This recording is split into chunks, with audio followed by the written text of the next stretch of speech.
presentation about how the Russia's invasion of Ukraine affected and changed the Russian journalists. And please join me in welcoming Roman to the stage.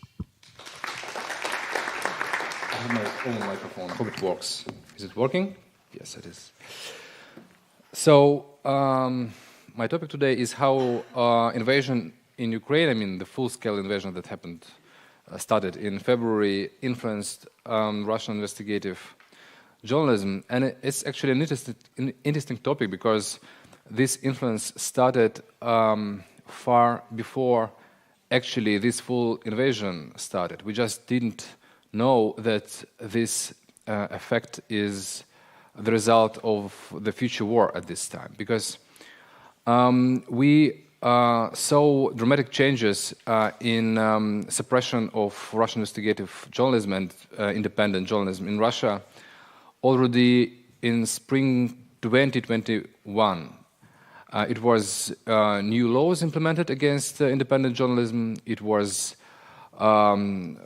searches and raids to apartments of investigative journalists.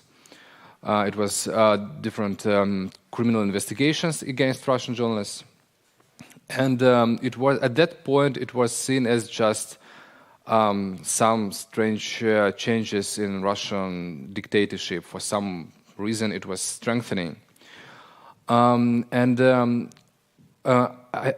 not mistaken, it was March 2021 when we got when we spoke with our source from FSB, who told us that like by May you should all leave the country because like many of you will be arrested.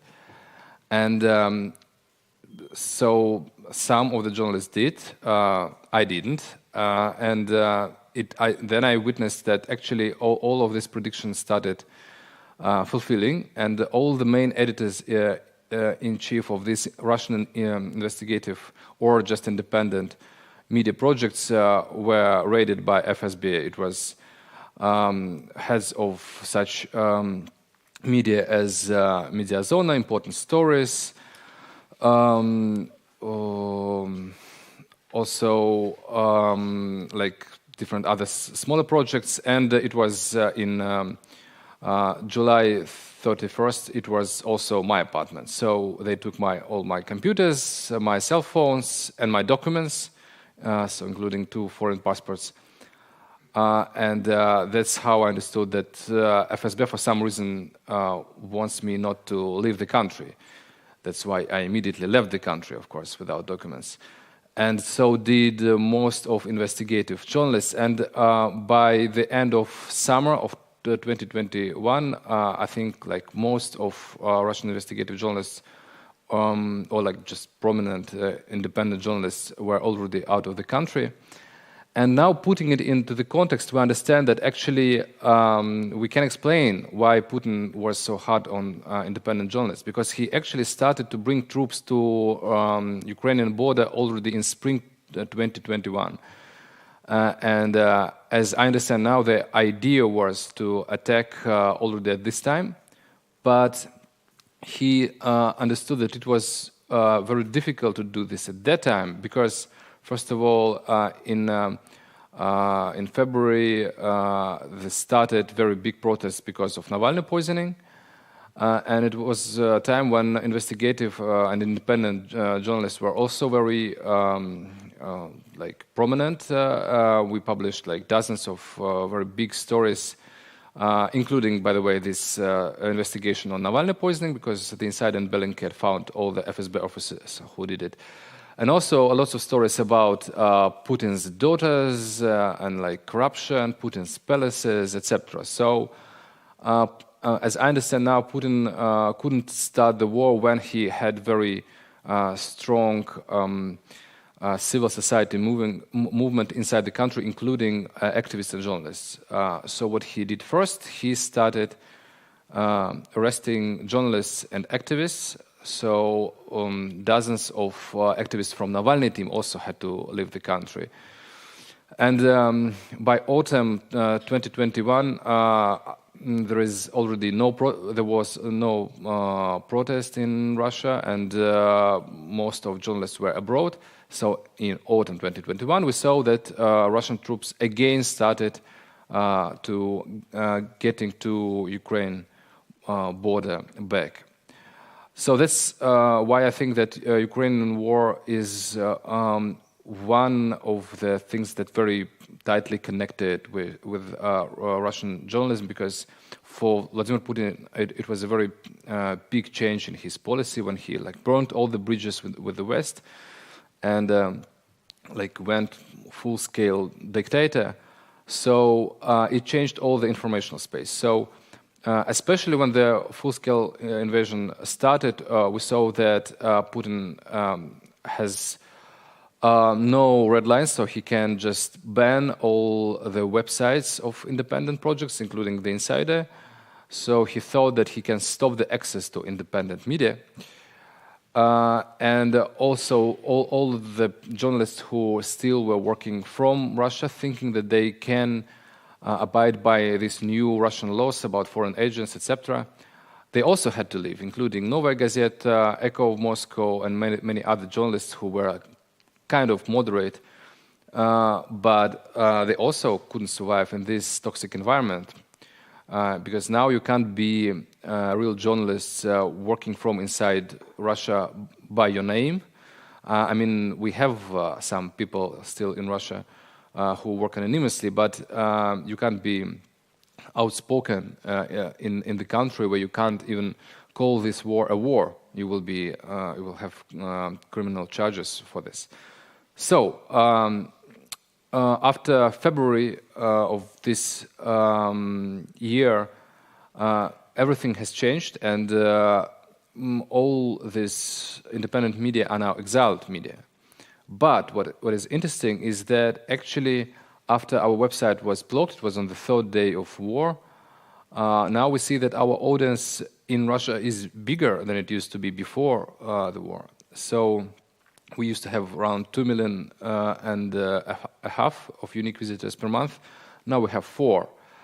Our team was 20 people last year. Now we have 40 people, and many people want to join The Insider.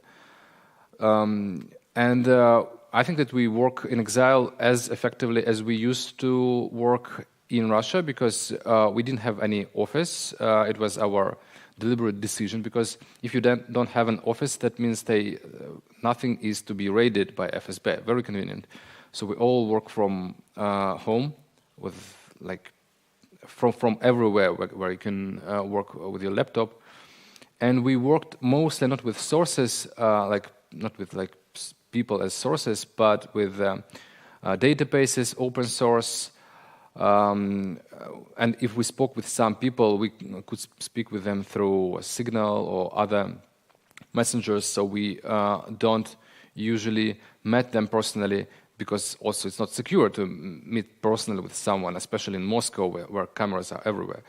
So when we all went to other countries, we didn't see any dramatic changes in the procedure of how we work. The only things that really changed is that we don't, in our team, we don't meet personally every Monday as we used to, which was nice, because this personal communication is also important, and it's not only this planning meeting, but it's also informal time when we drink beer together in the evening after this, and this is actually the time when all the creative ideas usually appear.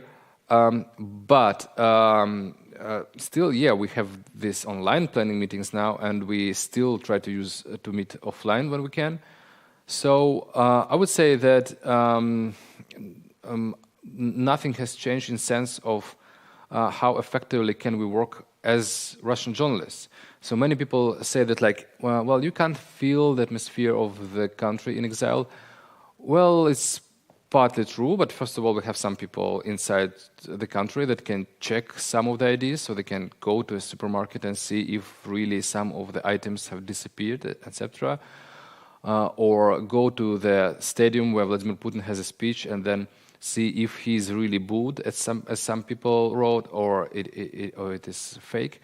So in this case, you need some people on the ground. But in the sense of how you really work, so when I when I went to another country, I just understood that my day didn't really change that much, because when I was working from Moscow, I usually was working from home, and I was meeting with my friends like once a week, actually, in the center of the city. So I was sitting mostly inside and seeing what's going on from the window, and I was getting all the information from the internet when I was living in Russia. So nothing has changed in this sense, because I'm still a participant of all the local groups in Moscow, and I see all the same information flow that I used to see.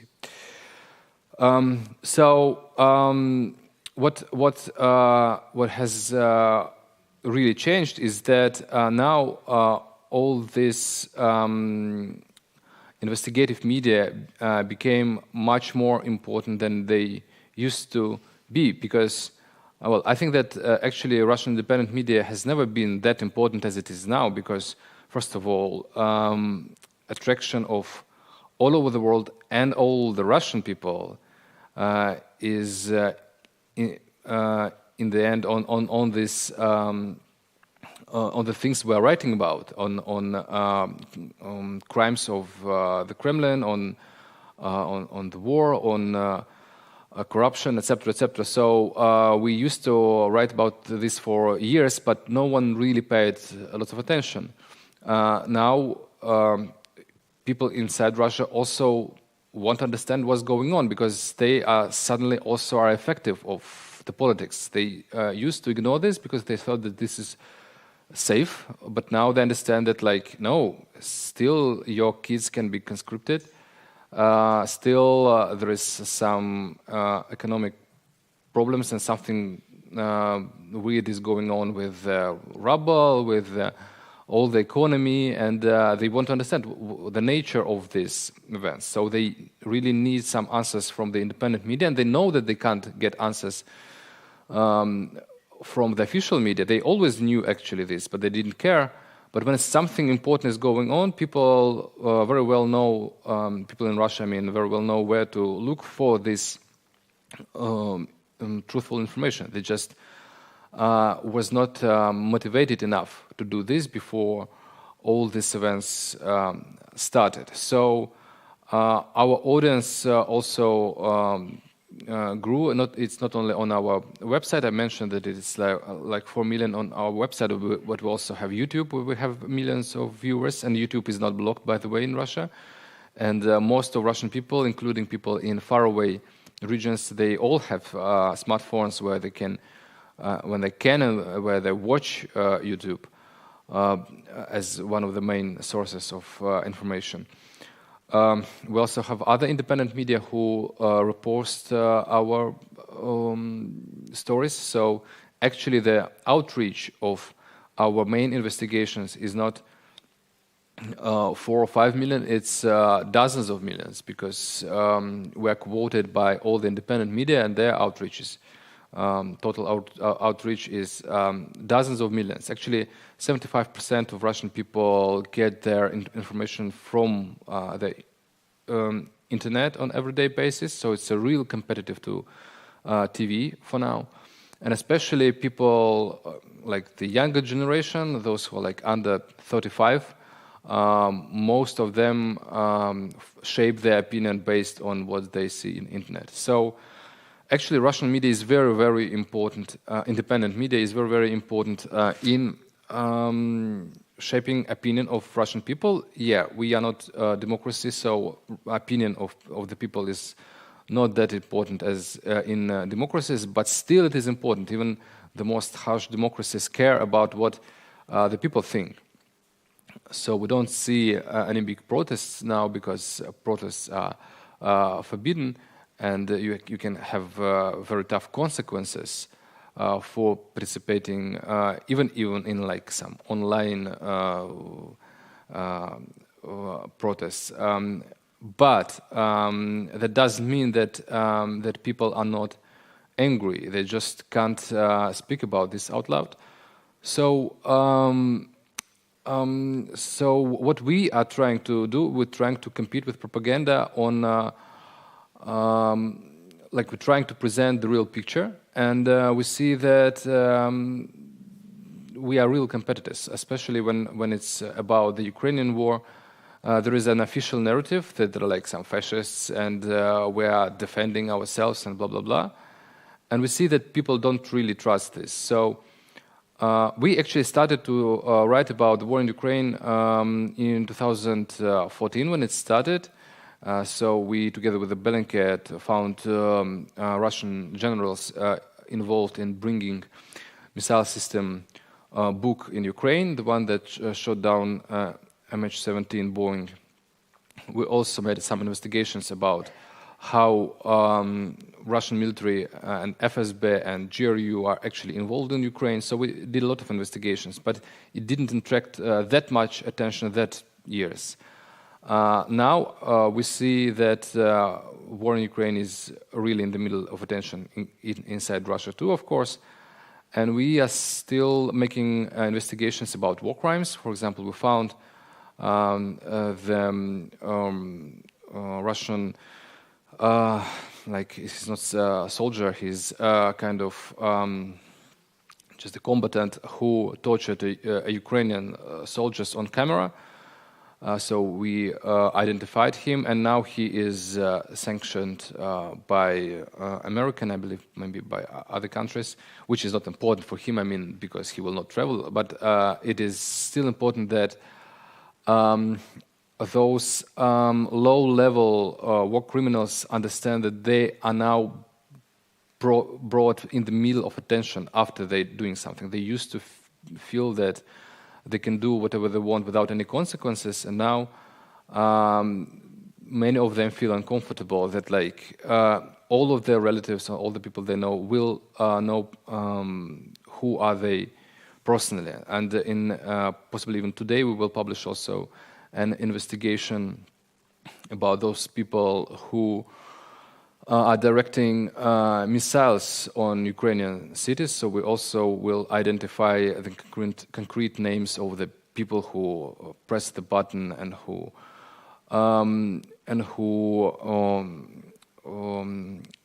define the trajectory of these missiles to Ukraine. So when you investigate not only the command but also the low-level soldiers and officers involved, it's also very important, and especially when these people are, for example, from faraway regions or from some, I don't know,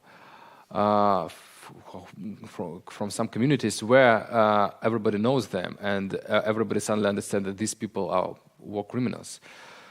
So, long story short, I think that using the same instruments that we used to usually implement in some investigations on corruption, etc., when like during the war conflict is very effective, and all these open source investigations, all these data-driven investigations can be used also when you analyze the war, when you analyze the war crimes, when you try to understand those chain of command and people who are responsible. That is important in the sense of bringing people in the middle of attention. That's important because of the sanctions. For example, most of the sanctions about MH17 story were based on the revelations that we did together with the Bellingcat. So we identified all these generals and all the people involved, and it was officially used by official trial. The same with the GRU hackers, for example, which is also a very important part of Ukrainian war and all this Putin's war with the West. So the Insider was the first media who found concrete GRU officers and concrete GRU units involved in these hacking attacks, including attack on Hillary Clinton, Emmanuel Macron, Bundestag, etc. And now many of hackers from these military units are also sanctioned. So yeah, I think we need to save some time for questions. But to make the conclusion, I think that those people who are saying that independent media in Russia are destroyed and there is like no real independent press in Russia, I think it's all wrong, because I think that Russian media, especially investigative media, was never that strong and important as now.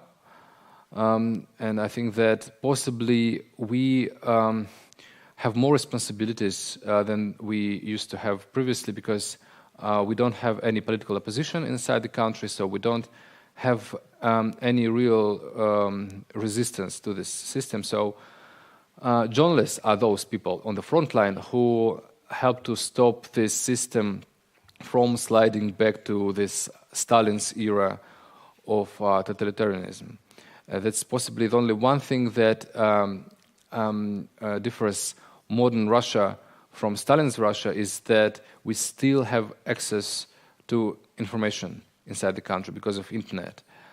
If we wouldn't have this, I think the political system would be much more tough, and political changes also would be much more dramatic, because the government would feel absolutely no restrictions.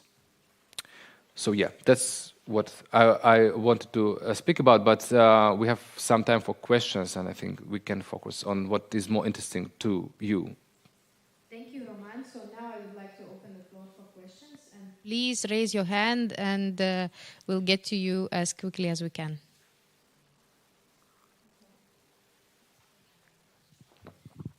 I have one question. So we all know that there are no protests in Russia, and we would like to see protests in Russia. What is your explanation why people are so afraid? We see, that the protests are going on in Iran, and the police and military killing people, and they are not afraid to go into the streets. And another question is that do people in Russia, they cooperate with the journalists? Do they give information? Do they leak information? Or you have to pay for that information? They do not do that voluntarily. So thank you. Okay, so answering the first question. So first of all, we can't say that there are absolutely no protests in Russia, because we have 40,000 criminal or administrative cases against protesters in Russia since the war started. We had around 100,000 of people who went to streets in Russia since the war started. These protests are not that big as they used to be last year, for example, when Navalny was returning to Russia after poisoning. We saw much bigger crowds of people, but now we see less people, because it is really very, very dangerous for you. And but it's not just the danger, but it's a combination of danger and so-called learned helplessness, when people in Russia think that they can't change anything on their own by going to the streets. So if you put yourself in the shoes of Russian, for example, student who think that yeah, I'm against it and I want to go to street, but what will happen after this? So I will be expelled from the university, my parents will be kicked out of their jobs, I possibly will face criminal investigation, possibly will spend some time in prison. If I'm unlucky, if I'm lucky, I will just get a fine for several $1,000, which I don't have. Etc., etc. So they think that they want to do something, but they don't see any positive outcome. So those 40,000 administrative and criminal cases, this is 40,000 people who participated because they were outraged and that they felt that they have to do this. Though even I think most of these people didn't think that they can change something. It was their outcry, but that doesn't mean that we will never see this kind of protest, because at some point all this hidden energy can blow up, and that happened many times in Russia, and that can happen again. And what are the factors here? I think one of the factors is that for now around 75% of Russian people are working for the governmental organizations. Would it be like just public sector, like schools, or some state organizations, or it can be Gazprom or some state-owned corporations, but it is somehow like governmental sector, which means that they all understand that if they will lose their job, it will be very difficult to find it somewhere outside of the government. So, but this only works when the government have money to pay for these people. So when the government is bankrupted, which can really happen next year, and all these people will start either losing their jobs or will be so underpaid that they can't really afford a normal life, that will be a very important factor for possible big protests. Another factor is conscription, and they say that it's like only 300,000 people and that it's almost finished, but that doesn't look like true, because Russia needs many more people to be successful in the war. So it looks like that this will continue. And of course, people are unhappy because of this, because no one wants to participate in this war. No one understands why it's happening. And they still are very passive in the sense that all these people from small Russian cities, they still, when they're conscripted, most of them peacefully go, not peacefully, but they like silently go to the war without any trying to escape. Again, because they understand that, well, if they lose their jobs and everything, they can't feed their families, so they think that, like, why not to kill some Ukrainians? So this is a very bad situation, but that can change at some point. So, and it can change in one day, you know. So if some big protest starts, like it started in Khabarovsk 2 years ago, when it started in some like faraway region, it can in several days transfer to all the Russian regions, including Moscow, and you can have a revolution in 2 days, as we saw many times in many countries, including Russia, 100 years ago. Like no one could predict revolution in February 1917, and like 2 weeks before the revolution started, Vladimir Lenin was writing in Switzerland that we old people will not witness the revolution in Russia. So, you know, it is very unpredictable, and I think that we will see this, but we shouldn't see this silence now as a support. This is very often a mistake, that like if people don't protest, that means that they support it.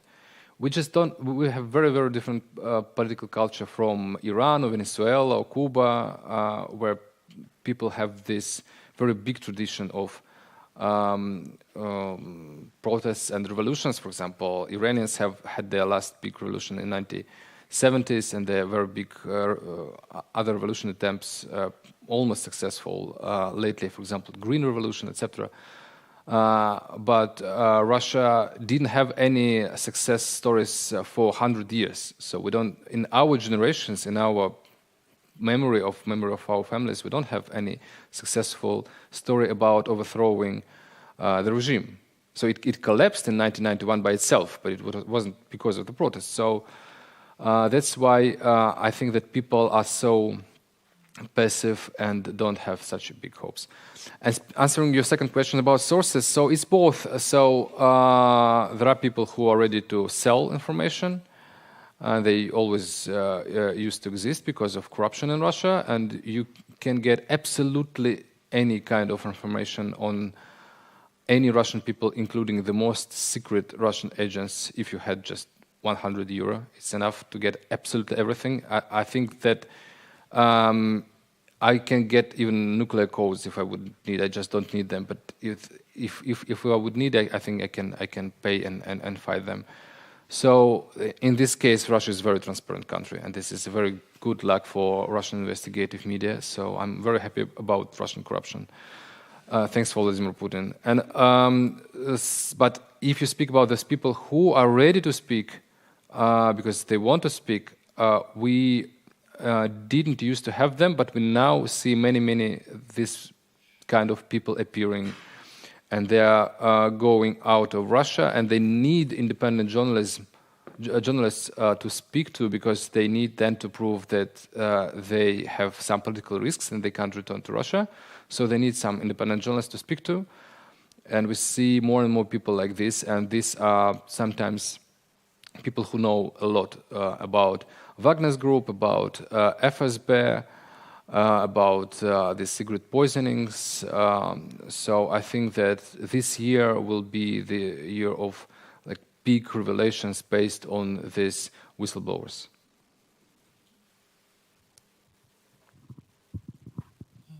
Thank you, Roman, for your speech.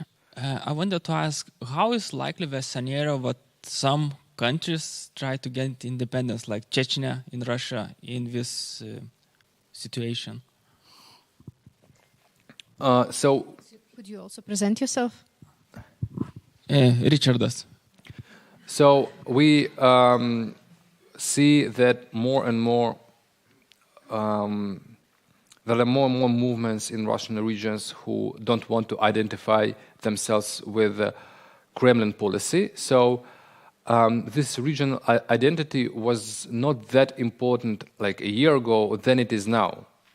So we see many national movements inside Russian regions who are saying something like we Buryats, we are not those who want to participate in this, or the same is with some many other minor nationalities, or just with some people from other regions who have this regional identity. But it is not Chechnya, because Chechnya is now absolutely totalitarian region, and I bet there are lots of people who don't want to participate in this, but we will never hear from them. But we have people in Dagestan, which is traditionally much more outspoken regions, because we see it is a very multi-national region, so there are like around a dozen of nationalities inside of Dagestan, so all of them a little bit compete politically for many years. So this is a very pluralistic society in comparison with the Russian regions. So when the war started, we saw very big protests in Dagestan, including Dagestanian women, which is also important because, you know, in especially it's like in Iran, when you see women protesting in this kind of culture, it means that like something important is going on. They're going against all this like traditional society. So yeah, we see that, but this is not a separatist movement, at least for now, and I don't think that it will be separatist movements. But this is important that people are now looking for other identities inside Russia than identity of just a Russian citizen, because they are not happy with Russian politics. And that means that all this Putin's ideology, when he was trying to explain that, like, we are Russians, we're part of the like big country, and we're expanding, and we're like standing up from our knees, etc. It's not working. So people possibly used to like it in 2014 during annexation in Crimea, but they don't like it anymore. It's like they don't see any future success after this war. They see that we're hated by all over the world, and actually even in very official opinion polls by CEOM and other official organizations, when they ask questions like, "Do you think that we need to have better relation with the West, like with Europe, with America?" More than 60% of Russians say yes, even in official polls, right? So they still like kind of support. In opinion polls, they say that like, yeah, we support Vladimir Putin, but still we need better relation with the West. Or when they asked like 2 questions. One is if Putin would order again to invade Kyiv, would you support this? And the second question, if Putin will order to stop the war, will you support this? And if you compare answers, you will see that like, yeah, like kind of more than 50% will answer yes on the first question, but more than 75% will say yes on the second question, which is the like new way of measuring public opinion when it is not allowed to say anything against the authorities. But you can agree with like different force with different decisions of authorities. Yes, so you will be more happy to agree with the decision to stop the war than with the decision to continue it. So that's how we can measure the real attitude of Russian people. There are other kinds of measuring. For example, how many people using these Z signs on their cars. And people in different regions, there were like volunteers who counted these cars, and they counted that like only 1 car of 1,000 is using the letter Z. So it's like 0.1%.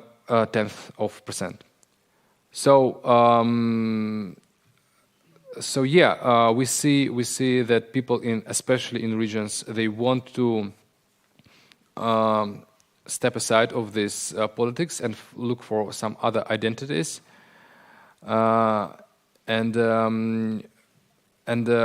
This is important also in sense of what you mentioned as like national republics, because we saw recently that 20 soldiers were killed in Belgorod during military trainings, because as we don't know what happened, but the rumors are that there was some Muslim minority there that was trying to not to participate in these wars because of some religious views, and there was a conflict, and they just killed a lot of people around them.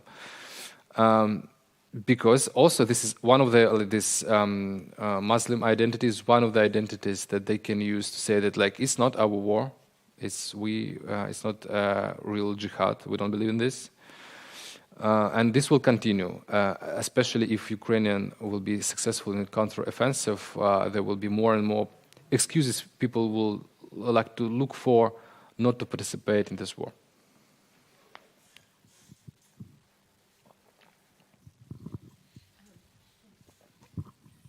First thing. My name is Inga, like Richard, and that's it. Okay, I'm investigative journalist from Latvia. I have a question regarding the audience, because you have content both in Russian and English, but who is your like primary audience? And as a journalist, I'm thinking, is there some ways how to most effectively reach like English speakers? Because Medusa also, they're influential, but mostly for Russian speakers, and content is also mostly for Russian speakers. I'm just asking, how can we reach out more like international bubbles, like countries like Italy and all these Western countries, which are still like quite pro-Russia? No, parts of society is against the war in general. So how can we reach them? Well, we'll firstly want to outreach Russian audience, because it's the most challenging part, because many independent journalists can outreach foreign audiences, and not a lot of them can get to Russian regions. It's difficult.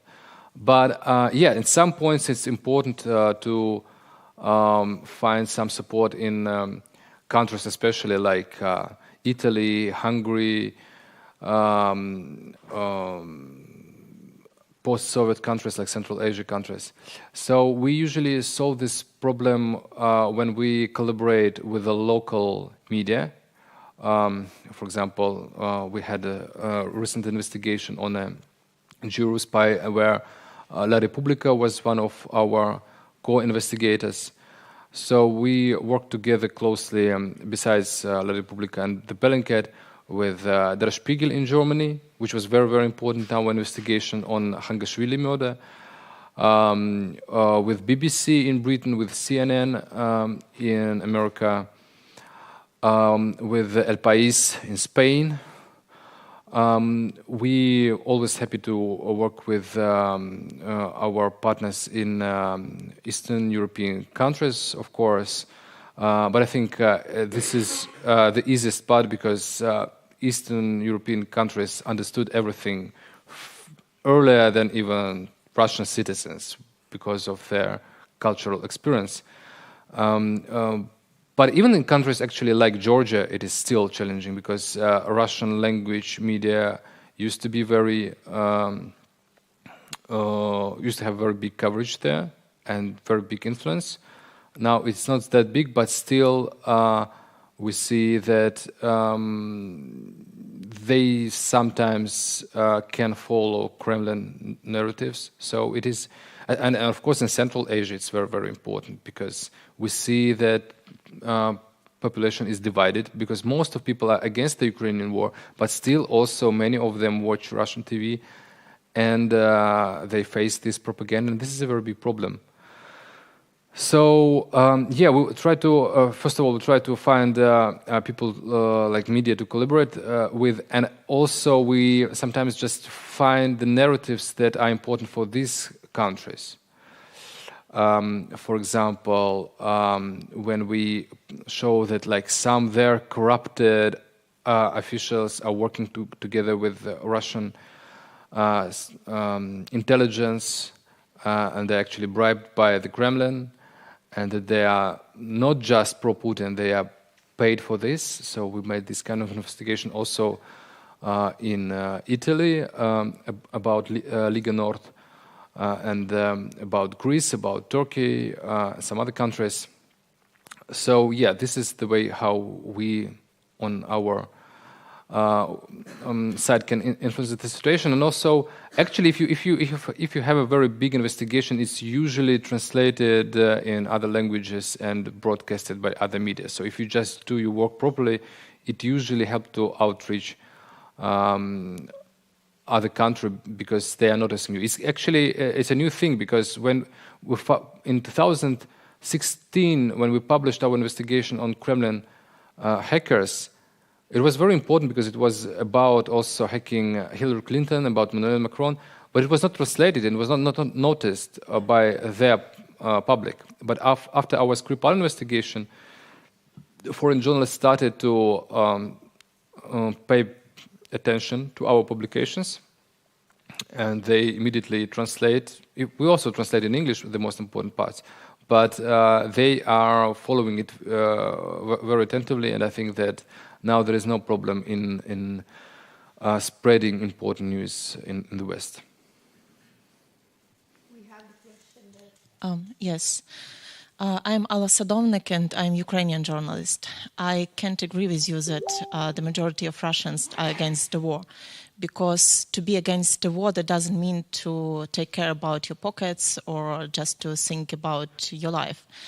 To be against the war is to understand that Russians don't have the right to invade the other countries or to influence on them, or even just to think that they can't have the independence.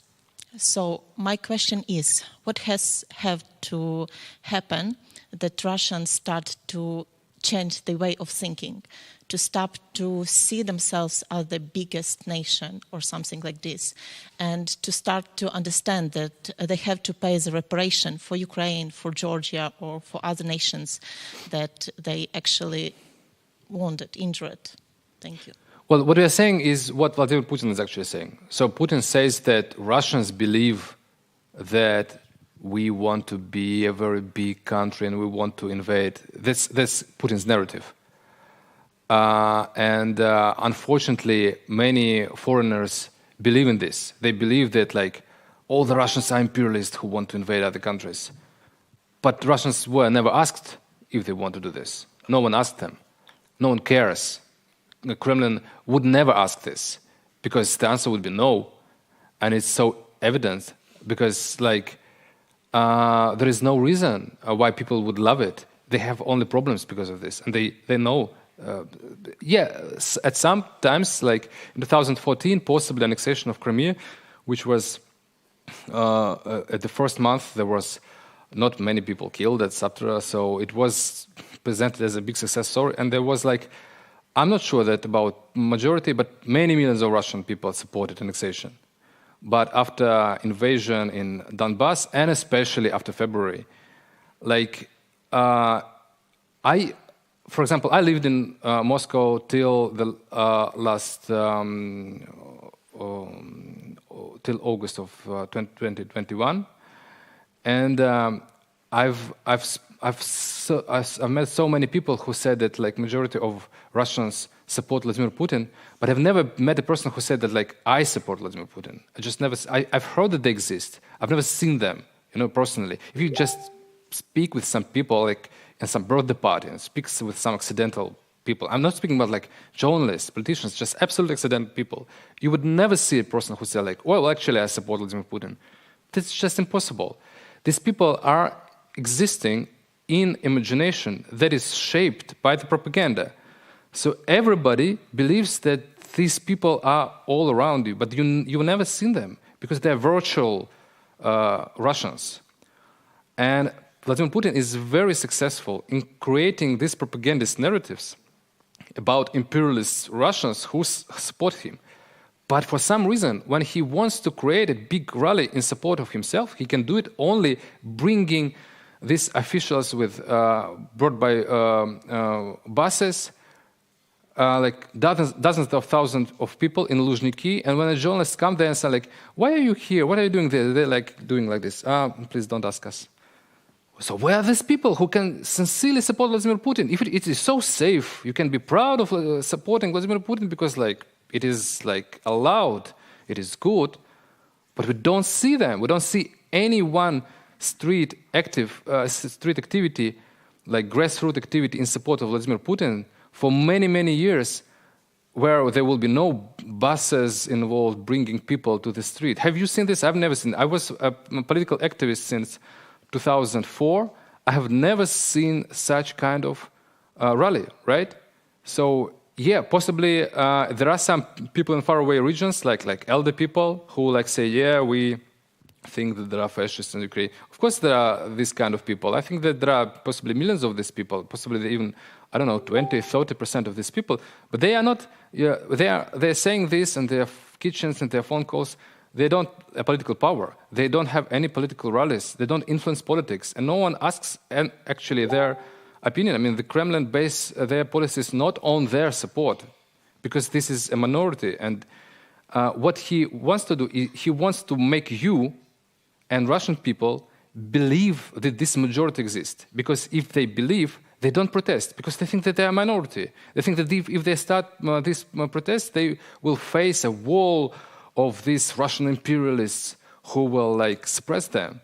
They sincerely believe it. This is a very big problem, because when we speak about this learned helplessness, it exists because people think that if we start, we cannot succeed because we are such a small people, progressive, educated people. That's not actually not true.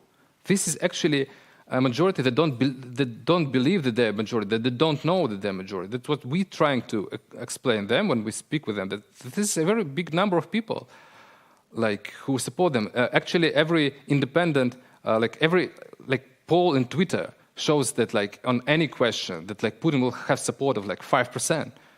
Like Twitter is absolutely open platform for everybody. Where are all these people who support Putin? Why is only Prigozhin's trolls who support them, right? I can't agree. I have the huge family in Russia, and all of them support Putin. Yes, it's they don't go to the meetings, they don't scream on the streets, I support Putin, but they send me in a messenger, for example, that letters or something like this, and they told me that we are doing a great job, you deserve this. So for me, the silent supporting is the same. If you don't go to protest, if you don't say your government, you can't do this, you support the government. I'm sorry, but the Russians doing nothing to stop this war. And to the moment they will start to do something, they will support the government. And I don't think that Putin would exist without Russian support. I'm sorry, you have 140 million people. And if the majority don't support this war, why you have, you told that... Did the majority support Stalin's repression in 1937? Do majority of North Koreans support their supreme leader? Why they don't support? Why they don't protest in North Korea? Why they didn't protest during Stalin's arrest? Did they support all of this? Why in Iranian girls start to protest? Well, again, why Ukrainians? you don't see millions of people in Iran. Does it mean that it's a small bunch of Iranian women who support this? Only those who protest, only those support it. Yeah, we have 40,000 people who faced charges because of their protest. You don't think that they are like decent, real people? Yes, they are minority. Also, Iranian women are minority in Iran. Those who protest, I mean. The same in every totalitarian countries. Those who support will be a minority. And I feel very sorry about your relatives who support Vladimir Putin. I think most of families have this kind of assholes in their families who support some bad things. And I don't have this kind of relatives, but many of my friends have this kind of relatives, and I feel pity about them. And I say that, like, the millions of these people, like possibly even, I don't know, 20, 30 million. But again, this is a very different thing, saying that, like, Russians support Vladimir Putin and that you have 30 million of assholes in your countries. This is a very different notions, and you need to make very thick line between them. Because if you say that it's like all the countries supporting, that is what Vladimir Putin wants us to think, and that stops people from. So actually, by promoting this narrative, we stop people from protesting, because we make them think that, like, the country is for Vladimir Putin. Yes, so the first question was, what has to happen to force Russians to protest against the war, actually, not against the losing of the salaries and their jobs, but against the war. And when they start to understand that they will have to pay reparation, do they understand this now? Well, I think they don't think about this now, because they don't identify themselves with the government. So they say, well, like, possibly this government who started this war will have to pay these reparations. Like, people from, I don't know, Rostov would think that, like, what I have to do with this? I have to pay now for all these credits, etc., all my loans for my apartments. That's what I care about. I don't care about the reparations of the government. That's what, like, small people think. But what need to happen? I already answered this question. The people must be so desperate, and they must feel so bad, so insecure, that they think that, like, yeah, we will be fired for our job, we possibly will face criminal cases, we will have all the bad things that we can have, but we will go to protest because we have no other way out. In this situation, they will go out. Because it's very easy to say, like, hey, Russians, why are you still sitting at home? But let's assume for a second that you now are coming to Moscow to live. Will you go to jail just to have this opportunity to support the neighbor country? Yeah, 40,000 people answered yes on this question. Actually, these 40,000 who faced these criminal and administrative cases are only those who were caught on the streets. There were hundreds of thousands of people in all of Russia who said yes on this question. We will risk our future, and we will go to the streets. But would it be everybody? Would it be you who would say that, like, yeah, I can be in prison, I can have my kids without their mother because I will be in prison, but I will go to protest? Sincerely, would you say yes? Possibly you are a hero, but you can't say that, like, everybody in Russia can be this kind of hero, you know? So I would say that, like, yeah, Russia should go to protest, but I have no moral right being abroad to demand that these people must be heroes, you know? So, yeah, you're, as Ukrainian, you can say this. I can't say this to those Russian people who are still in Russia, that you have to go and risk your lives. We have time for 2 more questions, so please, who's yes. the first to raise a hand? Hello, I'm Marielle, French journalist. I have a question more about media. The Insider is not the only Russian redaction abroad. Do you see, you have Dosje, Novaya Gazeta, and so on. So do you see a synergy between you in the work, or you are still concurrent? Yeah, I think that I don't possibly they see us as a competitor. I don't know. I didn't ask them, but I don't see them as a competitor more than our colleagues, and I see this big synergy with them because every time after we publish an investigation, we see that they quoted, that they try to promote this information in Russian audience, and they need us because they need someone in their I don't know, YouTube channels or in their articles they need someone to quote, some information to use. So we, like the Insider and some investigative media, we just create this news, and they are those who promote this use and discuss it, etc. So this is a very big symbiosis and synergy, and it is very important. Please go ahead. Say your name and organization. Мене звати Олеся Лансман, я з України, на российскую перейду. Вы говорите, что во всем виноват Путин. Но у вас такой нарратив, это нарратив либеральных россиян. Но ответственность за то, что происходит сейчас в Украине, несут все россияне. Как-то вы пытаетесь до них это донести, что репарации они будут, и ответственны все жители России? Не один Путин, не Путин стреляет, не Путин запускает ракеты. Well, first of all, I think it's too early to think about reparations because now we have to think about survival. Because nuclear war is very, very possible, and that can lead to destruction of at least of both Russia and Ukraine and possibly some other countries. So this is what we shall worry about. So if you speak about those people, like who. If you want to say that, like, you will have to pay reparations, the answer will be, well, actually, I will go to this war because I have so many loans that I can pay that it's far easier for me to earn this money while going to war. That's the reason number one why most of these conscripts go to this war, because they hope to earn, not conscripts, but those who work for Wagner's group, etc. They want just to earn money because they don't have it. I understand, and everybody understands. They self-understand that they're criminals.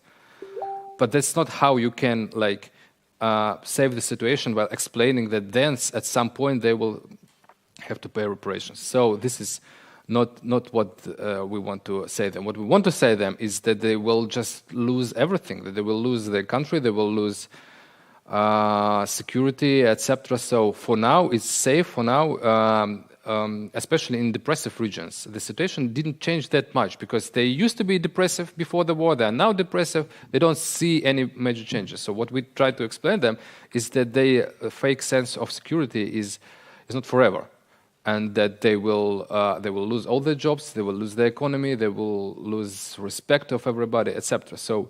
Yeah, of course, we want to explain that you're absolutely right that every citizen is responsible. So there is a very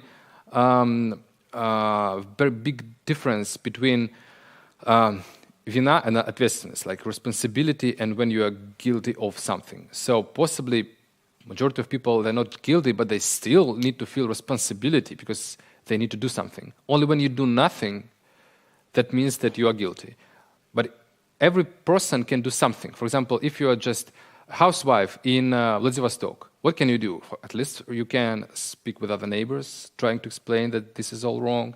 You can prevent your kids going to war, or explain some other mother that she should stop their kids from going to war. So you can do something very little. But if you do at least this, that is already means that you are citizens, that you are thinking about your responsibility. And if you just try to ignore this, that means you are not just responsible, that means that you are guilty. So that's also the very important difference that we want to explain to Russian people, that they're not objects, they're actually subject of the situation, and that many things are dependent on them. So yes, Vladimir Putin is the person who is most guilty because he has all the responsibilities and all the power, but still, like, on every level, people have their own responsibility, and the more power you have, the more responsibility you have, and the less you do, the more guilty you are because you are not using these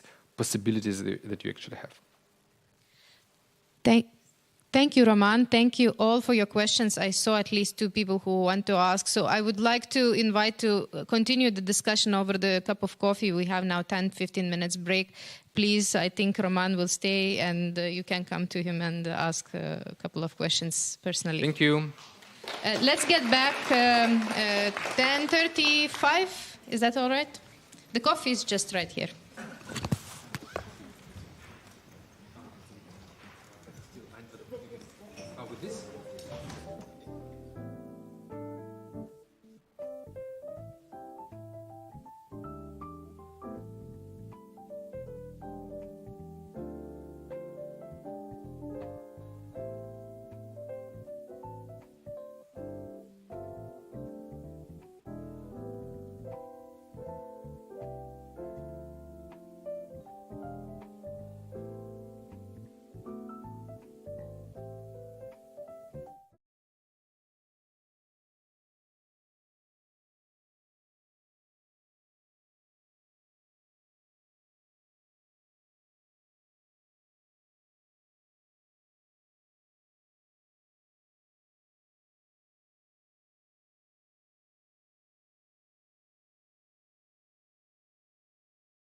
But now I would like to introduce you a new presenter. Excuse me. Could you please come back to your seats? We will be continuing now with the talk by Nils Hanson, who is the investigative journalist and editor of journalistic investigations. He is best known for editing investigative TV program Mission Investigate at Swedish public broadcaster, the CVT. During his time at Mission Investigate, his team focused on complex social topics, but also broke major corruption stories, including investigation of Panama Papers, which caused the Icelandic Prime Minister to resign. Nils Hanson will talk today about the system for quality control of investigative reporting that is necessary for journalistic investigations in order to survive. So let's turn the floor over to Nils Hanson. Thank you. Thank you very much. Yes, after the urgent discussion this morning, we are going into the investigative journalist track, and we're going to talk about quality control. What could be more fun than to talk about quality control? Well, I could think of a lot of things that are more fun, but not of many things that are more important. Investigative journalism means power. Investigative journalism means that you put a person or an organization under a bad, negative light. Investigative journalism can destroy a person's reputation, a person's career. Yes, it can destroy even more. And the least the subject of the investigation can expect of us is that we do everything we can to minimize the risk of making mistakes. And that is also the least the public can expect of us. And one more thing. If you are a sloppy investigative journalist, you will soon become an ex-investigative reporter. So, in fact, quality control is the survival kit of the investigative reporter and the investigative newsroom. You see it here. I call it bulletproof in the story. It's, of course, an American explanation. I think it's a good title. So this is the solution. We need a system for quality control. As simple as that. And in my newsroom, we have developed a method which I'm going to talk about today with 3 checkpoints to make sure that our story is bulletproofed, to make sure that we minimize the risk of making mistakes. It is so easy to make mistakes. I mean, we have a long tradition as a journalist, long tradition of making factual errors. And if it is a fast news story, that might be forgiven. But if it is a long-term investigative story, it's unexcusable to have factual mistakes. But still, we make mistakes. Bias selections means that you maybe exclude some relevant facts. It's very tempting to do that. And as an investigative journalist, you have to make up conclusions. An investigation without conclusions is a story without an edge, a story that will not make impact. And we also see that people who are getting allegations on them, they don't get a chance to respond to allegations. That's a common mistake. And the result of sloppy investigative journalism can be devastating. I'll give you just a couple of examples. This is from BBC, the mother of all public service companies. In Newsnight, a very highly regarded TV current affairs program, they pointed out a senior politician, a Tory politician, for being a pedophile. Can you think about a more severe allegation? Being accused of being a pedophile. But in fact, they pointed out the wrong person. And it showed up that I didn't even confront this politician with these allegations. They just pointed out the wrong person. And how could I do that? Because they were in a hurry to get the scoop into the program. And this was the guy who was accused of being a pedophile. The reporter worked for the Investigative Bureau of the Bureau of Investigative Journalism, and the reporter interviewed a victim from a child home in Wales in the 70s, and the victim pointed out the politician, but the victim was mistaken. He pointed out the wrong person. And the reporter didn't even show a photo of the politician. Is this the guy who raped you? That meant that the reporter and the editor had to go, and the same for the CEO of BBC. It ended careers. Lousy journalists can contribute to war. This is George Bush, who decided to invade Iraq in 2003. And he was, in a way, supported by the flagship of journalists, New York Times, who, in fact, quoted secret sources stating that Saddam Hussein had mass destruction weapon. We all knew that he did not have mass destruction weapon. But New York Times published stories like that, which contributed to the catastrophic decision to invade Iraq, and we see the consequences up to this day. And afterwards, the apology from the New York Times stated, editors at several levels who should have been more challenging reporters and pressing for more skepticism were perhaps too intent on rushing scoops into paper. You see again, rushing scoops into paper. New York Times, BBC. And now a question, can a reporter be corrupt? Hopefully not, but there are exceptions. 15 years ago, we went to Der Spiegel, this fantastic, highly regarded magazine in Germany, in Hamburg, because we knew that they have 70 fact-checkers. We wanted to know how they work. And when we talked to the boss of the fact-checking department with 70 fact-checkers, we asked him, if you make a mistake, if you make a mistake, do you publish corrections then? And he said, we never publish corrections as we never are wrong. Isn't that impressive? Fantastic. Whew. Then, a couple of years ago, this scandal was revealed that the star reporter of the Spiegel, Klaus Ralucius, had made stories up. It was all fake, and fake. So, it can happen to New York Times, BBC, Der Spiegel.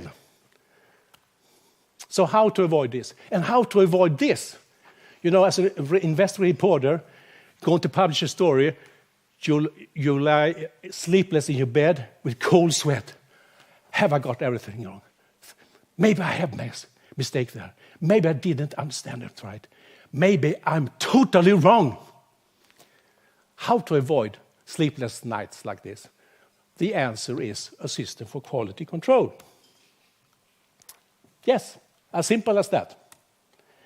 Just a couple of words about the TV program, which I was the editor-in-chief up till 2018. Now I work as a freelance reporter for the same program. The name of the program is Uppdrag Granskning.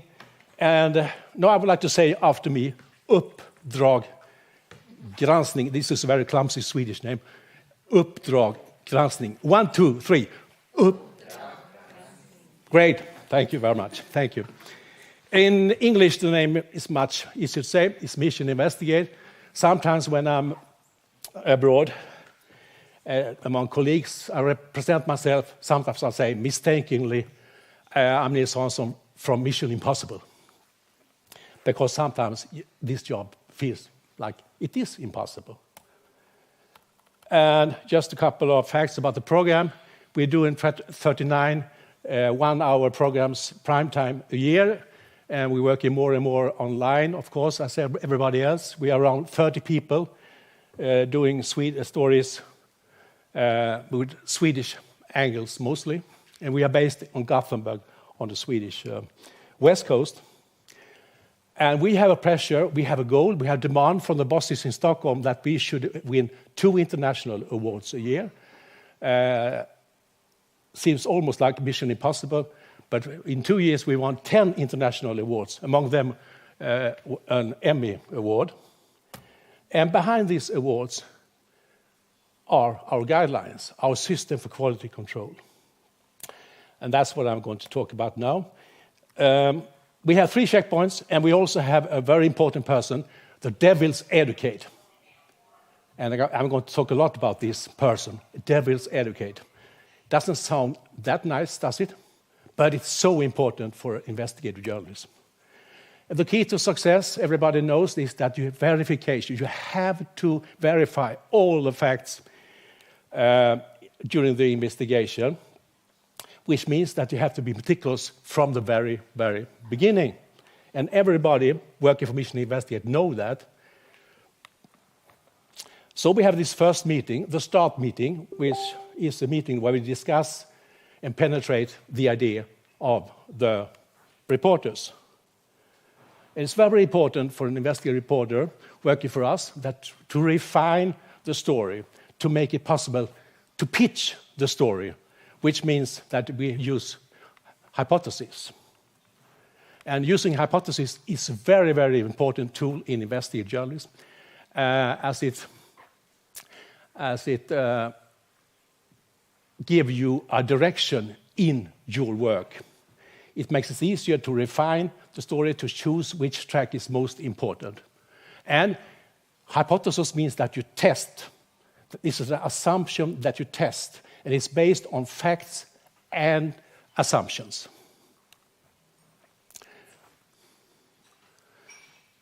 It's a claim that can be tested, and just 3-4 sentences. That's very, very important. And you can make it sharp, and if it fails when you test it, you just have to adjust it. This is an example, a story we made. We found in TeliaSonera annual report. TeliaSonera is a big telecom company of Sweden. And in an open annual report, we found that TeliaSonera had bought the telecom rights of Uzbekistan and paid 1,600 million Swedish crowns. It's about what's about that? There's 1 million. What's that? It's $160,000. $160,000. And when we checked what is this Takiland, we found out it was controlled by the daughter of the dictator Gulnara Karimov. And the hypothesis here is TeliaSonera paid $160 million in bribes to Gulnara Karimova, the daughter of Uzbek President Islam Karimov, in exchange for entry into the Uzbek market. So this is the way we work from the very beginning. The most important question during the start meeting is the weak link. This is something that the reporters tend to neglect and does not want to talk about. But we should know when we come to this stage, early stage, that we still don't know so much. There's still unknown circumstances, unknown sources, and unknown documents. So we have to be humble. That's why we need the devil's advocate. The mission for this person is to kill a story. And this role is played by a member of the staff. Some reporters are not that good at acting as devil's advocate, while others seem to be almost born devil's advocates. Because this means questioning your colleagues, which might cause a tense atmosphere during this start meeting. But still, those questions has to be asked. So we attack the story as you are the bad guy, asking questions like this.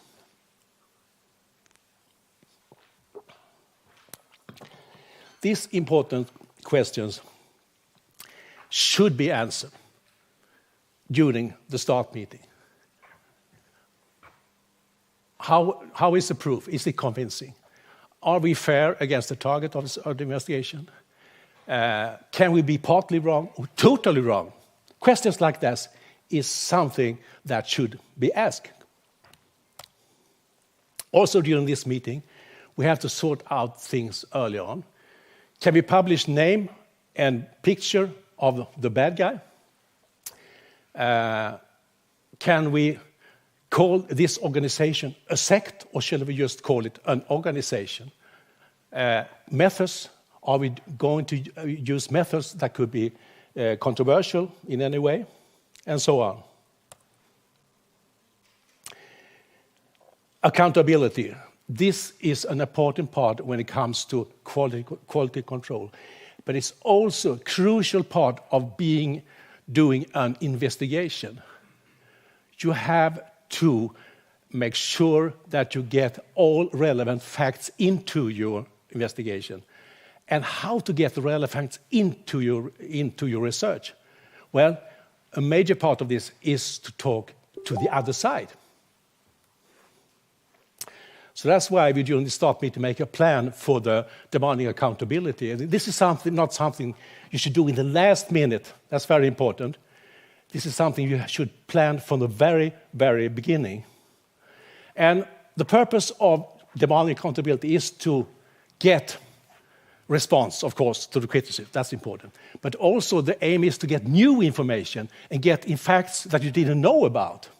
Also, this is a way to do fact-checking, fact control, with a real expert on the case of wrongdoing. Because, again, who is the real expert? Yeah, it's, of course, the bad guy himself or herself. And I've often been thinking about, are we fair as investigative journalists? For example, in the judicial system, the accused person must be informed about the ground of the allegation before the court case. That's the way it works in a democratic society when it comes to judicial system. But how does it work in the editorial system? The tradition has been to contact the accused part as late as possible and give a minimum of information. Is that fair? I really don't think so. Okay. This is an example from Sweden. A couple of years ago, a famous theater director took his life. He committed suicide after being accused of one of the biggest dailies in Sweden, that he destroys people. The headline says this allegation is based on interviews with 40 anonymous sources, it says. And it also says, theater director pressed actor to abortion for role. Isn't that upsetting? And this headline was based on just one sentence in the article. An employee was advised by Fredriksson to make abortion if she wanted a special role. The woman aborted and got the role. No evidence is given for this allegation. Just one sentence in the article. This story was heavily criticized by the press council of Sweden, and he only got 4 hours to answer to these allegations. 4 hours. He went into a state of shock when he read all these allegations, and he did not answer to the questions from the reporter written by email to him. He did not answer. A couple of months later, he took his life. I think what we can learn from this, 4 hours is not enough when you have a person who is the target of your investigation. You should give the person plenty of time. You should meet the person, not only telephoning or sending an email to the person. You should try to do everything you can to meet the person and also maybe present for the person the evidence you have, whether the allegations are grounded on. That's something important. And even if a person says no to an interview, it does not mean that the person does not want to respond to the criticism. We have a system of demanding accountability, which means that we, in the first step, we contact the subject of the investigation, inform about the investigation, or also ask for an interview, and we try to be as open as we can with key questions. That's step one. Then, often, we get a no interview at all. Then we inform in detail about the criticism. And we ask again for interview, and now we give a deadline. As we have a no-surprise policy, which means that in this case with Gunara, I wrote an email to her because I got some of her email addresses and informed her in detail about the allegations. And she did not answer. And then the third step. Even if the person says no to an interview, no to contact, we inform about relevant parts of the script. Then we, of course, exclude everything that can lead to our sources, and we give the person a final chance to respond, and we give a strict deadline. This system, this way of working, has meant a lot for us. Because even if the person does not want to be interviewed, doesn't want to meet us, this person often at least wants to make sure that the facts are accurate. And we almost always get some kind of reaction when we inform them what we are going to publish. Then the person realizes, oh, is it this serious? This really doesn't look good for me. Then we get a reaction, which is so important, because that means that we don't, even if we have a line-by-line process, some factual mistakes can slip through. So this is a very efficient way of doing fact-checking. And why do we do this? Because we want the person to know that we are making conclusions that are really, really serious for the person. And it also, as I said, increases possibilities to get a comment, to get an interview from the person. But of course, there are reasons to wait until later. Dealing with dangerous people could be one reason. Another reason could be that evidence, we have to do an ambush interview to get evidence, for example. Or evidence can be removed. So there might be exceptions, of course, to this. And when it comes to dealing with dangerous people, I just would like to quote what OCCRP, this fantastic organization dealing with organized crime and dangerous people all the time, that when you're dealing with dangerous people, it can be even more important to be factual, correct, and be fair against the target of the investigation. Otherwise, they might suspect that you are collaborating with other criminals. So, it's imperative that all stories about dangerous people are rigorously fact-checked for accuracy, fairness, and context. That's what OCCP are saying. And if you want more information, more tips about that, you can go to this fantastic organization, GIAN, and their website. You get a lot of tips sheets about that. We have also guidelines for criticized parties, which we sometimes will send to people in power, politicians and so on, which means that we say that you are welcome to record the interview yourself. You will get key questions beforehand, and we will also inform you about the selection we are doing, the editing we are doing from this interview. And if you have opinions on how the interview is edited, we will take them into account. We decide ourselves, of course. But sometimes we are not so polite. Sometimes we use methods that could be controversial, that could be criticized under the motto of the ends justify the means. Sometimes we make an ambush on people in power that does not want to talk to us. This is the founder of IKEA, Ingvar Kamprad. We made an ambush on him, and all the viewers hated us afterwards. Because if you make an ambush, you should have the viewers behind you, not against you. But I still think it was justified to do it. And sometimes we have a hidden agenda. We cheated the Prime Minister of Iceland during this Panama Papers story, which led to his resignation. So sometimes we use methods like that. Second checkpoint, are we on the right track, is midpoint meeting. How much time do I have now? It's 30 minutes? 20? Okay, thank you. This is a quality meeting where we discuss quality issues about the conclusions, or can all other explanations be excluded? We talk about the big picture. We talk about how we treat the subject of the investigation. And now we come into something that I think is the biggest problem of investigative journalists. But, you can tell true facts without telling the truth. And this is tunnel vision. Tunnel vision.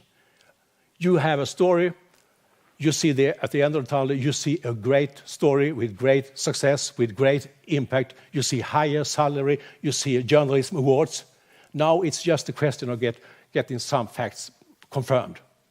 This means that you tend to be a victim of confirmation bias, which means that you're favoring facts that confirms the great story, of course, and you tend to neglect other information. You are so intent to get a scoop, That's what New York Times said, and that's what happened to BBC. So intent to get a scoop that you ignore contradicting facts. So how to make sure we include all relevant facts? How do we identify facts that are not into the story but should be in the story? That's something that should be discussed during the whole investigative project.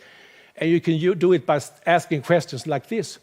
Would other facts change the general picture of the story?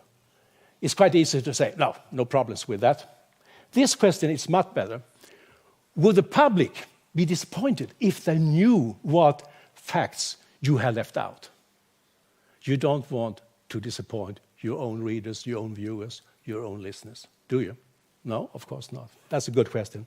And this question, can we justify the selection of facts without losing credibility?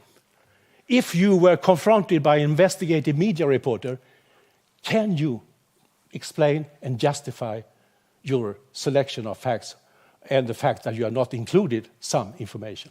That's a good question to ask to yourself, because it's only you, the reporter, who knows all the information you have available.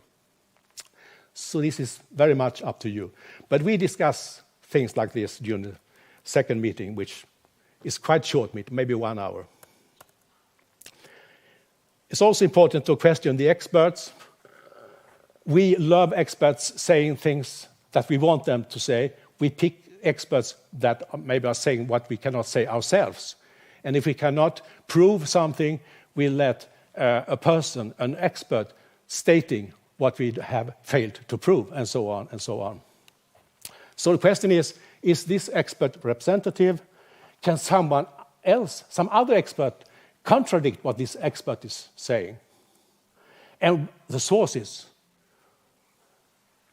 the victims, are they trustworthy? We love victims, of course.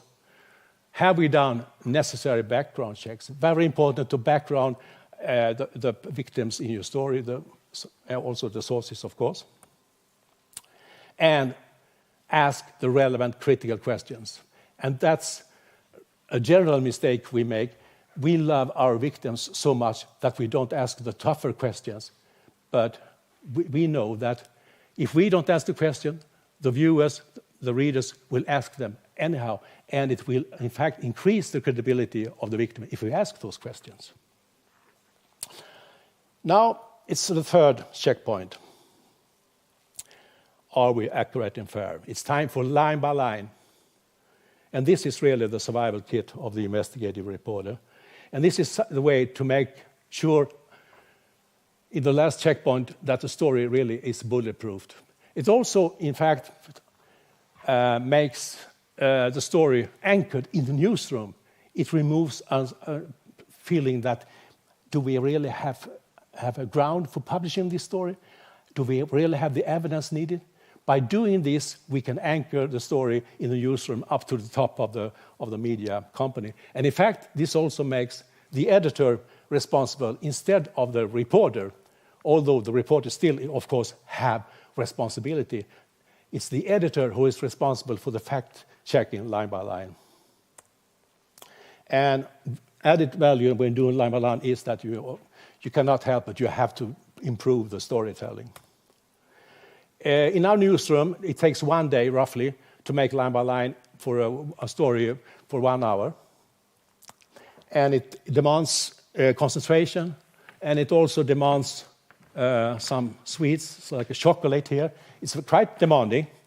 So that's why we start in the morning.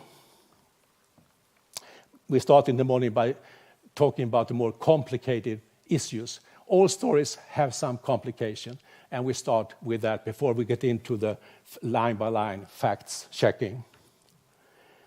Okay, you say, 1 day, we don't have time for that. But I say that if you have time for doing investigative journalism, you have time to do line-by-line. And if it's a news story, it might just take maybe 1 hour, 50 minutes. If it's a long read online, it may take maybe 1 day, even more. I've been working for the Swedish news department, and they use this line-by-line method for all kind of investigative stories. And sometimes it's just 50 minutes. Sometimes it's 1 day, maybe even 2 days. And we expect our reporters to do preparation, do a pre-line-by-line to make sure all the documents are in order, and we also use footnotes. And during this process, we also discuss, of course, the allegations, the conclusions. Are they well-grounded? Does all information correspond to the conclusion? Is there any other reasonable explanation? Sometimes we have to soften the conclusion. Sometimes we can make them sharper. Can we use legal terms, for example? Can we say, this was a case of bribery, that the Swedish telecom company bribed Gulnara Karimova? Or should we say suspected bribery? This discussion ended up here in saying suspected bribery. But I think we could have said bribery on very solid grounds, but we did not do that. When doing line by line, all facts, not just the key facts, but all the facts should be verified. This is the way of working. A story starts like this. It's about an institution with very bad conditions for people that are autistic. The first sentence in the story is, it's 150 kilometers to where Dick lives now. 150 kilometers. And you see footnote 1. And the footnote 1 leads to a link to Google Maps. And then we can see on this picture that from Gothenburg to this place where this Dick lives in this institution, it's 150 kilometers. So this is the way we're working. With footnotes, with links, every fact should be verified. Even the seemingly harmless facts. This is a case about Leon, 21, who died at a treatment center. He was a drug addict. The mother of Leon called the treatment center, and she was very worried because he was in such a bad state, and he continued to take drugs in the treatment center for some reason. And she told our reporter, I called the treatment center 6 times. And then the reporter said, 6 times. You know, in our newsroom we have something called line by line, which means that I must verify everything we publish. Can you please help me? Can you call your telephone company and ask for a telephone log of all your telephone calls so that I can verify that you called 6 times? Of course, the Mother Nancy said. Of course, I would like to help you with that. She was quite impressed. And we got the telephone log, and she did not call 6 times. She only called 5 times. 5. Not 6, but 5. And you can say, does it matter? No, of course not. But if she had called only once, it would have mattered. But this is really the essence of line by line, to check everything. 9 minutes, not 5, no, 9. Okay. Lessons learned. 1, watch out for overstatements. We always exaggerate. It's like reality is not good enough for us. We should always maximize everything. So how many are many? How many are hundreds? In fact, we had a story, reporter wrote, hundreds of people are affected by this case of wrongdoing. And I asked the reporter, you write hundreds? Hundreds? How many are there? In fact, he said, I know exactly, there are 218. But why don't you write 218 then? The reporter said, well, hundreds sounds a little bit more. So be precise. Instead of writing many people are affected, that's an opinion, in fact. You write 12 people are affected. That's a fact. Also very important to avoid unnecessary burden of proof, which we tend to give us for some reason. The employer neglected the safety rules. If you write a sentence like that, then you have to prove this person or the boss of this organization did it deliberately. But if you write, the employer did not follow the safety rules, then you're stating a fact. You see the difference. Very important. And statement from victims. We love the victims, as I said before. We love them so much that we are not questioning them. But they're not true until they are proven. He remembers nothing. How can you verify that this person doesn't remember nothing, anything? But he says he remembers nothing. That's a fact. You see the difference. The police didn't do anything to help her. That's a sentence I have seen in scripts, not only once. The police didn't do anything to help her. How do you verify that? How can you prove that? Maybe they did something. Maybe they made a telephone call or something like that. She says the police didn't do anything to help her. Don't rely on other media because they are almost always wrong. Not only, probably wrong. Check it. This is a story, we made a story about ISIS soldiers, ISIS young man from Gothenburg on Swedish west coast who was going to Iraq to fight for ISIS. And when we made the story at the end, suddenly this news appeared. 900 kilos of explosives found in an ISIS jihadist flat in Cannes, French Riviera. And this story went right into our story. Then we made line by line, and we found out it was not 900 kilo, it was 900 grams. And the most amazing thing of this is that this is the beginning of the article, and this is the end of the article. And of course, for the reporter, this is much better. 900 kilo, yes! And not only line by line, we are working with pictures. We made a story about the trade union for construction workers. And this is a logotype of the trade union of construction workers. And we published this on TV for 900,000 people. And can you see something strange On the helmet, it's a helmet. It's construction workers, of course, they have a helmet as a symbol. Can you see something fishy? Someone? Yeah, you see it. Well, we didn't see it. You see it. It's an SS symbol. And the graphic guy, he went to Google Image to find a picture of the logotype of this trade union. And he thought, this is the real one. This is a fake one. And he thought that was better quality. So he took that one. And we published it on TV. Isn't it amazing?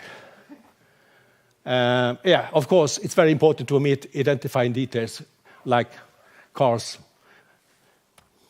And the last question is, anything that still bothers you, reporter or the editor, something you really feel. How does it feel in the stomach?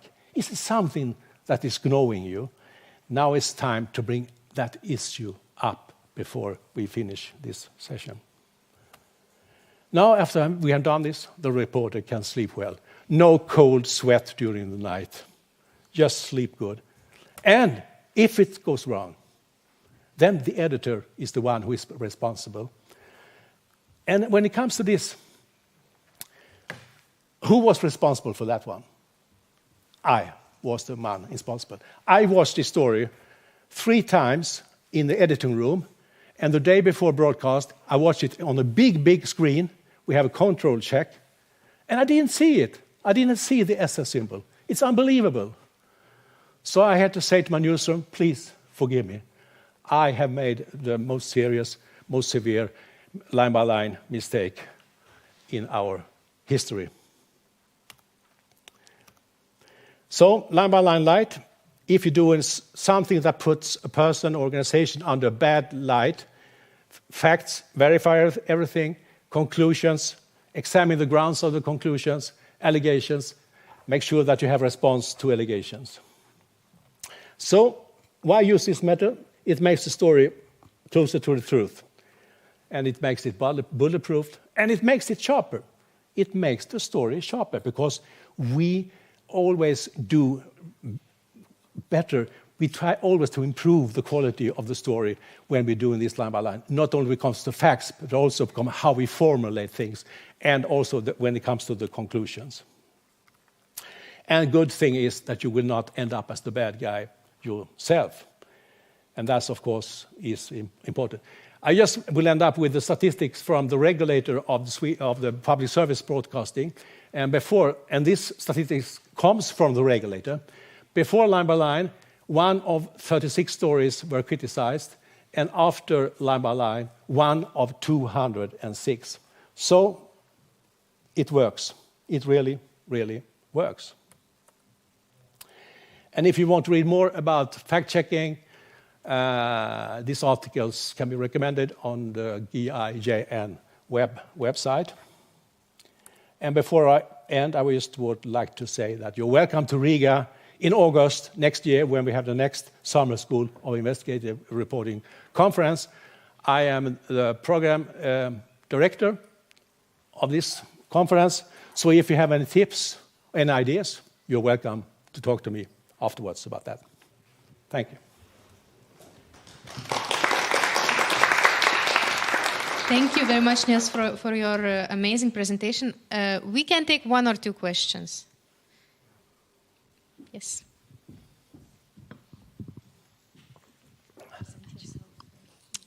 I am Ugne from Lithuania's national television, and actually I have 2 questions. First of all, how much time approximately do you give for one investigation? Because in ideal world, you can work as long as you find something, but in real world, you have a real deadline, which is the time of the show.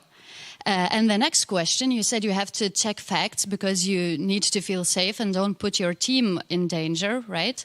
But also in reality, usually the truth is something that puts you in danger. So have you ever felt that you are in danger? Yeah, the first question, I mean, if you're working with journalists, you're working in a newsroom with small resources, I believe that you still can do investigative journalism. But of course, you have to adjust it to reality. which means maybe you cannot make if you work in I've been an editor for a small local TV station, 3 local TV stations with very small resources, and we still did do what we call mini investigative. We call it mini dig, which means that we used the public records in an efficient way just to get started in doing investigations. Inspection reports, accident reports, we just took them into the newsroom and then we made stories out of that. I think it's a question of will. If you want to do something with your journalism, if you want to make a mark in society, if you want impact, then you have to get resources to do it. And it can organize a small newsroom, which means that maybe you are making lower quality or not as many stories a day as you used to for 1 week. Then after 1 week, you have this great story that will make impression, that will make impact. So I think you can organize it despite small resources. I don't think small resources is a reason not to investigate. Time is the only thing we have. So it's about question about how you're spending your time as a journalist or as a leader of a newsroom. When it comes to ending up in problems, yes, we have had a lot of threats. We had two members of our team who was jailed in Zambia. So a lot of things has happened because, of course, this type of journalism leads to reactions, and sometimes reporters end up in danger, so they have to move from their home. Maybe they can stay at a hotel, or maybe they have to go away, even go abroad. That has happened. But I know we work in Sweden, and the circumstances for us are not like in many other countries where it's a much worse situation for investigative reporters, where investigative reporters are taking much bigger risks than we are taking.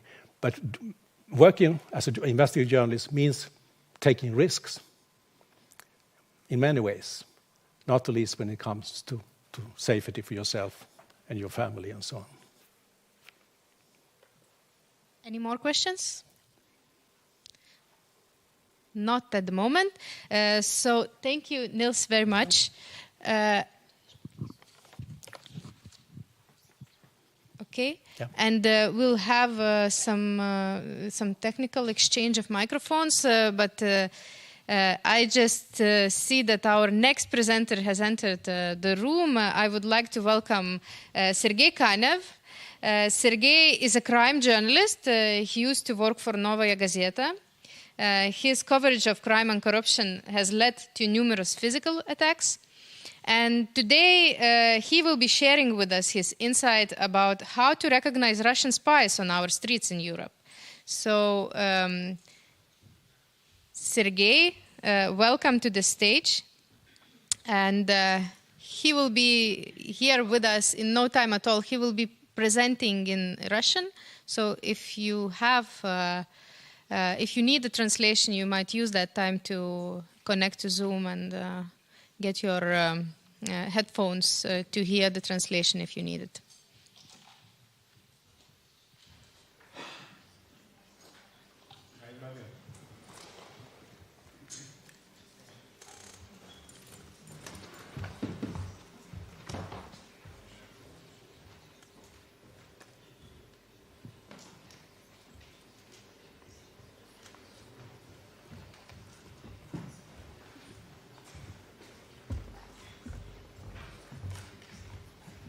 Sergej Kanev.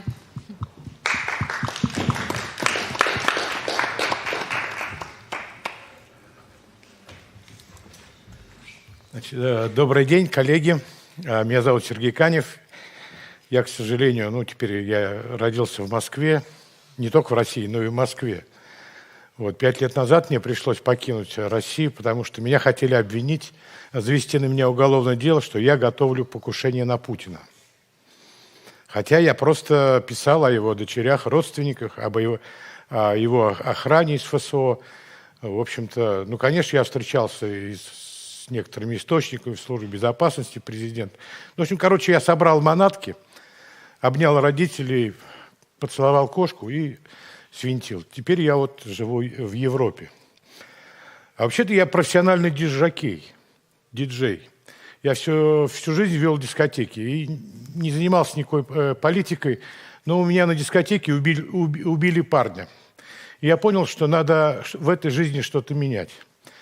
И вот теперь я ушел в журналистику профессиональную, прям сразу на телевидение. Тогда еще российское, оно было свободное телевидение, можно было говорить обо всем угодно. Но теперь я докатился до такой жизни, что публикую большие расследования о коррупции высокопоставленных чиновников, генералов ФСБ, ну и вычисляю путинских шпионов в Европе.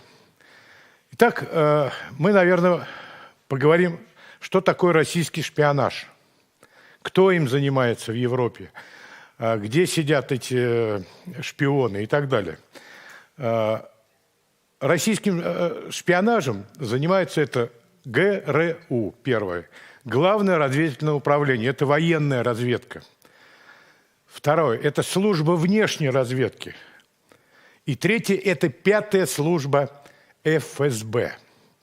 Давайте с ГРУшников начнем. ГРУ. Итак, ГРУ у нас занимается всеми видами разведки. Космической, радиоэлектронной, агентурной. И в своей структуре имеет как бы два направления. Это стратегическая разведка, это шпионы под видом дипломатов, которые сидят в посольствах, во всевозможных внешнеэкономических там ассоциациях, при министерствах сидят. И вторая часть ГРУ – это такая тактическая разведка. Вот многие путают, как так вот эти Баширов, Петров, они же Чипига и Мишкин, значит, какие они разведчики, если они так засветились? Это не разведчики, это диверсанты. Их учили взрывать, травить, ломать кости, пытать. Их послали травить отца и дочери Скрипалей. Помните эту громкую историю, да? Вот. Тем более в городе, где полно видеокамер, которые стоят, они засветились. Но уж когда они давали интервью Маргарите Симонян, это из Russia Today, как они врали, потели, их не учили давать интервью. Я вообще на их месте подал бы на Путина в суд. Да, он, как главнокомандующий, он им приказал рассекретиться. Это запрещено. Вот, наверное, потом они где... Я знаю примерно, где они прячутся. Вот когда они выйдут из этого подполья, я им посоветую, подайте на Путина в суд и выиграть у него миллионы. Вот, так. Что такое ГРУ еще? Значит, в ГРУ я не буду перечислять все управления. У них 18 управлений в центральном аппарате.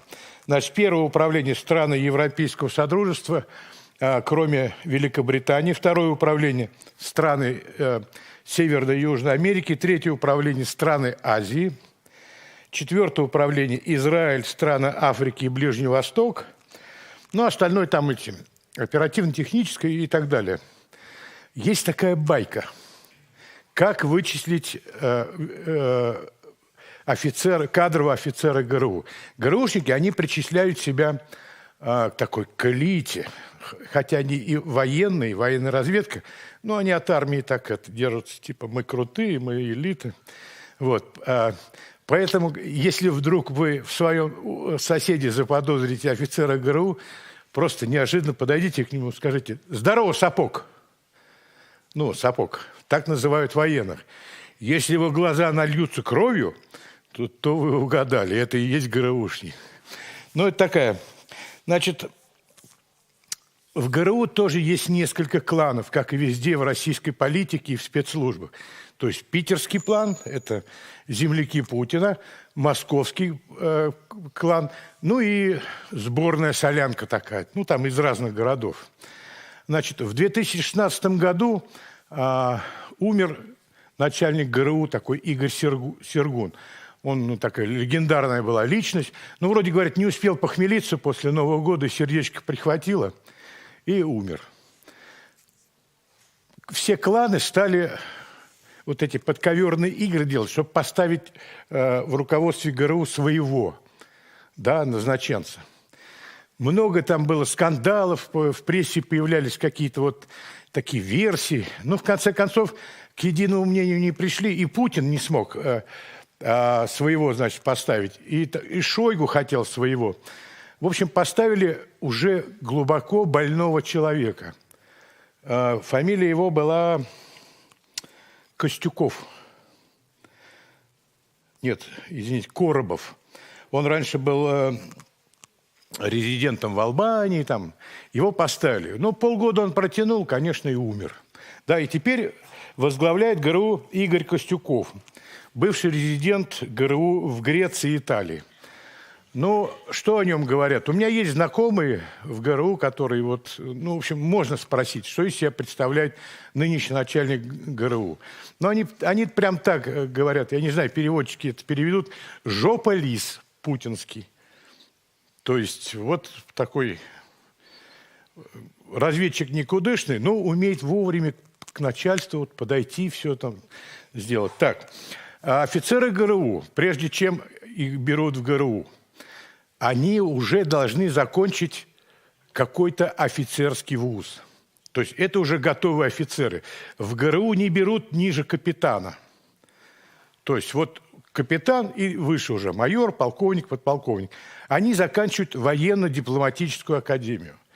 Военно-дипломатическая академия. На первом факультете готовят нелегалов, ну, те, кто нелегально работает, дипломатов, кто сидят в посольствах, во всех внешнеэкономических организациях российских. На втором факультете это военные атташе. Ну, знаете, в каждой стране, в каждом посольстве есть военные атташе. Там атташе по авиации, атташе по флоту. Это как бы легальные шпионы. Ну, они сидят в посольствах, их приглашают на учения, там, они следят, вот российские, допустим, атташе, за могилами советских солдат еще. Ну, среди них тоже бывают начальники резидентуры. Знаете, резидентура, то есть сеть агентов в непосредственной стране или городе. Ну и третий факультет готовят это офицеров ГРУ, их не посылают за границу, они сидят при воинских частях, при воинских округах, то есть разведка вот непосредственно в этом. Теперь, значит, как правило, офицеры ГРУ, которые сидят в посольстве под видом дипломатов, как правило, это первые либо вторые секретари. Но бывают еще и советники. Кроме того, ГРУшники, примерно треть представительств аэрофлота во всем мире, вот эти представительства в разных странах, это сидят офицеры ГРУ. То есть зарплату они получают в аэрофлоте, а офис оплачивает ГРУ, то есть Министерство обороны. Вот я в Вильнюсе здесь делал материал про российское посольство в Литве. Ну, года 3 назад мы с Индрой вот делали вместе. Вот. И я, значит, вычислял этот из ГРУ, этот из СВР, это вообще блатной, этот любовник того, этот любовница этого и так далее. Ну, так посольство, так все везде устроено. И у меня такой Федор Наумкин вылезла фамилия. Я уж не знал его, пробиваю по-всякому. Ну, нет биографии у человека, просто адрес и место жительства в Подмосковье. Ну, так не может же быть. Думаю, дай-ка я посмотрю, куда он платит свои штрафы ГИБДД. Ну, то есть, где-то нарушил скорость, где-то на красный свет проскочил. Он же платит штрафы. Какой адрес указывает? И нахожу. Он, в Подмосковье есть такой поселок Загорянский, там учебный центр ГРУ. Все, товарищ раскрылся. В прошлом году его выслали из Литвы, теперь он второй секретарь посольства России в Абхазии. То есть перевели его на новое место. Не знаю, что он там будет шпионить в Абхазии. Так. Ну вот еще есть Я тут готовился. Есть, значит, шпионы, которые, ГРУ, которые так называемая разведка на местах. То есть они сидят в российских министерствах и ведомствах, где есть проклятые рудники, где есть внешнеэкономические отделы. Вот, то есть вот этот товарищ, его зовут Сергей Тарашкевич. Ну, симпатичный мужик, такой чиновник. Он возглавляет внешнеэкономический отдел Министерства образования России. На самом деле это полковник 4-го управления ГРУ. Да, и то есть он шпионит в странах Африки и Израиля. Вот он недавно делал, он курировал саммит Африка-Россия. Вот. Так, хорошо. Теперь как мы вычисляем всю эту братью шпионскую? Понимаете, в последние годы руководство ГРУ сделало ставку на не москвичей и уроженцев Санкт-Петербурга, потому что их считают слишком умными и ненадежными, а стали привлекать офицеров, набирать в ГРУ из Владивостока, Магадана, Хабаровска, ну, таких регионов очень дальних. Но когда они приезжают в Москву, они же приезжают с семьями, надо детей устраивать в детский сад, в школу, надо жену устраивать куда-то на работу. Иногородних, у них же прописка, допустим, ну, где они, там Владивосток, Хабаровск, Магадан, их не возьмут в Москве. Поэтому руководство ГРУ стало их прописывать по адресу штаб-квартиры ГРУ. То есть Хорошевское шоссе, 76Б. То есть мы, когда смотрим, что за товарищ, набираем, да он прописан на Хорошевском шоссе, 76Б. Вот. Но в том числе есть несколько домов, где там,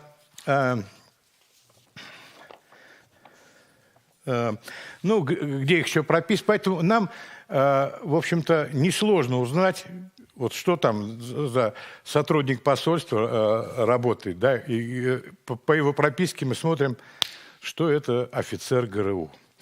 Так, следующий. Переходим. У нас служба внешней разведки, сокращенно СВР. СВР возглавляет старый путинский дружбан Сергей Нарышкин. Он раньше сидел, значит, шпионил в Бельгии в 90-е годы. И когда валюта закончилась, когда вот переходный этот период был, вот, валюта закончилась, а оплачивать шпионов стало, не было денег, его одним из первых отправили назад.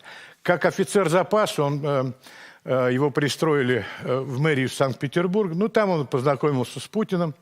В общем, так подружились. Значит, кадровые офицеры СВР тоже заканчивают академию. У них своя академия. Их там учат не только искусству шпионажа. Их учат как манерам, как одеваться правильно, и этикету дипломатическому. Понятно, да?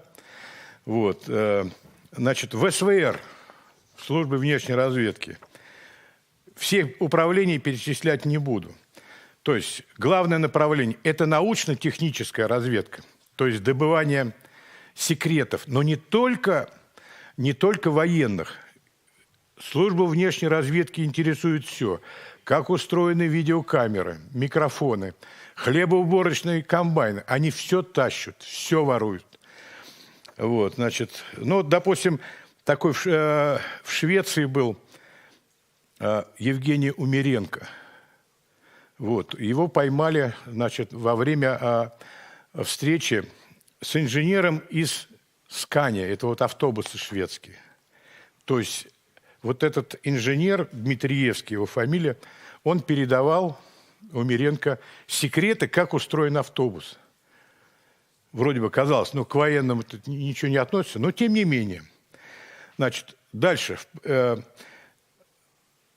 Еще одно управление – это политическая разведка. То есть люди сидят в посольствах, встречаются с дипломатами, с чиновниками, читают газеты и пишут, в Москву отправляют шифровки. Их называют пиджаками. Но они штаны протирают в основном.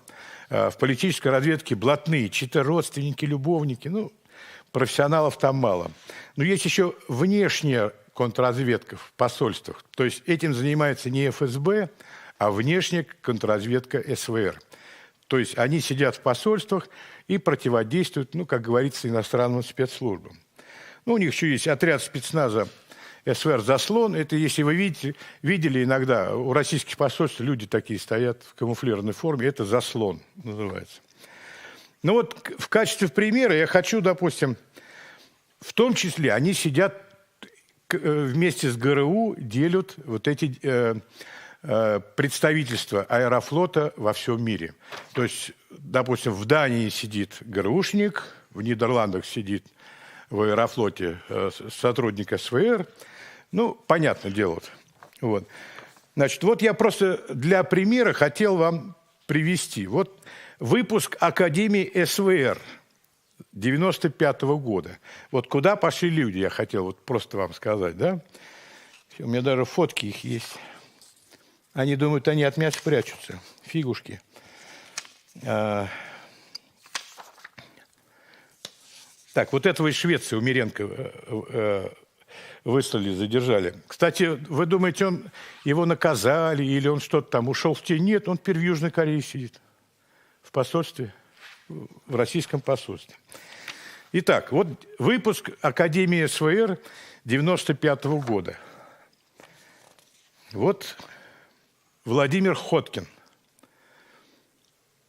офицер СВР. Где он теперь работает? Куда его прикомандировали?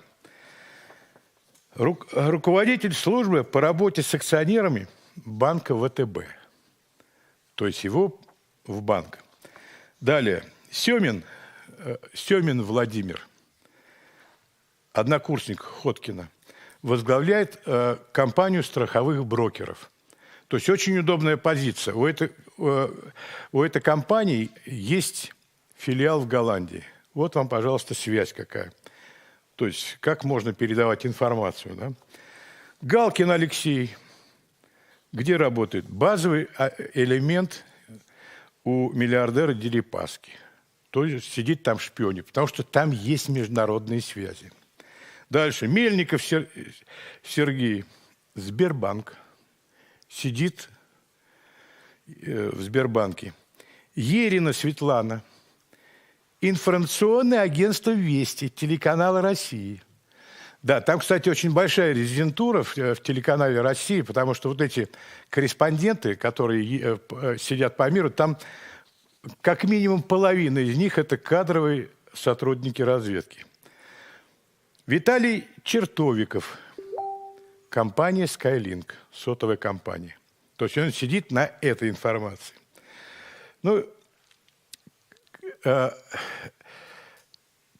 Такое бытует мнение, типа, это ГРУшники засветились, вот, прописываются в своей штаб-квартире сотрудников, тем самым их спалили. Вы думаете, в СВР лучше? Нет. Только в Москве для офицеров СВР построили 7 ведомственных домов. То есть вот дом 600 квартир, и туда заселили кадровых офицеров СВР. Ну, как если вы знаете, в Москве можно на каждом углу купить адресные базы. И все это... Даже не надо ничего шпионить, да, просто купил там, посмотрел, кто живет в этом доме. Все, человек засвечен. А из российского бюджета на каждого офицера СВР, на его обучение, там, несколько миллионов долларов тратится, чтобы сделать из него специалиста. В общем, деньги на ветер. Так мало того, они, значит, СВР как делают? Вот берешь дом, там, допустим, 400 квартир, 400 жильцов, и ни одного мужчины. То есть вот адресную базу, ни одного мужчины. Женщины и дети.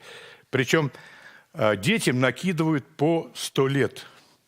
То есть если он родился в 2005 году, ему пишут 1905 год. Ну, типа так они секретят. И был скандал большой. В пенсионный фонд обнаружил, что в домах живут по 80, 90, 100-летних стариков. Ну, сами стали разбираться, но потом, правда, выяснили. Так, хорошо. Ну, провалы слышали, да, какие в СВР громкие? Значит, убежал Александр Потеев, который был куратором в Штатах, в Южной Америке. Непонятно, почему он вообще убежал. Он орденоносец, у него отец там герой был. Ну вот убежал и выдал 11 нелегалов. Помните, если помните, история была, был обмен в Австрии. Туда Скрипаля отправили там запорожцев, по-моему, фамилия его, а сюда 11 нелегалов. Ну, еще один убежал, такой Олег Смоленков. Он начальник секретариата был путинского помощника по международным делам Юрия Ушакова. То есть чувак 15 лет передавал ЦРУ совершенно секретную информацию. И когда он убежал, никаких не последовало. По идее, Ушакова должны были уволить с позором. У него 15 лет под носом сидел шпион. Не, все продолжают работать, все нормально. Так, с этими закончили. Переходим к 5-й службе ФСБ. Есть такая 5-я служба ФСБ. По сути, тут та же чекистская ФСБшная разведка. Они сидят в посольствах. Между прочим, в 49 странах мира. Если раньше просто сидел представитель в посольствах в российских, представитель и его жена, то с 2013 года Путин разрешил иметь им свой аппарат. Причем численность не уточняется. Он может нанять себе и 20, и 50 помощников. В общем, официально это называется 5-я служба, служба оперативной информации и международных связей. Как появилась эта служба? После распада СССР страны СНГ договорились друг против друга не шпионить. Ну, то есть договорились, мы не будем друг против друга шпионить. Но когда пришел Путин, он пошел на хитрость. Он создал вот эту 5-ю службу. Вроде бы они просто представители сидят в посольствах там. На самом деле они занимаются шпионажем. Значит, возглавляет 5-ю службу такой генерал-полковник Сергей Беседа. Разумеется, он земляк Путина. Он относится к тем неприкасаемый. Что бы он ни сделал, ему ничего не будет. То есть он из путинского близкого круга. Вот, там была информация, что вот у него, значит, он неправильно там Путина информировал по ситуации в Украине, поэтому такие неудачи. И вот там Сергея Беседу арестовали. Да ничего подобного. Сидит нормально, весь в шоколаде. Так, кстати, вот этот Беседа, я про него и про группу генералов делал большое расследование. Что они сделали? Рядом с резиденцией Путина находился детский лагерь для детей сотрудников ФСБ. Вот. И что эти генералы сделали? Земля там дорогая, практически золотая. Они этот лагерь детский снесли, своих же детей, вот рядовых сотрудников, снесли его, поделили на участки и продали такому табачному олигарху Игорю Кисаеву. Ко мне и Бортников присылал там своего, не надо печатать, там меня уговаривали. Шумиха была страшная. По идее, они должны были от такого позора застрелиться, ну, как офицеры, отнять у детей их лагерь, да, распилить его и продать. Каждый из этих генералов заработал, ну, примерно от 1,5 до 2 миллионов долларов за эту землю. Значит, в 5-й службе ФСБ есть отделы. Ну, допустим, молдавский, украинский, грузинский, армянский, в том числе и прибалтийский.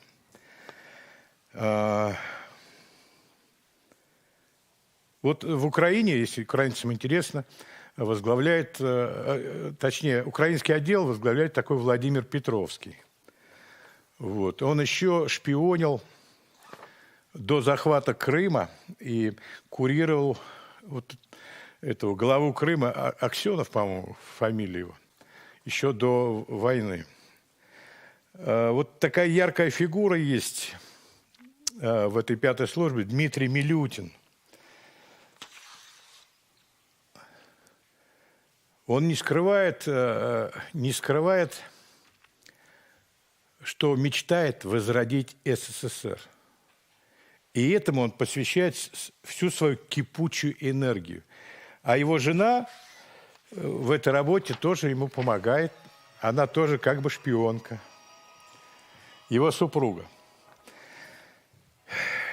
Ну, опять же, секретчики из пятой службы не отличаются особой фантазией. Если ГРУшники прописывают в штаб-квартире ГРУ, СВР строят ведомственные дома, которые можно изучить, список жильцов, то офицеров из пятой службы прописывают по адресу центральной аптеки ФСБ. То есть, ну, вот это рассчитано на дураков. Ну, неужели непонятно, если человек прописан по адресу центральной аптеки ФСБ, 600 человек там прописано. Понятно, что он имеет отношение к спецслужбам. Ну вот в этом здании, в аптеке ФСБ, в этой центральной аптеке при Сталине расстреливали людей. И по утрам, значит, дворники смывали, там грузовички приезжали, закидывали тела, отвозили нас там в ямы, а дворнички шлангами смывали кровь. Ну, в общем, вот эти три службы, ГРУ, СВР и пятая служба, занимаются шпионажем. Правда, после нападения Путина на Украину из Европы выслали где-то примерно 700 дипломатов. И у меня источник есть, ГРУ, он схватился за голову, говорит, что же этот Путин, гад, делает? Он развалил всю резидентуру, которую годами налаживали этих агентов. Причем многие агенты после того, как Путин напал на Украину, перестали выходить на связь со своими кураторами.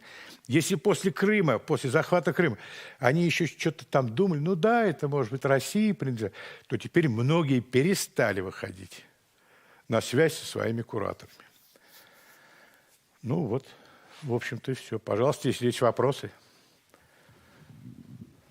Thank you, Sergey. Questions?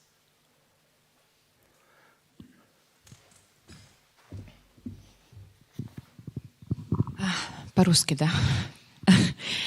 Ну вот есть, вы там немножко уже указали какие-то методы, как мы можем, ну вы можете find out, найти, где и как искать. Есть еще какие-то книги, которые мы, которые не знаем или живем в других странах, мы как-то можем тоже смотреть, например, в наших странах. Ну, я из Балтии, что еще мы можем смотреть, где, например, адреса, и как-нибудь больше выяснить про этих людей, которые работают там, embassies, как это? В посольствах, да. Да, но у меня, вот честно говорю, у меня на них нюх. Мне только вот стоит посмотреть, как вот биографию, да, или отсутствие биографии, какие полеты там он делал, да. Многие еще палятся, вот про нее ничего нет. Ну, заходишь посмотреть биографию жены, где она работала, или на какие документы покупались телефоны, машины, прописки всякие. Как вы знаете, Где вы доставаете эту информацию? Мне звоните. Ну, как вам сказать? Ну, в России, ну, сейчас после дела отравления Навального поприжали. Ну, так даже в интернете можно набирать адрес. Есть сайты, где указан адрес, и по ним, в общем-то, все видно. Вот я на прошлой неделе вместе с коллегой из Нидерландов мы опубликовали материал, список нон-грата, кого, в общем, выслали из посольства Нидерландов, посольства России в Нидерландах, там 18 человек. Так они все в соцсетях. Вот они там в Канаде, вот они в Пакистане. Очень легко все отслеживается, их биография. То есть такие у Путина пошли секретные разведчики. которые ночуют в соцсетях.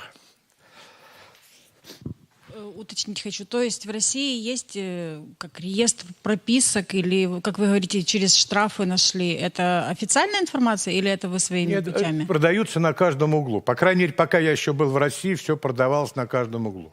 То есть как бы реестров таких нет? Это надо... Где-то есть, но в основном нет. Так это же продают сами полицейские эту информацию. Сами же ФСБшники. Сами же офицеры ГРУ. Продают секретную информацию, которой мы пользуемся. Ну, вы ее как-то проверяете, перепроверяете. Так что там проверять-то? Там все нормально.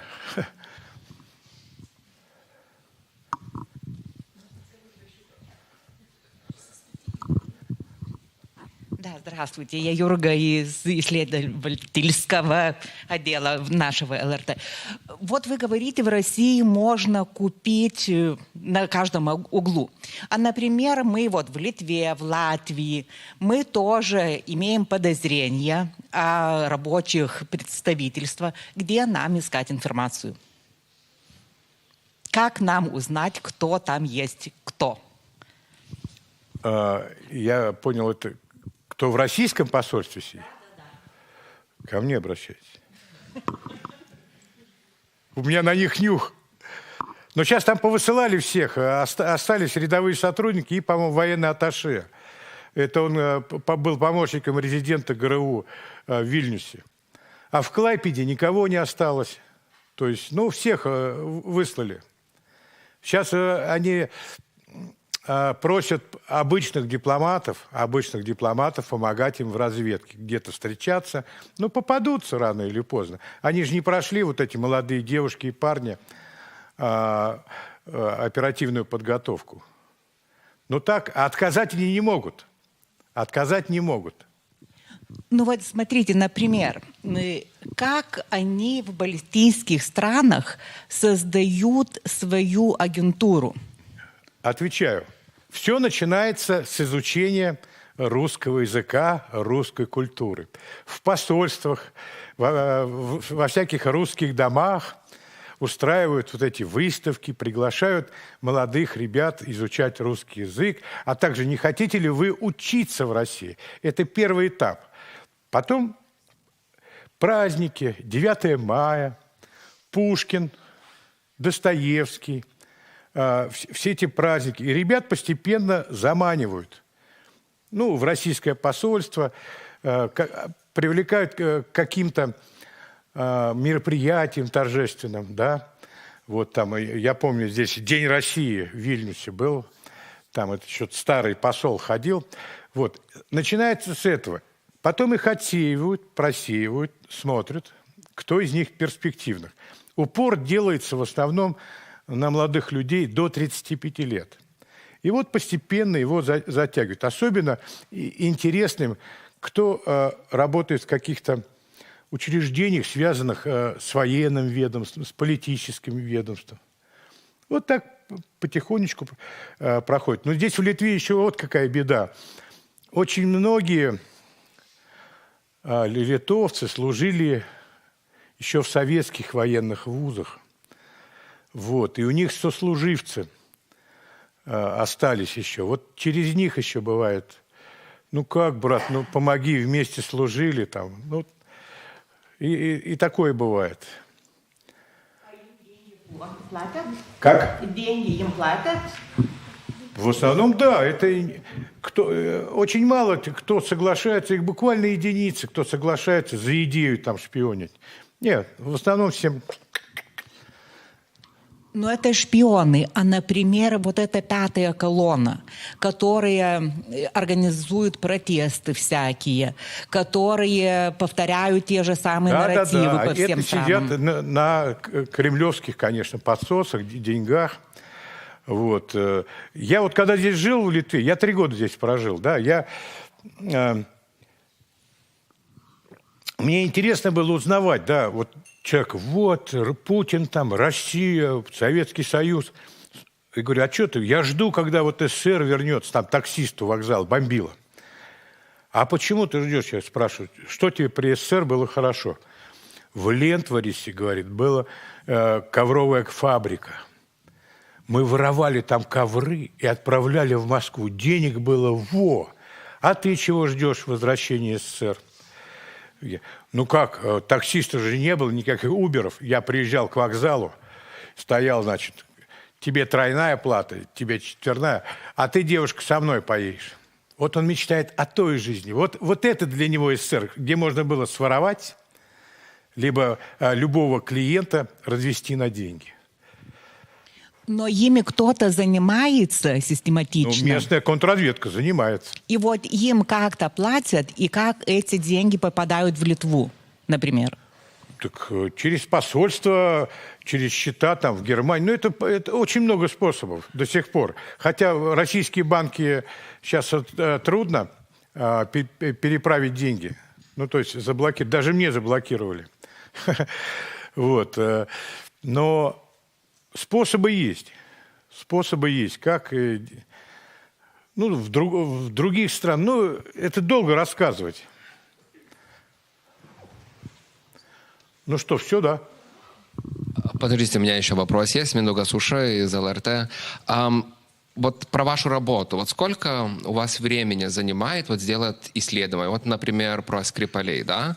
Вот сколько это занимает вот биографии прочитать, купить эту информацию? Месяц, 2 месяца, полгода? Вот как вы работаете? Ну что, меня выгонят, если я буду делать месяц. Ну, я без дела никогда не сижу. Я постоянно копаюсь во всех базах, во всех информационных там утечках. Вот. Ну вот на прошлой неделе, которое вышло расследование совместное с голландскими журналистами, у меня ушло где-то 2 недели. То есть я уже увидел эти фамилии, нашел их в соцсетях, посмотрел их биографию, и постарался им связаться с ними или с женами, но никто мне не ответил. Ну, 1,5 недели в основном. Но вы уже получили фамилии, а вот когда вы не знаете фамилии и кто вот это сделал, да? Вот, а что там работать? Я получил список нон-грата, вот, и стал по нему работать. А если нет фамилии, и работать не с чем. Ну что, пора поесть, да? Больше вопросов?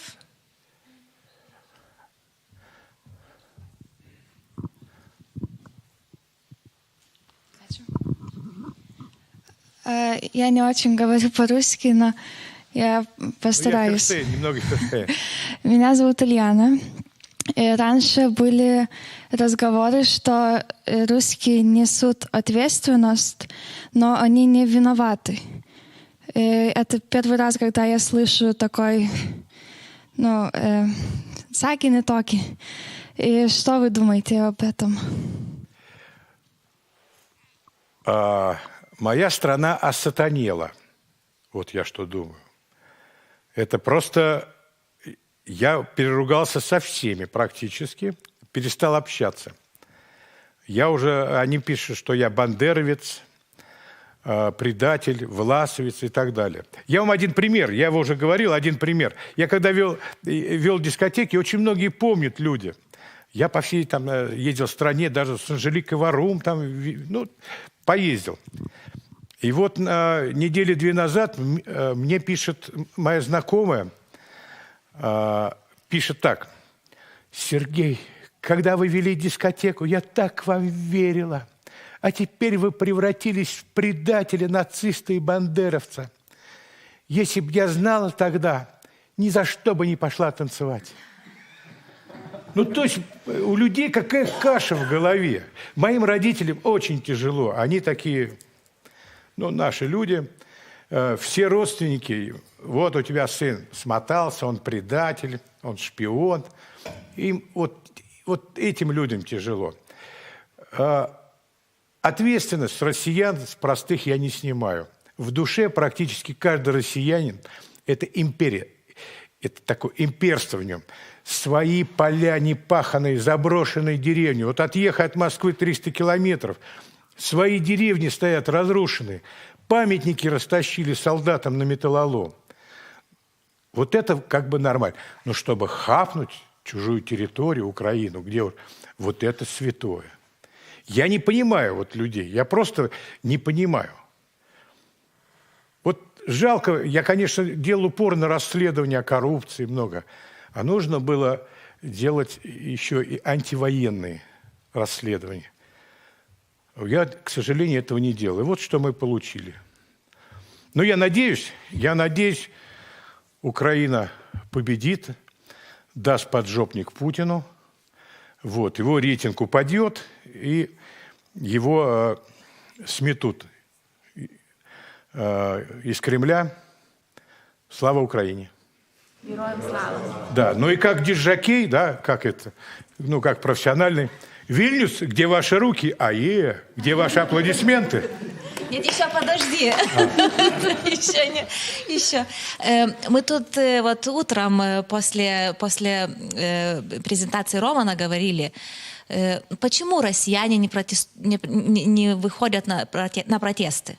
Что должно случиться, чтобы россияне, вот эти, которые растащали все памятники на металлолом, вышли на улицы?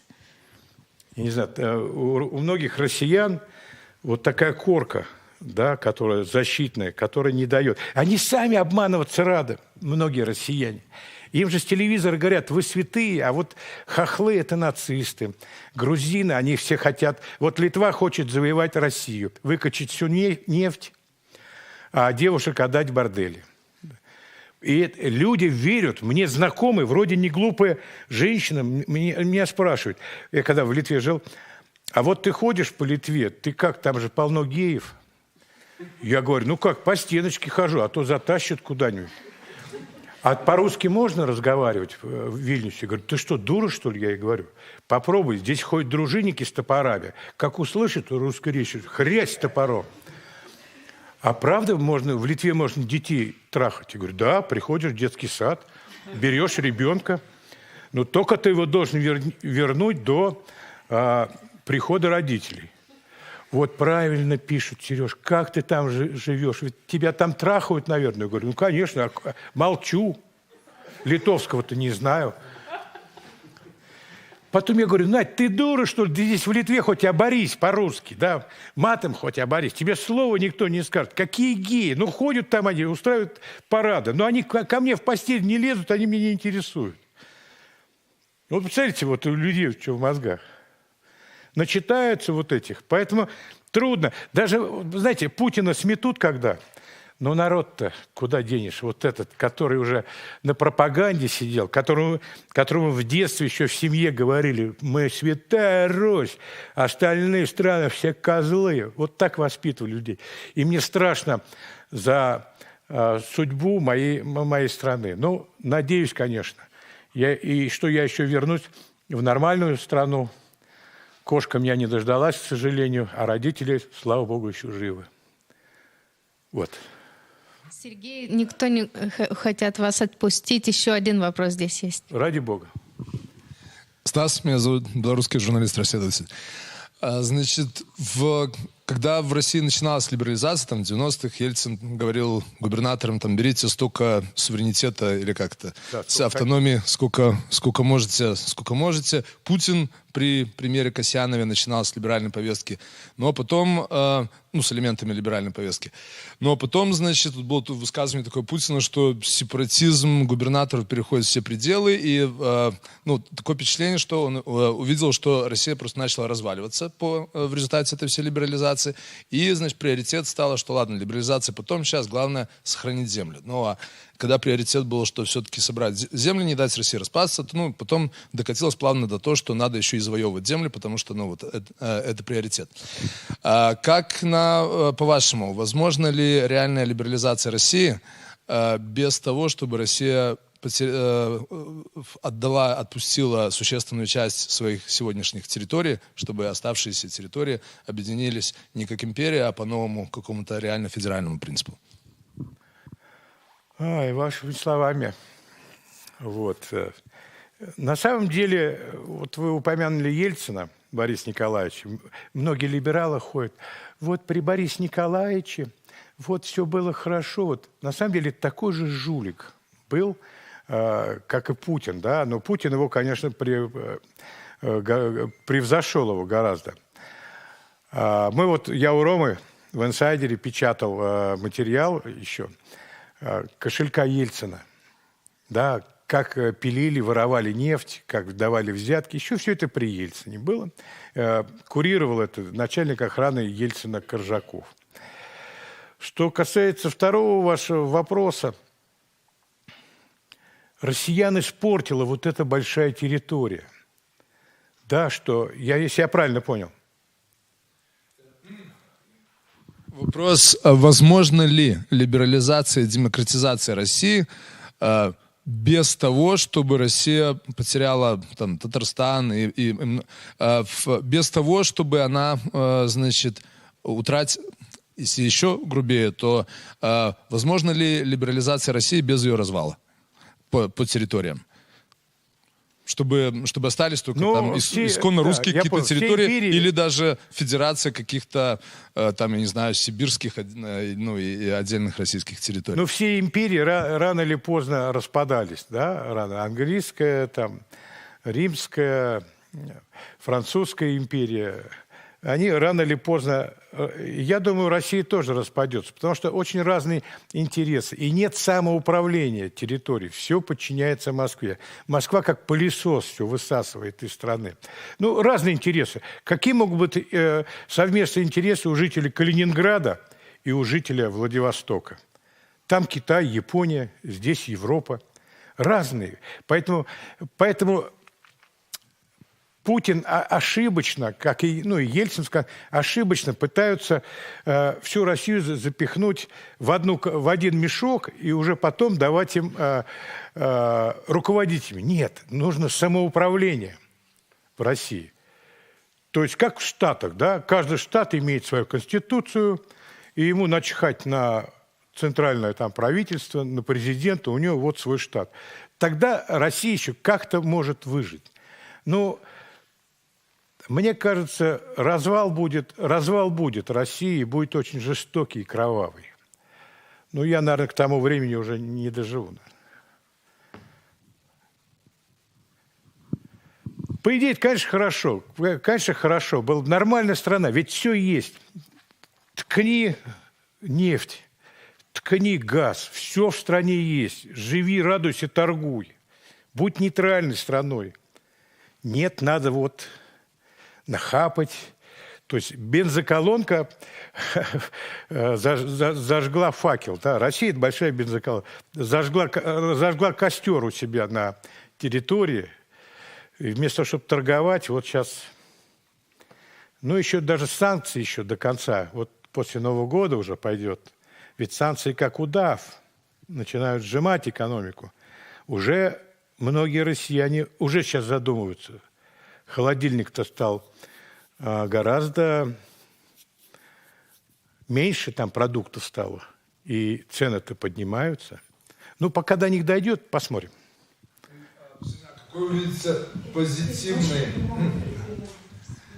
Какой вы видите позитивный конечный вариант после такого возможного кровавого развала, что как дальше все будет в идеале? И в какой временной перспективе? Ну, будут республики, страны, будет независимость, будут равноправные договоры. Москва не будет пылесосом высасывать все ресурсы, и людские, и полезные ископаемые, нефть, газ там. Вот. Правда, России придется выплачивать репарации за Украине. Но к тому времени, я думаю, нефть настолько упадет в цене, и газ, и нефть, что опять же это будет выжимать все соки из россиян. Да, вот из внуков вот этих патриотов, которые сейчас орут: давай, мочи Украину. Ну, эта тема для меня очень сложная и болезненная. Я каждое утро открываю интернет и читаю: там ударность, там погиб ребенок, там... Мне вот тяжело это сейчас переносить. Но, правда, я все время жду одну новость. Сегодня, после продолжительной болезни, скончался Владимир Владимирович Путин. Каждое утро жду эту новость. Россия останется. Ну, хотя бы. Это первый шаг к тому, чтобы Россия стала очищаться. Я понимаю, народ в один момент не переделаешь. То он орал, давай всех мочи, а теперь, значит, это...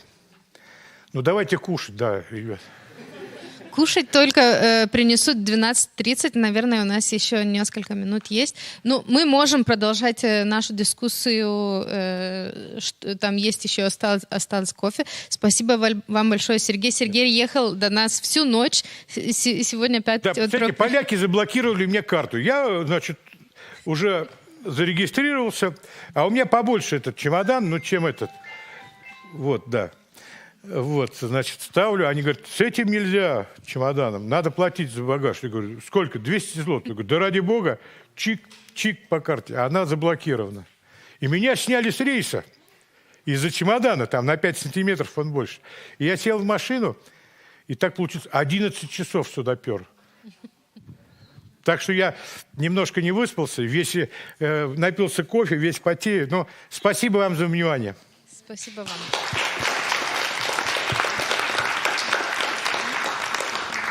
После обеда, after the lunch, we are coming back 1:30 again here, and the lunch will be right here, not far away.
So, hello everyone again. You have your stomachs filled. How was it? Was it good? So we are back now to our second half of the day session, and we are starting today the second part of the day. We are starting with the presentation made by Holger Roonemaa. He's an award-winning investigative journalist from Estonia, Estonia's Ekspress Meedia, and his investigations includes Russia's funding of European far-right parties and movements, as well as Wagner files. And today he's going to talk about the techniques and behind the scenes of these famous investigations that he publicized. So I'm giving the floor to you now. Thank you. Hi everyone. I'm happy to see that so many have stayed in the room after the good lunch. First of all, I'm just out of curiosity that how many of you are actually journalists, because I understand that what happened? Here we are. That the seminar was open to everyone around. So who are journalists actually? Okay. Kind of, half the room? Okay, so it's good to know. I will be talking about two different investigations that we have done over the last 12 months. Indre asked me specifically to talk about the European far-right. That's a story that we did together with Dosje Center this spring, but I must warn you in advance that the investigative part as such, the story was very interesting, but the investigative part of it was like really boring. But we got a bunch of documents, you read them, you analyze them, you contact people, and then you write a story. but the content of the documents as such, they were really interesting. And the second investigation I'm going to talk about, and maybe try to get you thinking along as well about how to approach such topics, is going to be about Wagner PMC, which has been in the news, of course, for months now, much more than it used to be ever since 2014. But so, not to waste any time, the story about the far-right, European far-right, their connections to Russia or to Kremlin. These guys, maybe you know this guy, his name is Matteo Salvini. He's right now, I think, making a comeback to Italian politics, or has made a comeback. He's the front man of La Liga party in Italy, populist far-right party. And this guy is probably much less known, and with a really similar name. The first guy is Salvini, then this guy is Savoini. Mostly I'm going to talk about this guy, Gianluigi Savoini. And here on this photo, they took themselves. They are openly in Kremlin and then posting about it. But a little bit after they took that photo, they needed to start covering all their tracks about their connections to the Kremlin. This is the story that we published, and just to give you a bit of context, because I presume that not many of you have read the story. It's about, as I told you, that it's about Dosje Center acquiring a bunch of documents, like dozens of documents. It wasn't like a huge leak. The leak contained regular documents like Word files, emails, some contracts, and they seem to originate from Tsargrad, which is an organization, some call it like a media organization, media company in Russia, owned by a local oligarch named Konstantin Malofejev. Dosje Center, I don't know, is there anyone from Dosje in the room? Or if they are watching through the TV stream, video stream, I'd really once more like to credit them that they have been the source to us for many investigations that we have been doing. It's part of the fun of being an investigative journalist that you don't always need to dig up all the documents yourselves, but sometimes there are other colleagues and other entities that are actually acquiring something that is relevant for you as a journalist as well. So what we started with, yes, we had the documents, and then obviously, like, we all know for a long time about the connection between the Kremlin or different close to Kremlin organizations and the European far right. Of course, we know that there has already been reporting about how Le Pen's party, the National Front, received their bank loan, what was it, 11 million euros, and such stuff like that. So this secret, again, what's happening? The secret wasn't really well kept. And our story, basically, I think we managed to shine a little bit more light into just one corner of how Russia, Kremlin, name it however you want, is trying to influence and then meddle with Europe, and at this time by actively supporting the European far-right parties and trying to build them into one coordinated network. Konstantin Malofeyev, he is the oligarch I told you about. He is sanctioned by the US, by the European Union, by Canada already from somewhere near 2014. He was actively involved in the 2014 events in Crimea, in Donbass.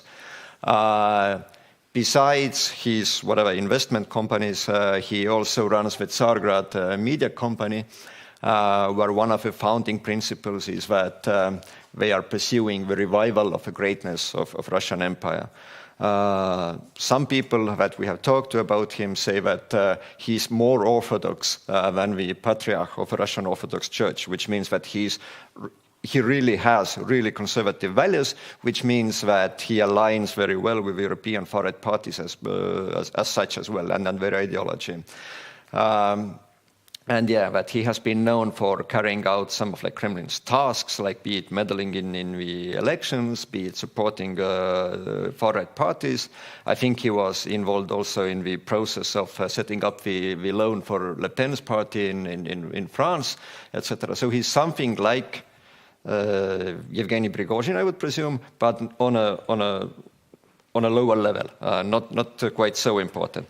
But still, in our investigation, what we saw that Malofeyev's Tsargrad media company and their employees were the connecting points between Kremlin and European far-right parties, namely La Liga from Italy, AfD from Germany, Le Pen's National Front.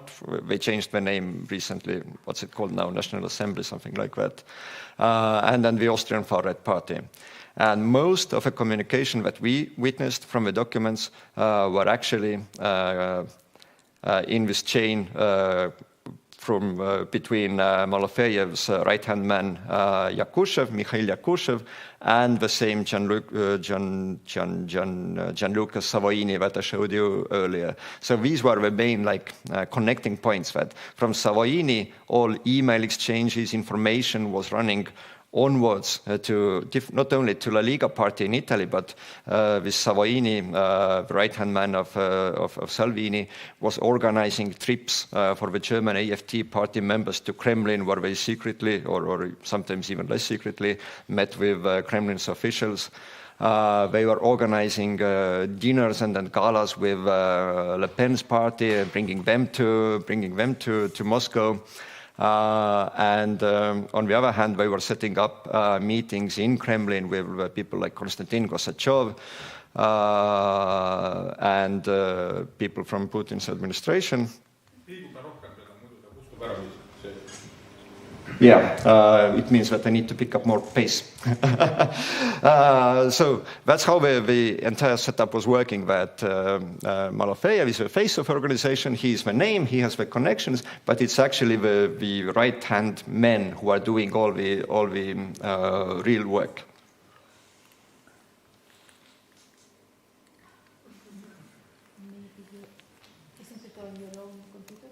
much better.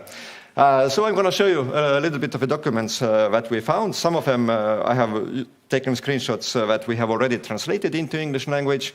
Some of them were originally in English language, and some of them I've used in original Russian language, and maybe some were in Italian and stuff like that. From the emails that Mikhail Yakushev, the right-hand man of Malofeyev, we found documents where he was himself describing how they were trying to set up something called Altintern. I think it's a deliberate reference to Comintern, probably it is, but that's not so important in the end as well. But we're already trying to do it in 2019, and the aim of it would have been to really unite the European far-right parties. Of course, we don't use the name far-right, but they use like conservative, traditional, etc., etc. But in 2019, they didn't succeed because stuff started happening. First of all, our good Italian colleagues from L'Espresso discovered how Kremlin tried to illegally fund the La Liga party, which means that they were trying to send like 5 million euros, something close to that amount, as a kickback from an oil deal with an Italian energy company. But our Italian colleagues discovered that and wrote about that, so there was like a little bit too much of bad public attention to it, so we needed to postpone. And then COVID came, and for all obvious reasons, they were not able to actually carry this creation forward. But at that time, they really tried to, they were so confident and they didn't need to worry about anything. That all these links at that time were much more visible than they became a little bit later. These are the 5 founding principles that the Altintern was supposed to be. As you can see, all the classical marriage being only the union of a man and a woman, Christianity, national culture and tradition. So all the things that we see in the talking points of the far-right parties, also in Estonia in the talking points, which doesn't mean that Estonian far-right party is directly connected to the Kremlin, but we'll get to that a little bit later. Yeah, and that's in 2020.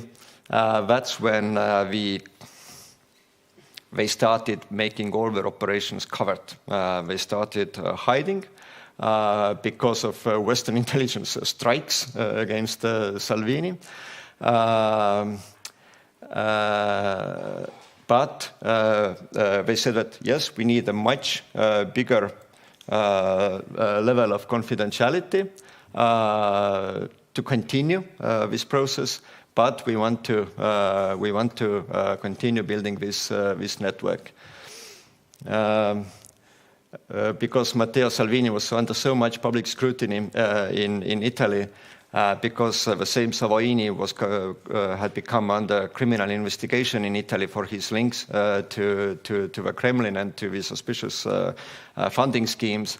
The Russians had lost direct contact to the Italian far-right, to the Russian Tsargrad organization, and they were really like scheming that how could we actually now get like someone who would be a trustworthy contact between us and the Italian far rights. That they still wanted to continue with operations, but they were struggling at that time. And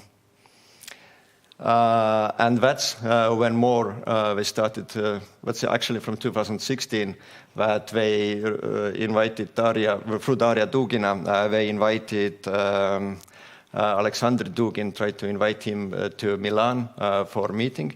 Again, Alexander Dugin, as we know, is the central, one of the central figures in all of this ultra-far-right, ultra-traditional ideology, and who is kind of like a godfather to many of also European far-right ideologists.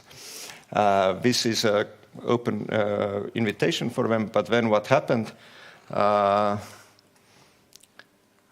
it's not that email. I think it's, whoops.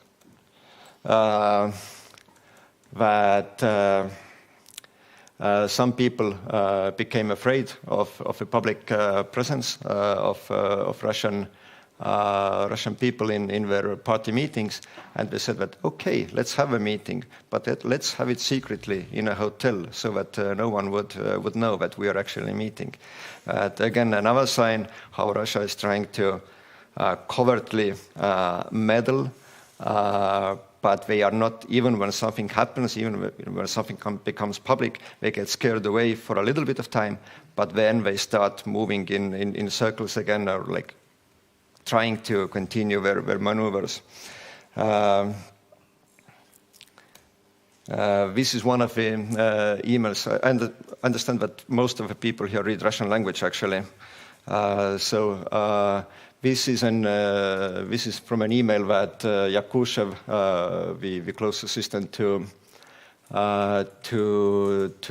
Malofeyev, sent about Moishev, referring to Malofeyev. Again, in 2019, booking himself or getting himself a room on the same floor in the hotel where actually Matteo Salvini was staying in hotel, only to have a meeting, and only for the reason that, no one who shouldn't be aware of it wouldn't get aware of it.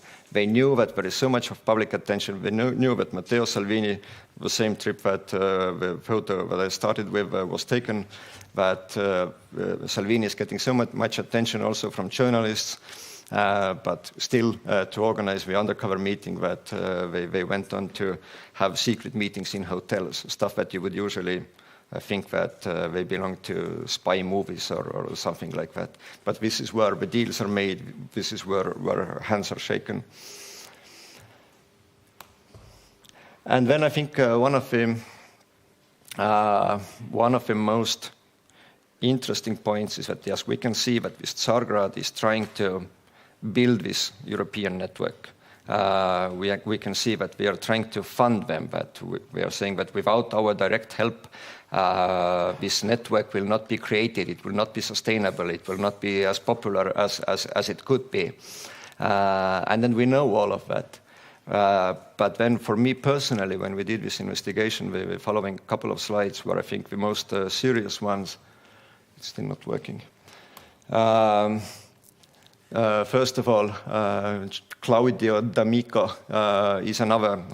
was another top functionary of La Liga party, wrote to the Russian people in Tsargrad,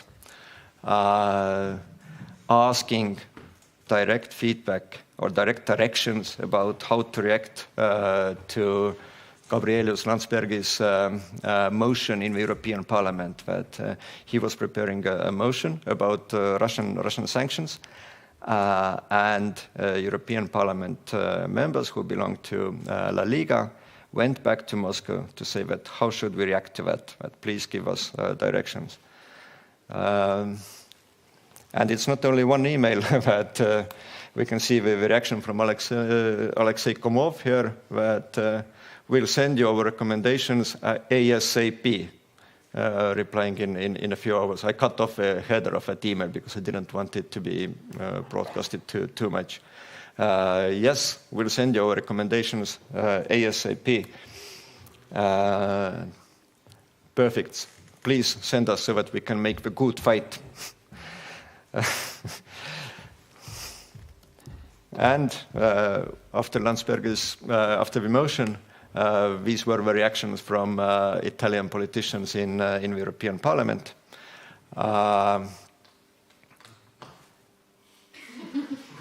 Thank you. Where we can see, very good, thank you. Where we can see that it's 100% against the motion, against the idea of sanctions against Russia.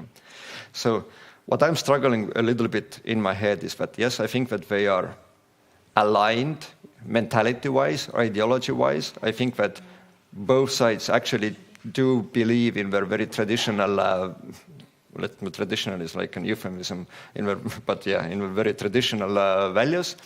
But at the same time, there is so much of like regular business behind it that we can see that what really unites them is the fight against sanctions against Russia. So it's practical and ideological at the same time.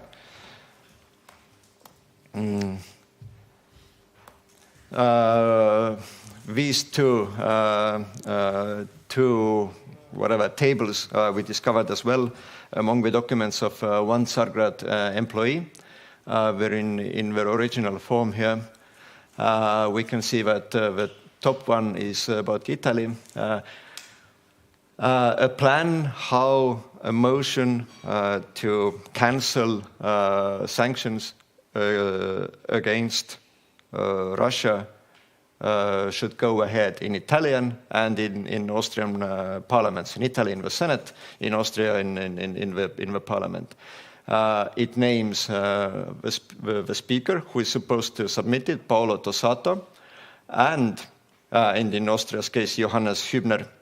And it also names the price, 20,000 euros plus 20,000 euros, and in case you are successful, another 15,000 euros.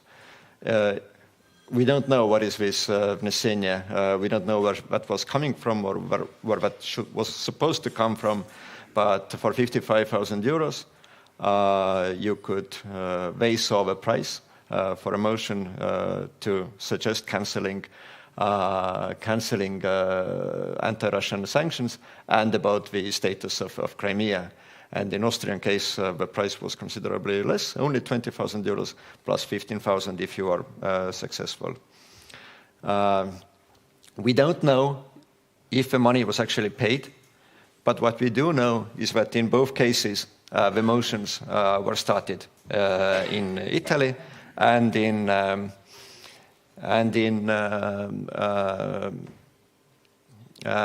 Austria as well. I'm just checking if nothing delicate is on the screen. This is Italian Parliament webpage. The same Paolo Tossato started on the 27th of June 2016. Started the motion. Can I translate it quickly into English as well for better understanding? And this part is what is interesting here. Or relevant first, that he wanted to commit the Italian government to start actions in the European Council, not to prolong any sanctions, and to address the issue of Crimea and Donbass, respecting the rules of international law and the democratic will of peoples and nations. And I think that it corresponds exactly to the talking point that was said here. Again, we can't prove that the money moved, but we can show, I don't know if Nils is here, but we can see facts. One fact, we can see the second fact. We can see probable connection between them, but we can't ultimately say that the Russians paid for that motion because we haven't seen the money move. This piece in the English language story was something that caused a political scandal in Italy at the time in the end of March when we ran the story or whatever in springtime. And it also caused Salvini to threaten to sue us. Coming from small Estonia, that made me a little bit anxious for a little bit of time, but he never carried through. So we're okay with it. So we can see that, yes, illegal funding is going on. And that's how Russians are buying influence. I don't think that Russians were so naive, or Tsargrad or Malofeyev or whoever is behind him giving him task. I don't think that we're so naive that they would have thought that the motions would go through. And I don't think that would have been the aim. But the aim is even to show that there is such a voice in Italy, in Austria, next maybe in Germany, next maybe in in France, of course, in the Netherlands, and then so on, just to build that kind of like narrative that Europe is against sanctions. It's destroying our economies. We need to cancel them. We can't prolong them. It's more about like building this strategic narrative. But obviously, in many countries, you never know that motions like that can actually pass as well at some stage. And now the only fun part of that story for me personally is that as a proper journalist, maybe too late, as Nils was talking in the morning, maybe I was a little bit too late sending out the questions, but obviously we went to Tsargrad and asked them to comment about all the things that we discovered in the documents and that we were going to write. But I didn't expect any reply, because usually like we've done like several stories as such, and then they never bothered to reply to us. But this time I really did receive a reply, congratulating me of being basically being a spy and then working on behalf of American, European, and the British, I think it was as well, special services or intelligence services, and then trying to activate the information fed to me by them. They compared me with Völkischer Beobachter. They said that we are contributing to the Western countries killing Russian soldiers and people in Donbass. But being, as we say, being basically a spy, saying that they are not going to answer to me, saying that, I am part of the information war and so on. And then the third point was really interesting, that if you want to receive information, please come to Moscow. We are waiting for you. Obviously, if I'm being accused of being involved in espionage, I think going to Moscow wouldn't be the safest thing to do. I didn't follow up on it. But they said, they tried to lure me into it. So if I'm a real journalist, then of course, like, if I'm not to tell a one-sided story, then of course, if I want to do it, I should go there. I should do that. But that's something that made you smile in the end of the day. This story didn't have any direct Estonian connections. It didn't have any Latvian connections. It didn't have any direct Lithuanian connections besides the Landsbergis motion. And that's all the time that we are asking that, what about the Estonian far-right party or populist far-right party? Are they getting funding from Russia? Are they getting instructions from Russia? No, we haven't seen anything like that, but they are still part of the same network that the Russians were trying to create in 2021. Also, a kind of network was started by Le Pen's party. We don't know if it's directly related to what Tsargrad was doing, but we can see that the Estonians are always around there. And if the Russians are able to create this European far-right network based on like German, Italian, French, Dutch, and Austrian far-right parties, Estonians will get influenced by it. Estonian far-right party, they will get a stronger voice from it. They will get the same messages. They will start recycling it. And we're already, right now, we are actively participating in campaigning for La Liga, for example. And when we have elections in Estonia, this guy is, his name is Ruben Kaalep. He's parliament member from the Estonian far-right EKRE party. And before the last elections, Le Pen was touring in Estonia, helping them campaign. And they made the white supremacy selfie like this. The sign is like white supremacy, crypto-fascism sign that they took a selfie with. So it's still like Estonian or whatever, the Baltic, or some far-right populist parties, I'm sure that they don't have direct connections. I believe that they don't have direct connections to Russia, but they have in a circumstantial way. They don't receive any direct money from Russia themselves. But if their strongest colleagues or co-fighters in Europe are receiving really direct funding and really direct orders what to do, what kind of motions to press, and then so on, I think it's still like serious enough matter to say that they are affiliated to the same system. It's just like one link removed. But obviously, as I told you, that with Tsargrad is not by far the only one, maybe not even the most important connection between the far-right parties and Russia. And as well, I presume we all know that it's not only the far rights that Russia or the Kremlin is using to interfere in European affairs. There is Prigozhin and Wagner. There is Prigozhin, who is doing other influence operations. Last year, we did a story about Prigozhin's Afrik network that suddenly initiated Baltic Sea strategic dialogues. They were planning events in Berlin and then doing over Zoom or internet connection in the end as well, where we really invited politicians from Lithuania, from Latvia, from Estonia, from Germany, and they were trying to, and they wrote a report as well about what would be the Baltic and then German or European relations after the COVID crisis. What is the new system of cooperations? What is the new economic connections and possibilities? They were really trying to step their way into not the far right at all, but into the regular mainstream political decision making in the Baltic countries. And of course, there are all the other players around. Like we know about Yakunin, we know about the Family Congress or the Dialogue of the Civilizations, and one for our area, one important institution is the Department for Interregional and Cultural Ties with Foreign Countries.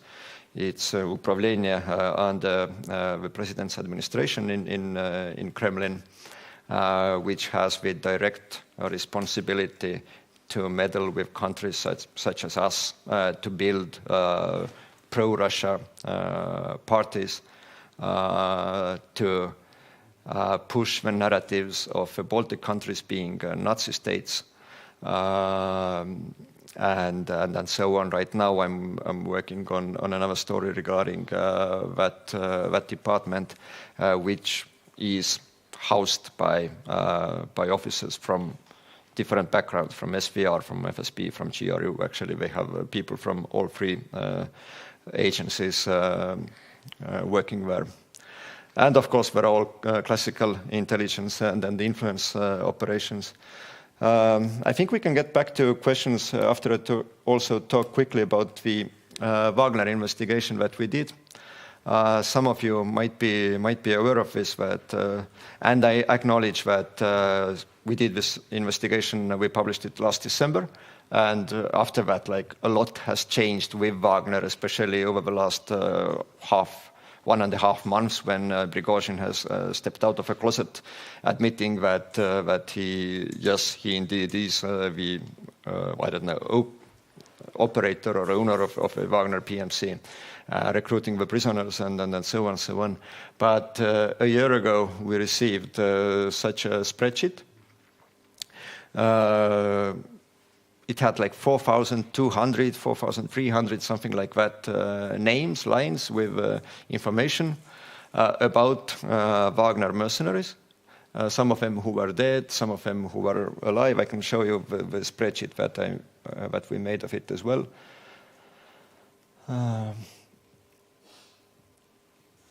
And much of this information, these 4,000 names, were public, but no one had really systemized it. No one had aggregated. No one had analyzed it as such. That we were up on different Ukrainian sites. We got, I'm sure that we got some additional information as well for around 1,500 people as such.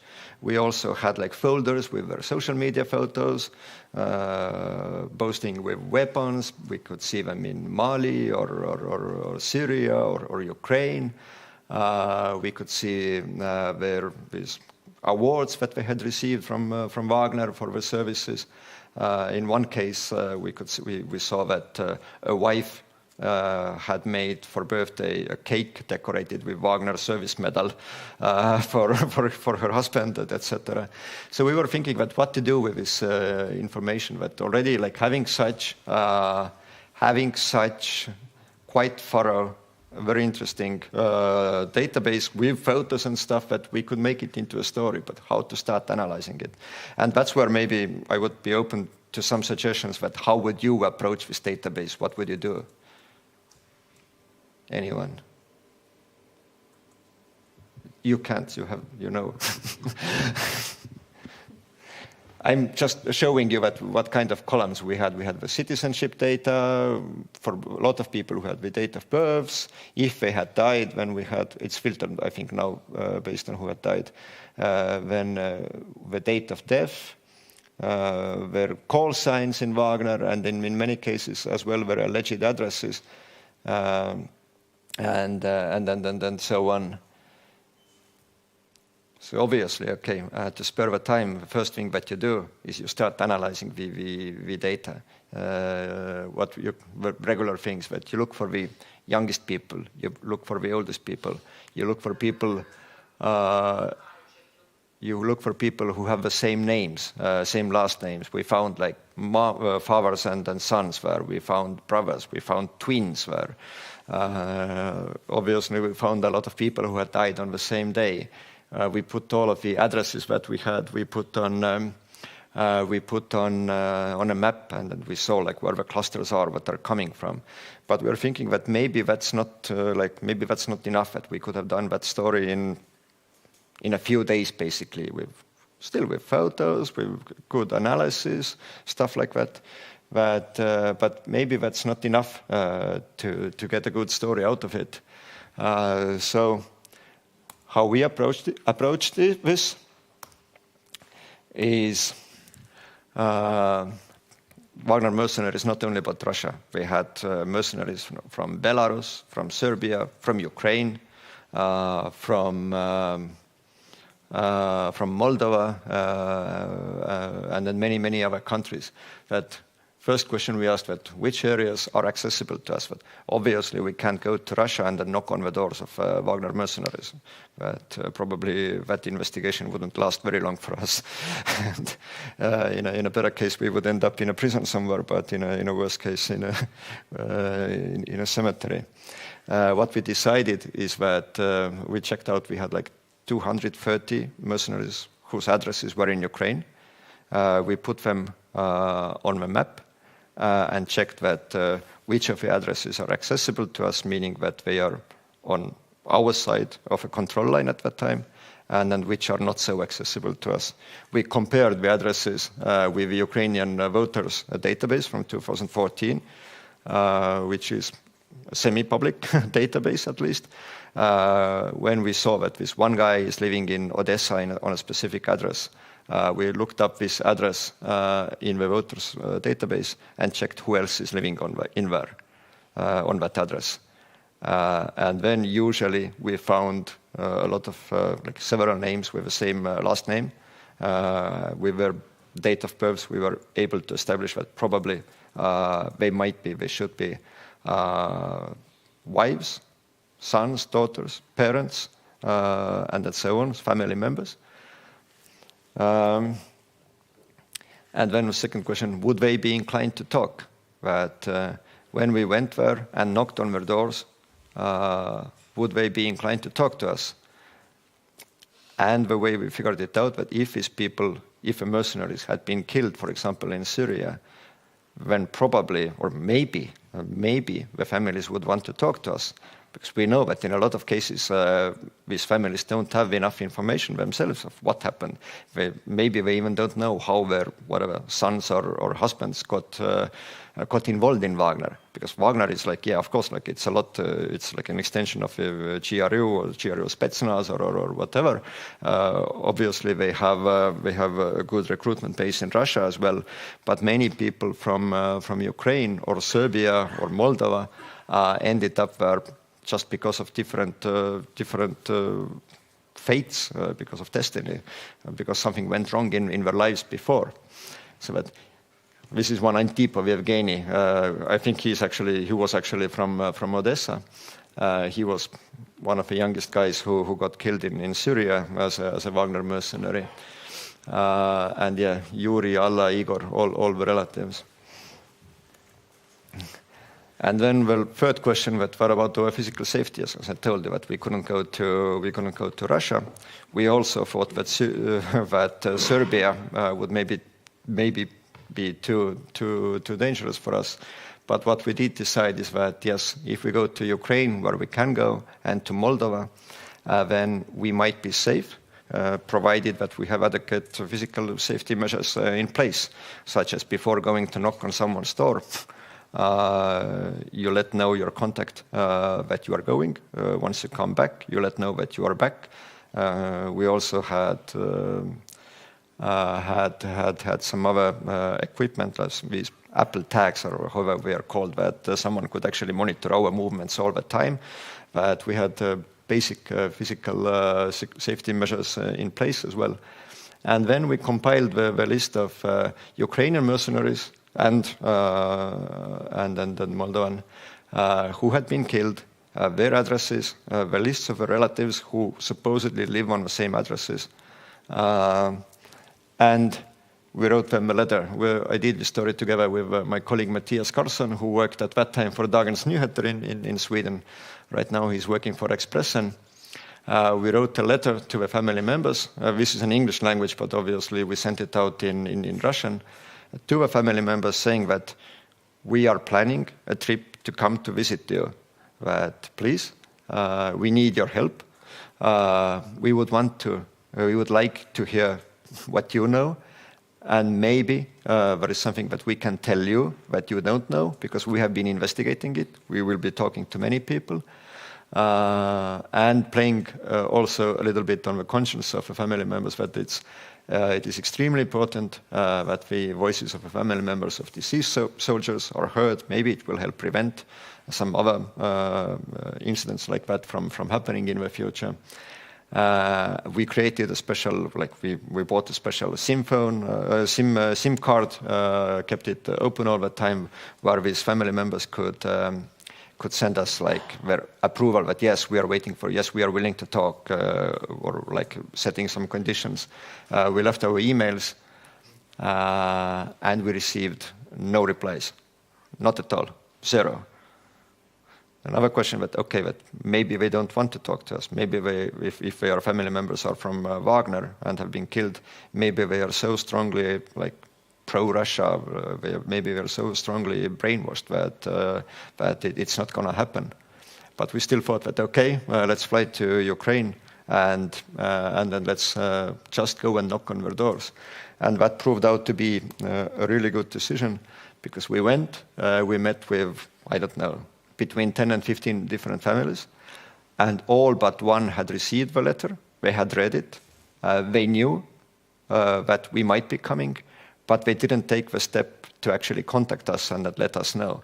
But in their mind, they had had time to think about such a possibility, and that made them much more open to us, open to talk to us.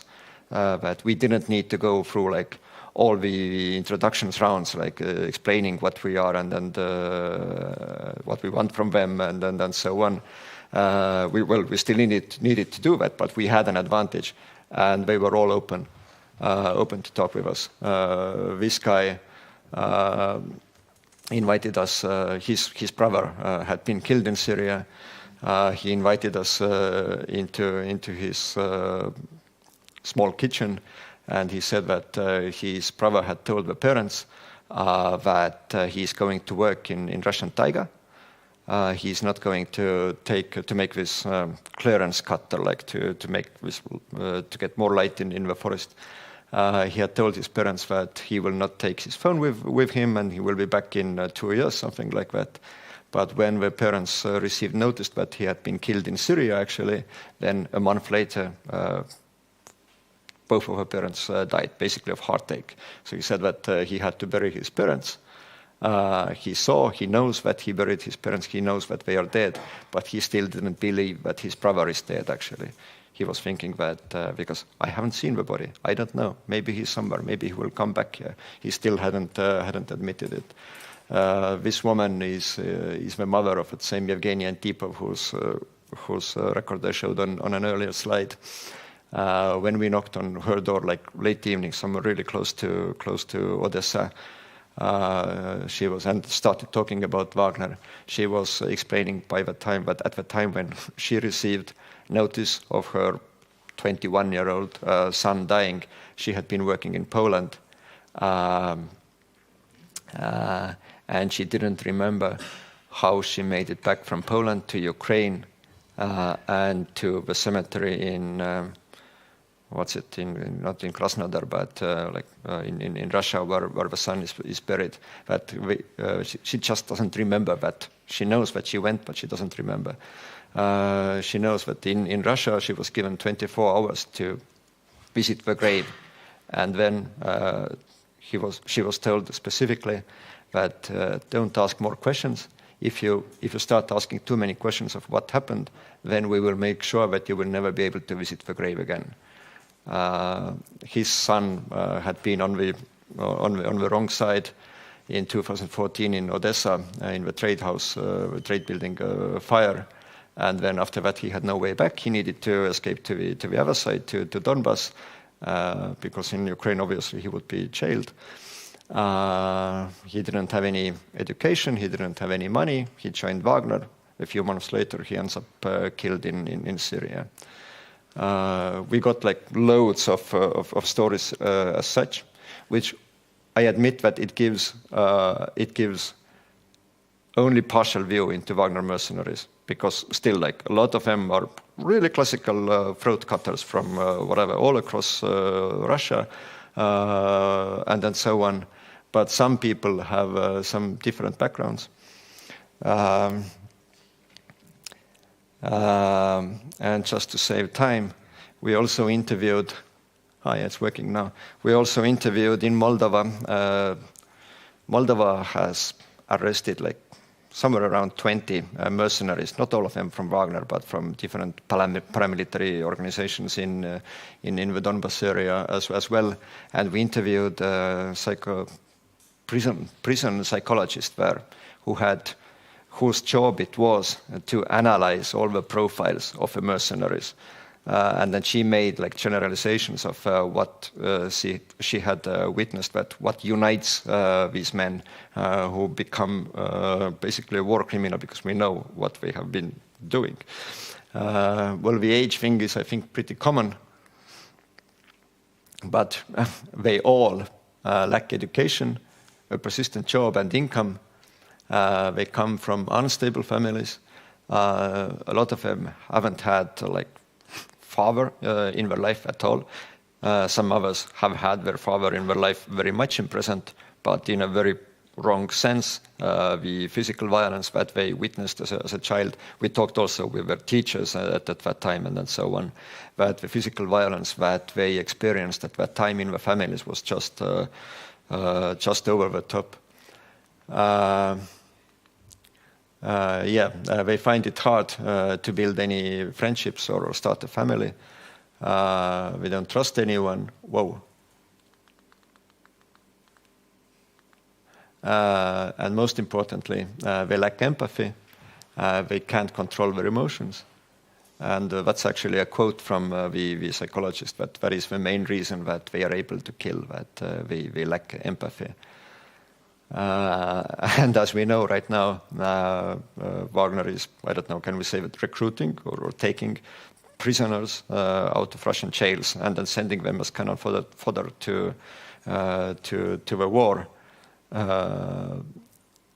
And I believe that a lot of them fall under the same categories here. Not the best bunch of people. Okay. Thank you. I think we have a bit of time for questions, if there are any.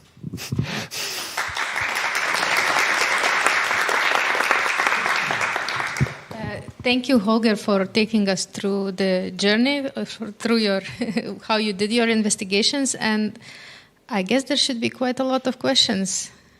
Please.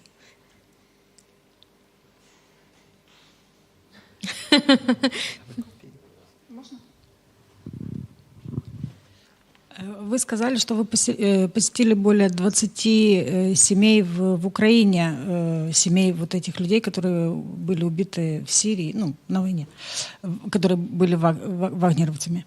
А какие-то были семьи, ну, кроме социальной составляющей, они были, как вы говорите, как вы боялись, что они будут пропутинские, с промытыми мозгами. Они были такими или они все-таки были, ну, как это назвать? I think I understand the question. That was one of our hypotheses as well, or questions in our heads, that are these families pro-Russia or pro-Putin or such or anything like that. But mostly these families, they don't have any clue about any politics. Because already we went there to Ukraine in November. It was at the same time when first reports about specific dates when Russia would start the war started coming out. That I remember driving from Kiev to Kharkiv, and then hearing on the radio about US intelligence announcing the first date that Russia would actually attack. And obviously that is the question that we asked a lot of local people we met as well. What we could see is, first of all, the closer to that time control line or front line, people were tired of war. Most of them didn't care about politics at all. They were concerned about how to live their lives, because a lot of these families were very poor. They don't have any perspective. They have lost someone who was supporting them, who was making money. They have so much more things happening on their personal level that they don't care so much about the war. I can't say that they don't care, but it was not the top priority at that time. And when we were talking about politics, I can't say, this is the place that I don't know how much to believe or trust, but we didn't see that, because maybe they wanted to seem better, knowing where we come from, Estonia and Sweden. Maybe they wanted to look better, but they said that they are for Ukraine. I'm seeing that I jumped across these quotes. Maybe I added something here as well. That this is from a mother in Kharkiv. I think he was the mom of the youngest guy that we, according to our information, had been killed. I think he was 20 or something like that. She said as well that yes, she knows what Wagner is. She doesn't approve it. She doesn't approve what's happening, but he was still my son, and I love him. There were the same. This guy is the dad of this Evgeny Antipov. That he said he really, and I really would want to believe, or I tend to believe him, but in his words, he was very vocally pro-Ukrainian in Odessa, actually. And the last time he had met his son was somewhere in 2013-14, when they had a fight, that his son had stolen $100 from him that he had kept for medical reasons. He needed to do something. And then they had a fight about it, and he threw him out of the apartment, and then never saw him after that. When closely after that 2014 happened. And then he was blaming him a lot about what had happened to his son. But he said that when he went to clean his room, he found black balaclavas in there. And he believed that his son had been recruited by FSB already before 2014 events, and actually radicalized. But in his words, the father, a regular taxi driver in Odessa, but in his words, he was very strongly pro-Ukrainian. That's why I want to say that I know that it's a small fragment, that we did a story basically only based on Ukrainian and Moldovan mercenaries. So that's only one fragment of the entire Wagner. I don't want to make any generalizations on the entire list of mercenaries, because those coming from Russia are recruited professionally. They know that we are professional killers. Their background is something completely different. we all saw that Prigozhin recruited prisoners in Russia, and there was a presumption that he leaked these videos on purpose.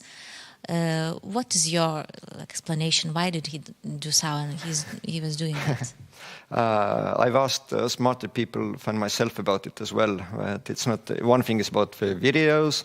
Then the second Concord admitted on their Telegram channel or Kontakte or somewhere that where they said that yes, Prigozhin is of course like we've had Wagner all the time earlier. We just didn't want to tell you.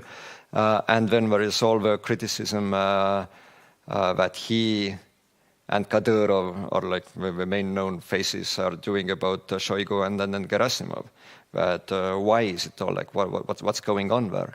And there are maybe two different theories behind it. And then one of them is being that he wants a more public role. He wants a more public say in Kremlin's top ranks. That he wants a public post or something like that, where he would have much more direct power. That is one theory. And then the second, that I don't know. I don't want to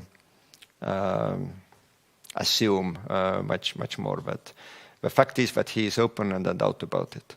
And what will, I think, why maybe we will be able to see in, I don't know, a few weeks or a few months in retrospect. But probably there in the room are much better, like Russia specialists who would be better in interpreting. Hello, Holger. I'm Oleg Aganov. I'm from Mykolaiv Center for Investigative Reporting. I want to ask you, how did you come to the idea to make such story, and what was your hypothesis? Thank you. I think the idea was driven by the database.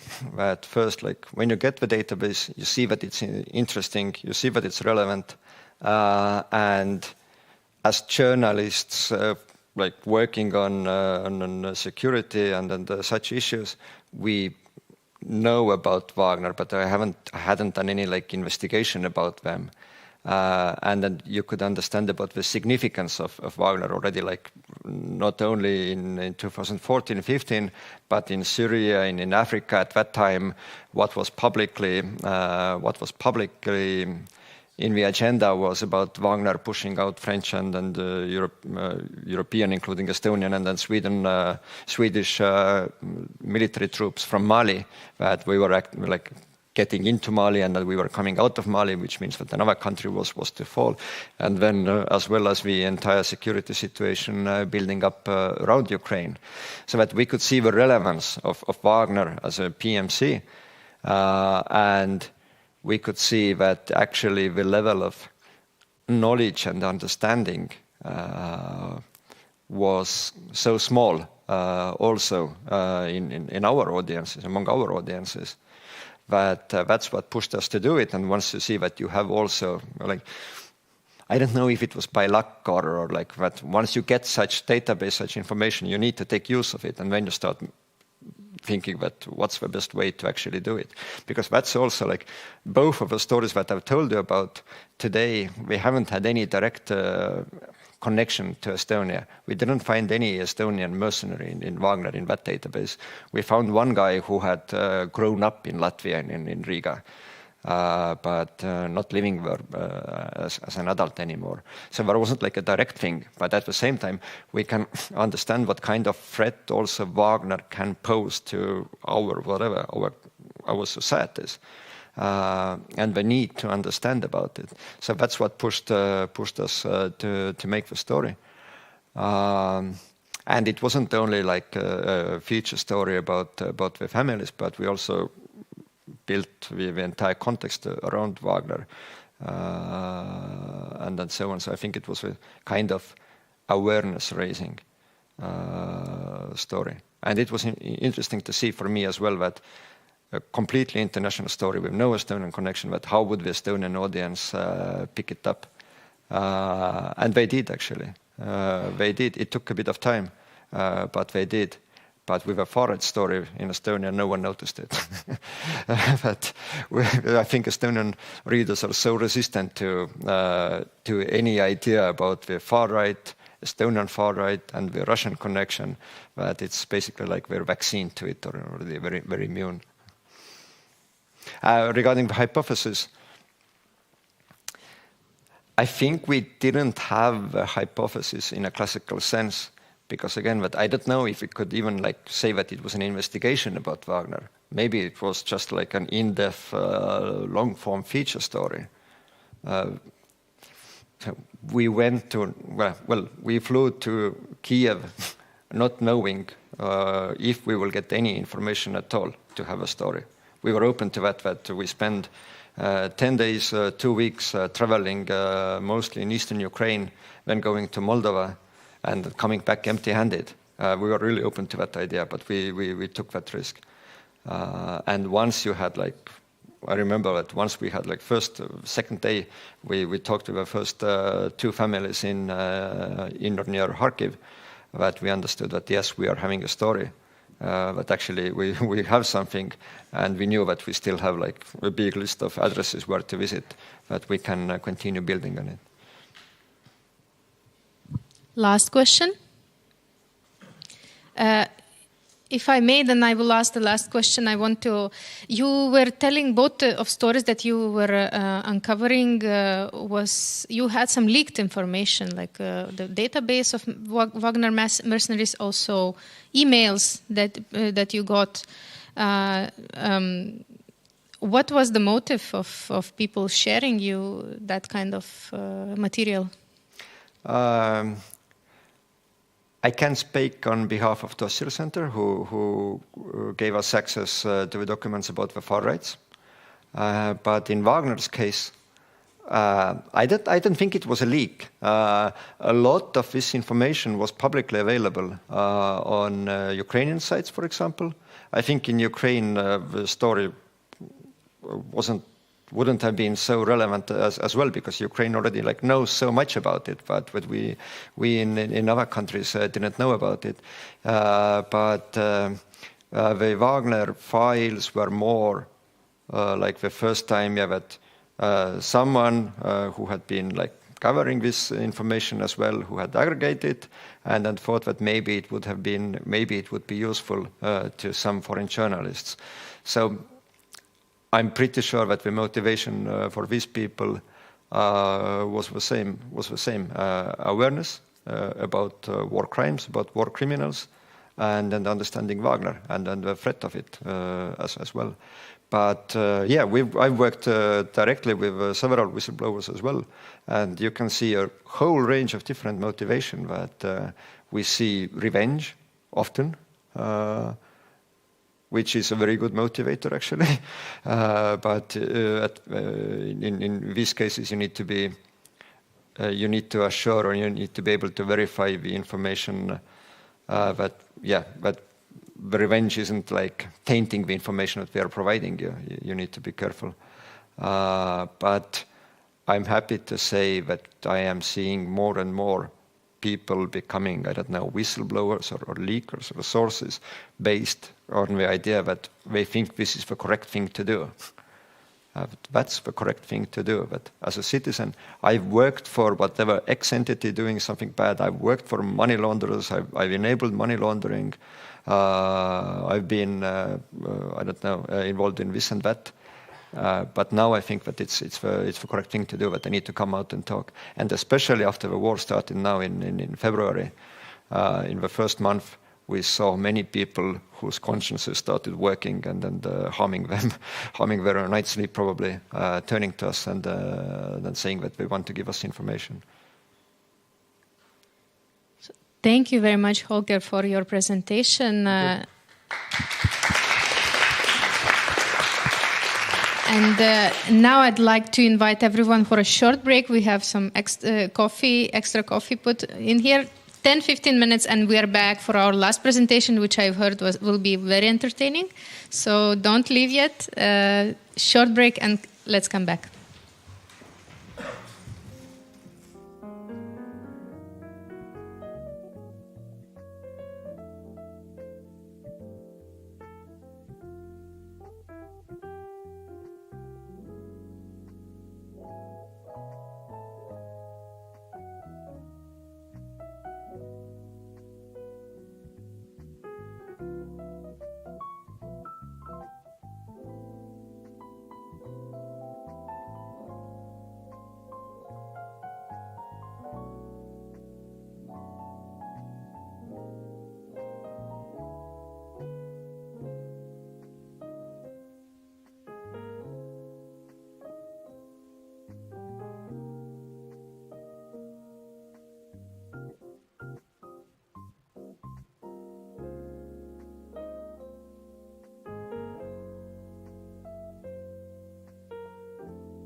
presentation.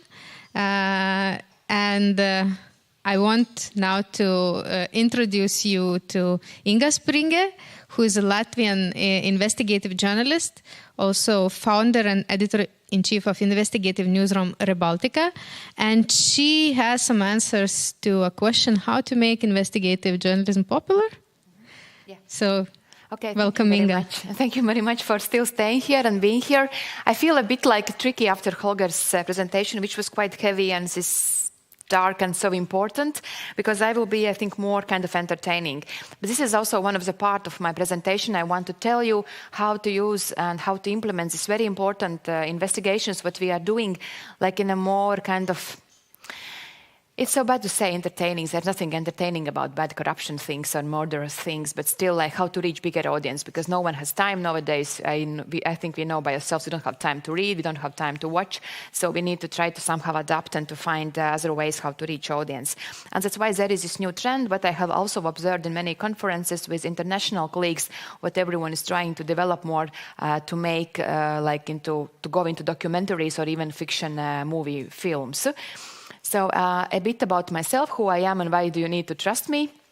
I am co-founder of the Rebaltica. It's a Baltic Center of investigative journalists. We are based in Riga, but we work like in two parts, for local investigations and also on international stories, where we are members of two main international investigative journalism networks, ICAJ, which is an organization which produces all these papers, Panama Papers, Paradise Papers, and so on. And the second thing is OCCRP organization, which is mostly focused on money laundering, organized crimes. Like if you have heard about laundromats, Russian laundromat, Azerbaijani laundromat, and so on, this is OCCRP. And we are kind of parts of all of these networks. And then we also are doing fact-checking in Latvia. We are official Facebook partners, and that's also one of the reasons where, for part of Latvian audience, we are most hated journalists, because we are doing censorship for their great ideas, which they are spreading on Facebook. But what I wanted to tell today, I think like first half of my presentation I will dedicate to our project, which we have done this year. And then second one, I want to show you great examples from other colleagues which I have observed over last years. And I think my idea for this presentation would be like to show you methods and to give some ideas what we could actually do and how we could produce more appealing investigative journalism to current audience and current channels, how people are consuming information. So what did we do? This September we launched our Rebaltica's first 10 episodes. It's still ongoing of, as we are calling it, investigative journalism detective serial episodes. And what we did, the topic itself, like there are 10 episodes, but the root topic for all of them is esoterics, why Latvians believe so much in esoterics. And how did we came up to this idea? Because like I mentioned, we are doing fact-checking and also we work on disinformation and Russia's influence for last 10 years in Baltics. But during this COVID pandemic time, nothing kind of surprises me. I can see how easily people go along with disinformation. But during COVID time, I was still so surprised that it's so easy to spread lies and people would go after this. And then I also saw this EU barometer report, which was released in last January, which also kind of shocked me in a bit. And the question was like, do you believe that governments are producing dangerous viruses in government-sponsored laboratories to control society? And as we could see, like we in Latvia, of people who answered, yes, it's true, like blue color. I'm sorry. I'm still here. We are like an average in EU in Latvia. 28% people believe that governments produce viruses in their sponsored laboratories. But also what I noticed that we also have a bunch of people, 31%, who says that they don't know. And usually we kind of assume that these are people who have self-censorship. They are not wanting to say that, yes, actually I would mostly agree with this statement. And you can see, I even checked, Estonia is kind of in a better position, and Lithuania, there are even more people who believe that it's kind of true. And it's also what was interesting for me to show always when people often ask, why do people believe more in our countries? I think it's also about trust and welfare situation in the countries, because if you see which countries said no, that less people, that we don't believe, it's Scandinavia. And when we remember where was higher vaccination rate, kind of trust more to health institutions and state institutions, it was also in Scandinavia. But still, it was one of the reasons also why I started to think that it would be good to show why we believe as Latvians so much, and then how to do it more. So in general, I just tried to write down what were the main reasons why we wanted to do. One is, like I mentioned, people don't read so much anymore. There is no time and there is too much information for this. Then another sentence which is still in my mind when Nils' former colleague Fredrik from investigative team of Swedish public broadcaster also taught in one course that nowadays it's kind of wrong to assume that we are competing like public TV with Delfi, for example, in Lithuania or in Latvia. Currently, your biggest threat is actually like all these big giants like Facebook, TikTok, Instagram, and Netflix. We should think kind of aim higher, not anymore to think like in old times that our competitor is the next website or radio or like TV channel. And of course, we wanted to try something new, because I've been working in investigative journalism for more of the 20 years, and at one point there is some kind of routines when you want to change something. So I did last December, I was doing a pre-research, getting ready for my colleagues to present this idea. And this is already like conclusions of my pre-research and actually investigations later as well. And then I kind of divided this believe in this, all the things like in two parts. One thing is this magical thinking, as we are calling it. And of those of you who are on Instagram, I'm sure it's also popular in Lithuania. There are all these beautiful Instagram influencers who are suddenly mindset coaches and hypnotherapy coaches, and they teach you how to become a goddess and how to revive your womanish myself, and they were spreading and offering all these different courses. And as our investigation later showed that this was really actually a boom of pandemia, because suddenly people were stuck at home, we had a lot of time. These beautiful ladies also were stuck at home and they were thinking how to earn money. And there was a high demand and offer from both sides. And that was a time when, even according to our business registry, we saw that those who are paying some taxes of these businesses, all those companies were set up in 2019, 2020. And the second part was like, as I'm calling, more like this old school. So it's magical thinking, and second part would be this esoterics, where I include all these old school healers, where you go when someone heals you with hands or makes salt with special magic words, and then it's very healing. And for this I chose some potential heroes, and this woman, she was one of our episodes, actually for 2 episodes, she was main character.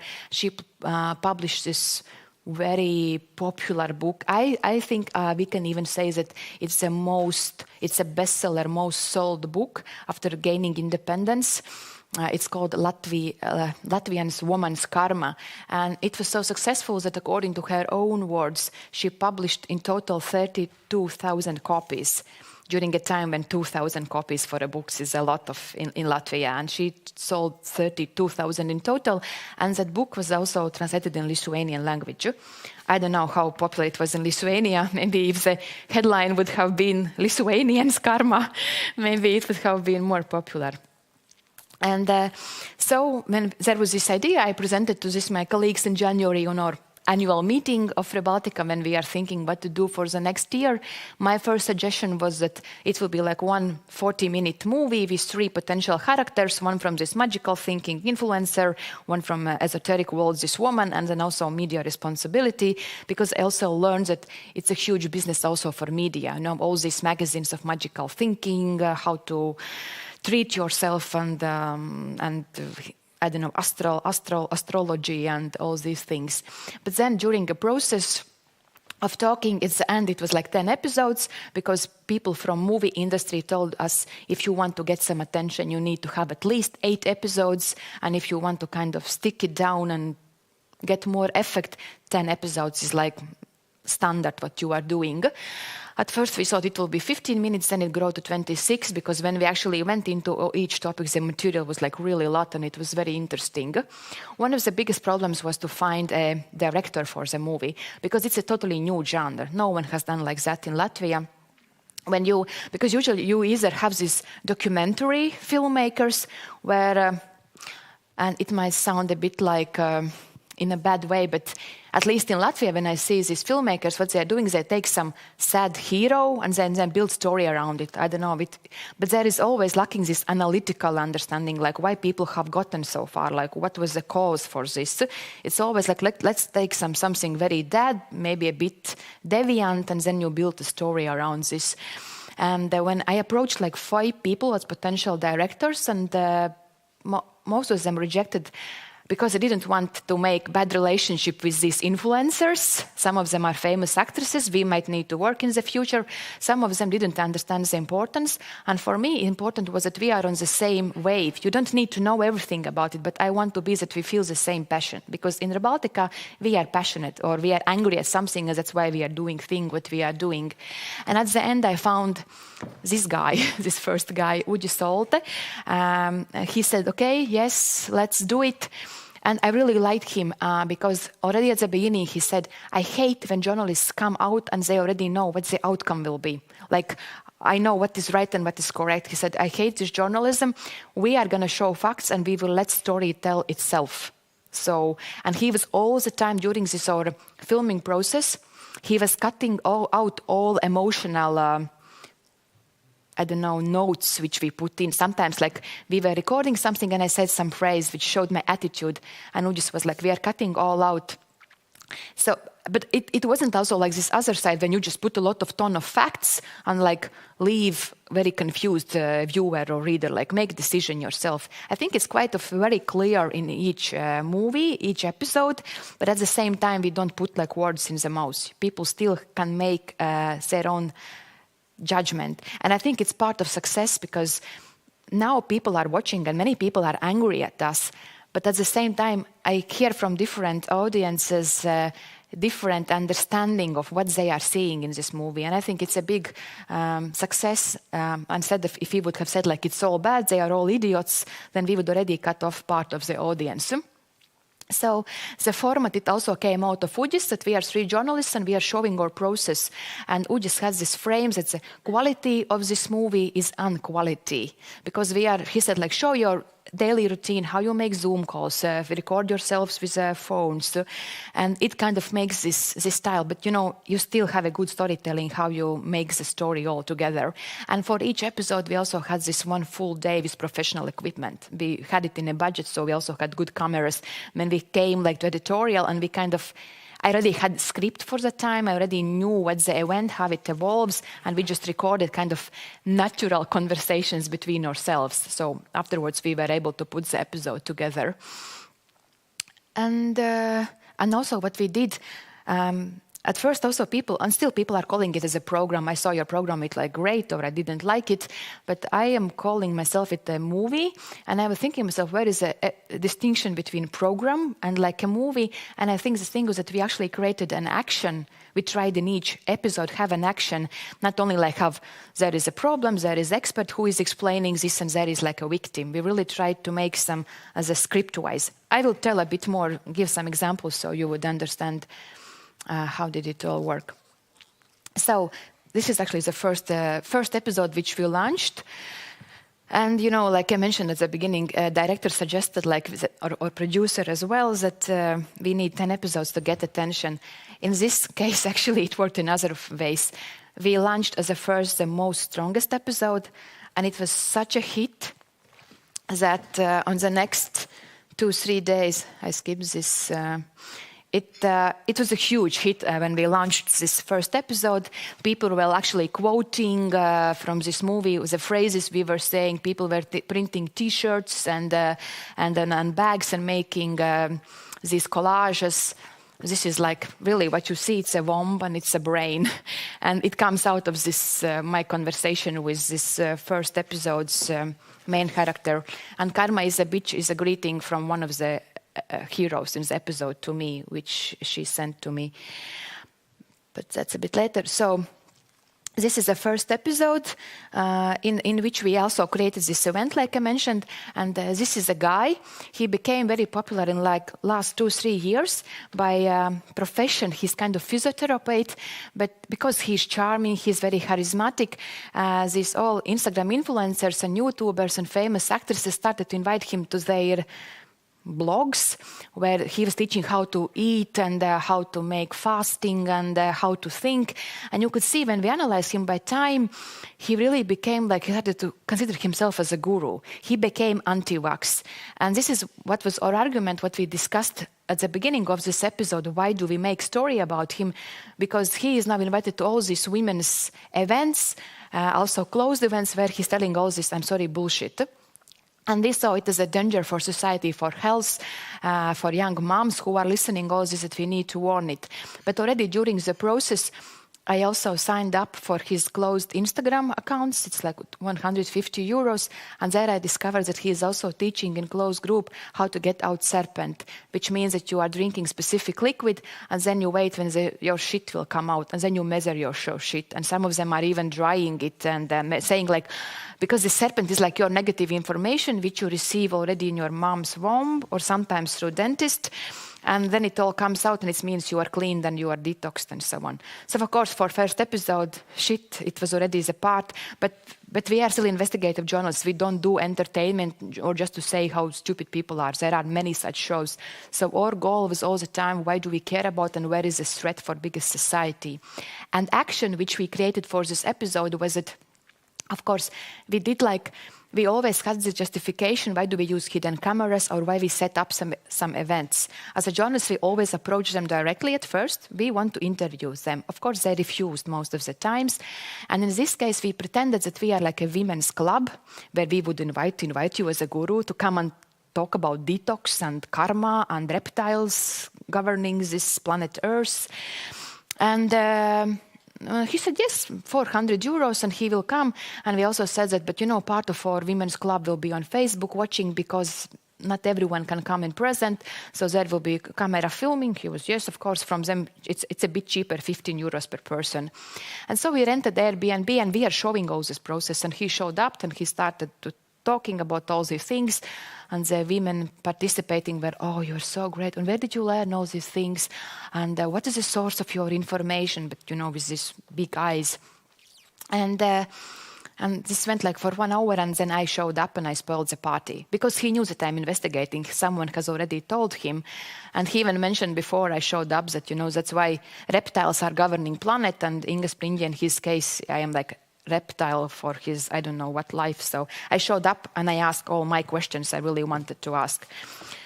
Sorry, we don't have it in English because it's time and money to translate it. But I want to show just the beginning of this episode for you just to see the style, how we did it.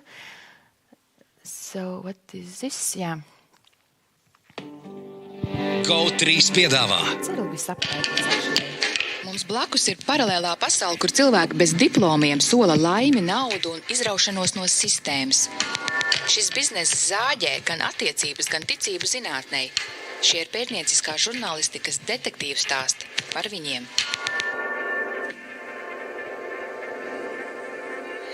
Esi sveicināts.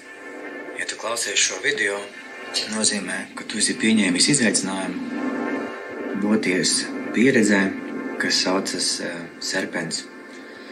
Artur, paldies tev liels, ka tu atradi laiku atnākt un pastāstīt savas ļoti vērtīgās zināšanas un pieredzi. Arturs ir tas, kurš paskatās uz cilvēku un pasaka visu, ko viņš tur redz. Tu esi vispozitīvākais vīrietis, kādu es pazīstu. Tu mani, ja tā var teikt, sačinīgi. Dziedē strādā ar cilvēku cēloņiem, nevis ar sekām. Kāpēc tu esi tik nozīmīgs manā dzīvē? Es ievedu fizisko, mentālo, emocionālo līmeni, harmoniskā stāvoklī, kur ķermenis principā momentāni ieslēdza dziednieciskos resursus. Es pat tāpēc nezinu, vai šī sieviete zina, ko viņš māca savos slēptajos kontos, piram par to pašu serpentu izdīšanu. Tā kā mēs testējam serpentu, var redzēt, ka viņam izskats ir biedējošs.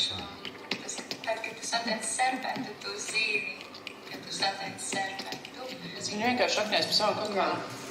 Labi, izskatās briesmīgi, bet kur ir tā problēma? So it is just a first introduction, how you get into the episode, you show the bits, and these women who were talking, they were influencers, but they are famous in Latvia, former journalists, very famous, two famous actresses, and this is already filmed like this setup, you can see it's all cameras, but materials before were from Instagram. It was also kind of good for this type of topic because these people have put out already visual material. We just had to pay to get access in their closed accounts, and it also risky from litigation points that someone might sue us, so we are ready that it might happen as well. So this was one episode. I want to show some other examples. So, for example, in a second and third episode, we dedicated more like specifically to these Instagram influencers and these goddess courses which we had. And we focused like actually on this woman. She's one of the popular, and she also is showing this luxurious millionaire type lifestyle. But she actually, what we knew is that she's coming from, her parents are millionaires, her sister's husband is millionaire, her husband was kind of rich guy where some money disappeared from one crowdfunding platform. And we collected materials about her, but again, she didn't respond to my request to give me an interview. That's what we agreed. I asked Estonian business newspaper to invite her for an interview. And she agreed, and Estonian journalists actually came to Riga, and we said that yes, but we have also a website, so we want to film this, your interview, and make a photo shoot. So we already had this action, this event, so we filmed how she arrived. And for the third episode, we showed the volume, the scale, so we made like this glass wall where we printed out and we categorized, we invite like marketing expert who explained what are the methods and tricks, and we also analyzed the education, what kind of education actually you have to teach women how to get along with your depression, for example. Again, like you have some 3 months course in meditation, 3 months course in some mindset coaching, 3 months course in something, and then you're giving this impression to women that you can actually heal them from depression. It was again like this dangerous part which we kind of stressed out why you need to be worried about this. In a 5th episode, it was about media responsibility, where I dressed up as a healer. Myself, we like really put on this wig and these things, and we try to sell an interview and see if it will be possible to publish paid interview with non-existing healer on media. And in the first experiment went okay. Second one, I was recognized by my voice, and so in such case we just let the event happen, and because on the next day this media published screenshots that what they are doing, and it was also months when wars actually started in Ukraine, so it kind of looked bad at that point. But in this episode also we analyzed, for example, magazine What Doctors Don't Tell You, because they have started the Discovery article series about vaccine harm, and so in this episode we analyze all this, and I'm calling to the owner of this publishing house and asking. So I think I don't have many friends among colleagues in Latvia too. And for myself, the most important actually were this series about, this is a woman I showed at the beginning who produced and published this very famous book, because she is the one who is teaching how to get out of system. She's actually not very popular for general society in Latvia. I just knew about this book, which was published in 2016, because I myself bought it. I myself gone through all these things, so I kind of know what these people are doing and thinking. And then I just wanted to see what she's actually doing. So, of course, I bought a different phone number, and I infiltrated all these closed Telegram groups and Facebook groups. And material is just out there. You even don't need to do a lot. They are just talking all these things there. And she's teaching how to get out of system, where she encourages people actually to leave your jobs because it's a system job. And then we went with under cameras that time to one retreat she was organizing, where people even stood up and said like, yes, I left my job to get out of system. I was working in this army in defense system, and it was 3 years left till this my early pension, but I just left it because I want to be out of system. And also what actually outraged me most, because she, in a closed YouTube group, she was explaining what's actually happening. Of course, all anti-vax sentiment and all male legendary conspiracy theories that certain families are ruling the world, but behind these families are actually egregores who are manipulating these ruling people. And then she, in one closed YouTube channel, started to explain what's happening in Ukraine. It was still in March. And my mind just blew up. It was the hardest in all this movie. I so often I was talking with phone or with screen, arguing with these people, calling them in many bad words, because she said that she's channeling information from Cosmos, so Cosmos tells her what's happening. And you know, it was March, so she said, in Ukraine, what's happening? It's all lies that Russians are bombing civilians. Of course, Russia is bombing only bioweapon laboratories set up by Americans, and actually none of the souls receive what they didn't ask before coming to the world. So Ukrainian souls need this for their karma, to clean up their karma. And I thought, yeah, really? Why are you talking? Why your Cosmos is talking everything was Putin is talking? Like, how did it happen?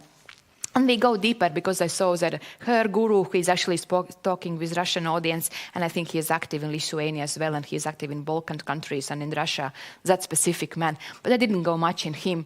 So in first episode we showed this, and in second episode we dedicated one specific for her teaching about, she calls them new children. Now on earth are coming new children. Their souls are very specific. And for them, the biggest harm is to go to our schools, because our school system is so bad, it damages these souls. That's why she's suggesting to take children out of schools and put in a distance learning. And I really desperately wanted to find some mom who have done it and then regretted, but I couldn't succeed it. And then we decided, because one of the principles is when we go to this undercover or we see these chats, we don't disclose the names of participants, because these are people, like regular people. We don't have rights to show them. But in this case, I thought, okay, maybe I will go undercover as a mom, meet some of these moms with hidden camera, and then we will just blur their faces. But I started to check on this Telegram channel where moms are sharing about distance learning, and I discovered that 3 of the moms are actually themselves now channeling information from Cosmos, and you can buy like consultation, 50 euros, 100 euros, and they let you know about your karma or whatever. So my colleagues really arranged these interviews with them, like online consultations. Again, it's online. You can record. We recorded this and in interviews, and then we made out of this one episode. And now what went last week and this week, it's about this food supplement, which is like this pyramid marketing schemes. It's called Coral Clubs. And we dedicated them because they are also, again, teaching how to get out not serpent, but parasites. And why is them, not like some other, this marketing pyramid companies, but because they also teach how to get them out of children, starting like from 3 months old, 4 times per year, you need to get out these parasites. And I forgot to say, if it's possible not to show this slide on online. I don't know about not copyright issues, but privacy. Because in our movie, we showed this child's face like with blurred eyes. But what I wanted to show, because it's really shocked me. I also have small children, and these eyes, because one mom just showed in this Telegram chat, you see, we went through this first cleaning part for 21 days. Then my 3-year-old daughter had all the day cough. Then we went through cell cleaning something, and now we are getting out parasites, and it's the 3rd day or whatever, and you see she has these huge rings. She was also saying what she is giving, 7 supplements at the same time for this poor child. And then another consultant comes in and says, oh, it means Candida has activated mushrooms. Stop for a week now this, and I will switch to you to another this supplement cleaning program. And I told my colleague, who also was there with different phone number, go and say that she should see a doctor. I'm really worried about this small child. And my colleague Ines, she wrote, maybe it's better to see a doctor. And the mom responded, all is already clear. We consulted with doctor, and now we are on this mushroom getting out Candida program. And then I wrote first time in this chat with my fake number. And I said, and it's getting better, the mom said. I said, but maybe it's getting better because you stopped this first treatment and some of these products made this allergy. And now if you will start it again, you will again cause this allergy for the child. And what was the response? They kicked me out of the Telegram chat. Just blocked, and that's it. I'm out. But I already got all this material filmed, and to honestly, it didn't include this episode. I also called that mom.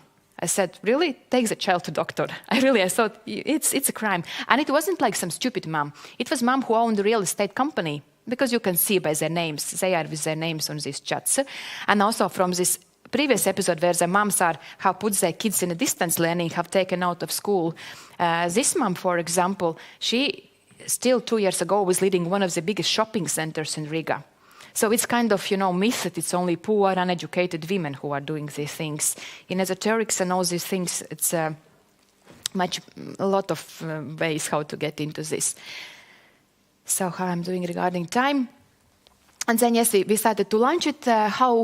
We went to TV3, which is like main and only biggest commercial TV channel. We told it was still an idea. It was already like we have some material, but not something to show visually. But we said we want to offer you to buy it. And they said, okay, yes. So they bought. But what they did, they ran now all 10 episodes on their website platform, Go3, which is also in Lithuania and Estonia, which is behind paywall. And now from November, they will start to show it on TV. So I'm receiving a huge response from this website screenings now, but I am expecting what will happen when it will go on TV3. And I just wanted to show what's a promo video we did, which we translated also with subtitles a bit. So the sound is not so important. Okay. Par šī gada plāniem, ko mēs darīsim ar Baltikā, man nedod mieru viena tēma. Visu, kas man dod, es jums atdodu atpakaļ. Mūsu medicīnas sistēma nav domāta, lai cilvēks būtu vesels. Sievietes, kuras netiek pie bērniņiem, vispirms tieciet galā ar saviem dzīvesudraba plombām. Skaistuma tirgošana, laimes tirgošana, tas ir viens. Otrs ir veselība. Taisam vaļā un dzer. Tā kā mēs testējam serpentu, redzēs? Izskats ir biedējošs. Es runāju ar Ukraiņiem un es zinu, ka bombardēti tiek militāri objekti. ASV laboratorijas, neviena vēstām nenotiek tas, ko viņi nepasūta.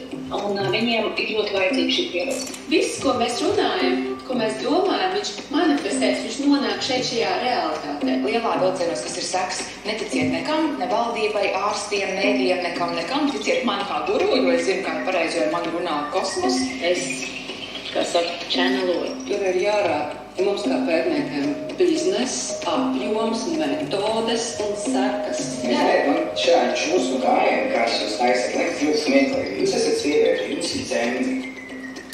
So it was a promo. My colleague have forgotten to put the last sentence. He is telling me, you are doing these snaky moves, this guy. And then he said, you are a woman, you have a womb. To which I respond to him, yes, but I have brains too. And this was the phrase people started to print on T-shirts afterwards and shopping bags that, yes, I have a womb, but I have a brains too. So, and the last about this whole project, yes, one of the risks which I told is about we might get sued. We also thought about copyrights because we are taking videos from people, Instagrams and so on. And many of these Instagrammers have this like notes that it's only my property, you cannot use it without my permission. We use them anyway because in simple words, we will use this law saying that as for educational and informing purposes, we can use this material because it relates to society, security, and safety. It's not just we are just entertaining. We are explaining with experts and where is the threat. And regarding the future, let's see how it goes now on TV. I really think that we have discovered a good way. Now we know how to work and how to make scripts and all these things. I would want to actually continue this as a next season, but not with this topic. Take like a different topic. So I don't know if we will do it. Need to rest now and then we can think further. But as I mentioned in the second part, I really want to show some good examples of colleagues which I have observed and which actually inspired me to do also this project. As I mentioned, there is this investigative network OCCRP, and this summer after long COVID years, we actually met in Riga again, and then I learned that OCCRP is aiming even to go further. They want to now introduce investigative journalism into fiction movies, because quite often those who work in investigation, we can't reveal like some behind the scenes stories because we don't have evidence. We know that we will get sued. But if we could go in a fiction, we could say like it's all like created and kind of there is no such a huge threat. And also CRP is even like kind of setting up like a boot camp in Colombia where they want to bring in potential topics and journalists to whom they will teach how to write a script, and then they will also help to organize, to promote them for a film industry people from Hollywood and the ones who knows it. Then I want to show also, which I remembered a lot, and I quoted this Joachim. I'm not saying his last name because I cannot pronounce it. Nils, sorry, but Nils' colleague. Like he said that, we compete with Netflix, not anymore, with other media, and we need to think about the storytelling. Also, what Holger mentioned, it was his phrase that what investigative journalists, what we mostly do, we work hard to getting facts, and then at the end of the day, we have 90% of our work on time is facts, and then we dedicate like 10% how do are gonna be presented, and then you have this long, boring, hard read stories with 100 names of different offshores, no one understands or reads. And this is when we need to start to think how you will present it. And some years ago, when they were leaked these Panama Papers, I will show it's also Swedes. Also, they got this database access to it, but as Joachim said, it wasn't so interesting to show. There are some Scandinavian banks involved, but how to show impact of this? And then they actually chose that there was this Icelandic prime minister who was actively publicly against the offshores and big banks, that he himself actually owned it. And then they said they were thinking about this story, how to create it. They hired a journalist in Iceland who was actually in personal troubles at the time, and through him they were showing how they investigate this. But what I want to show, and from what I answered from Joachim, I need to think so because Nils might check me now, but when they were promoting this movie before on a TV, they didn't even talk about like offshores or leaked documents. They were showing actually this in promo video how they are preparing, how they are gonna interview Icelandic prime minister. And I will show this video, but in this, I will tell ahead already, they are like drawing a map, like where is going to sit journalist, where is going to sit prime minister. If they will ask these questions and prime minister will go out, where is going to be cameras. And this is like this action. You are showing the action to people. And this is Joachim sent specially for you, so I can show.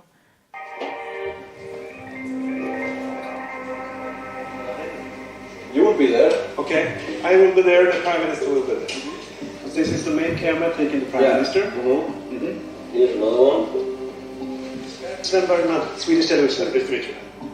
If the Prime Minister would walk away, then I want to follow him. Det vi ska göra är minst sagt kontroversiellt. Uppdrag granskningsteam agerar loppbete för att få den isländska statsministern framför kameran. Och frågan vi snart ska överrumpla honom med kommer att avgöra statsministern och den isländska regeringens framtid. Mr. Prime Minister, have you or did you have any connections yourself to an offshore company? Myself? No. Well,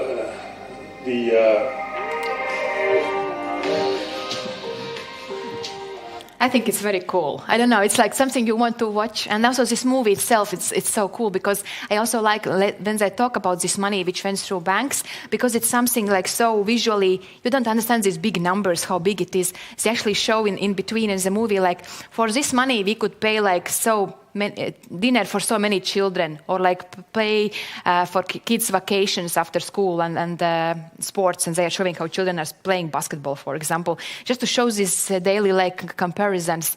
And another thing is, which I heard in Joachim's lecture, when I thought, yes, it's rich Swedish TV. Someone asked about how much time it takes.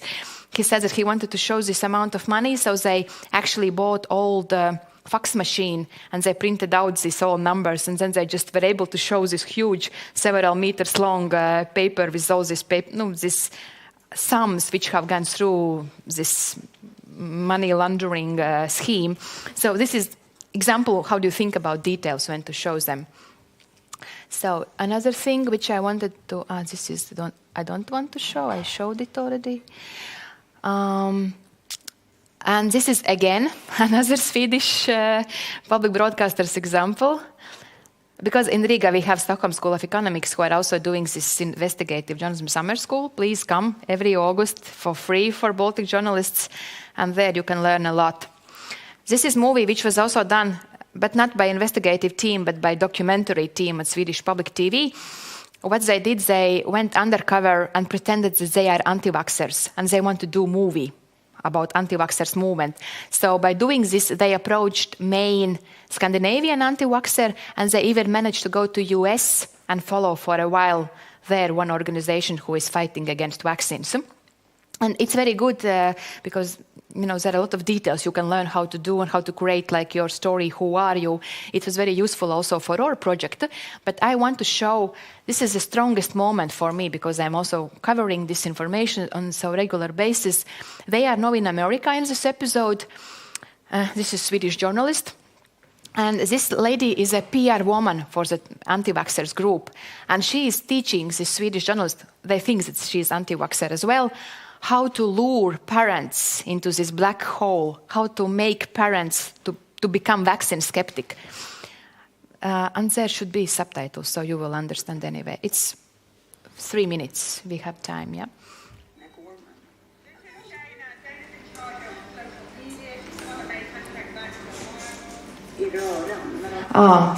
I know, you can hear it.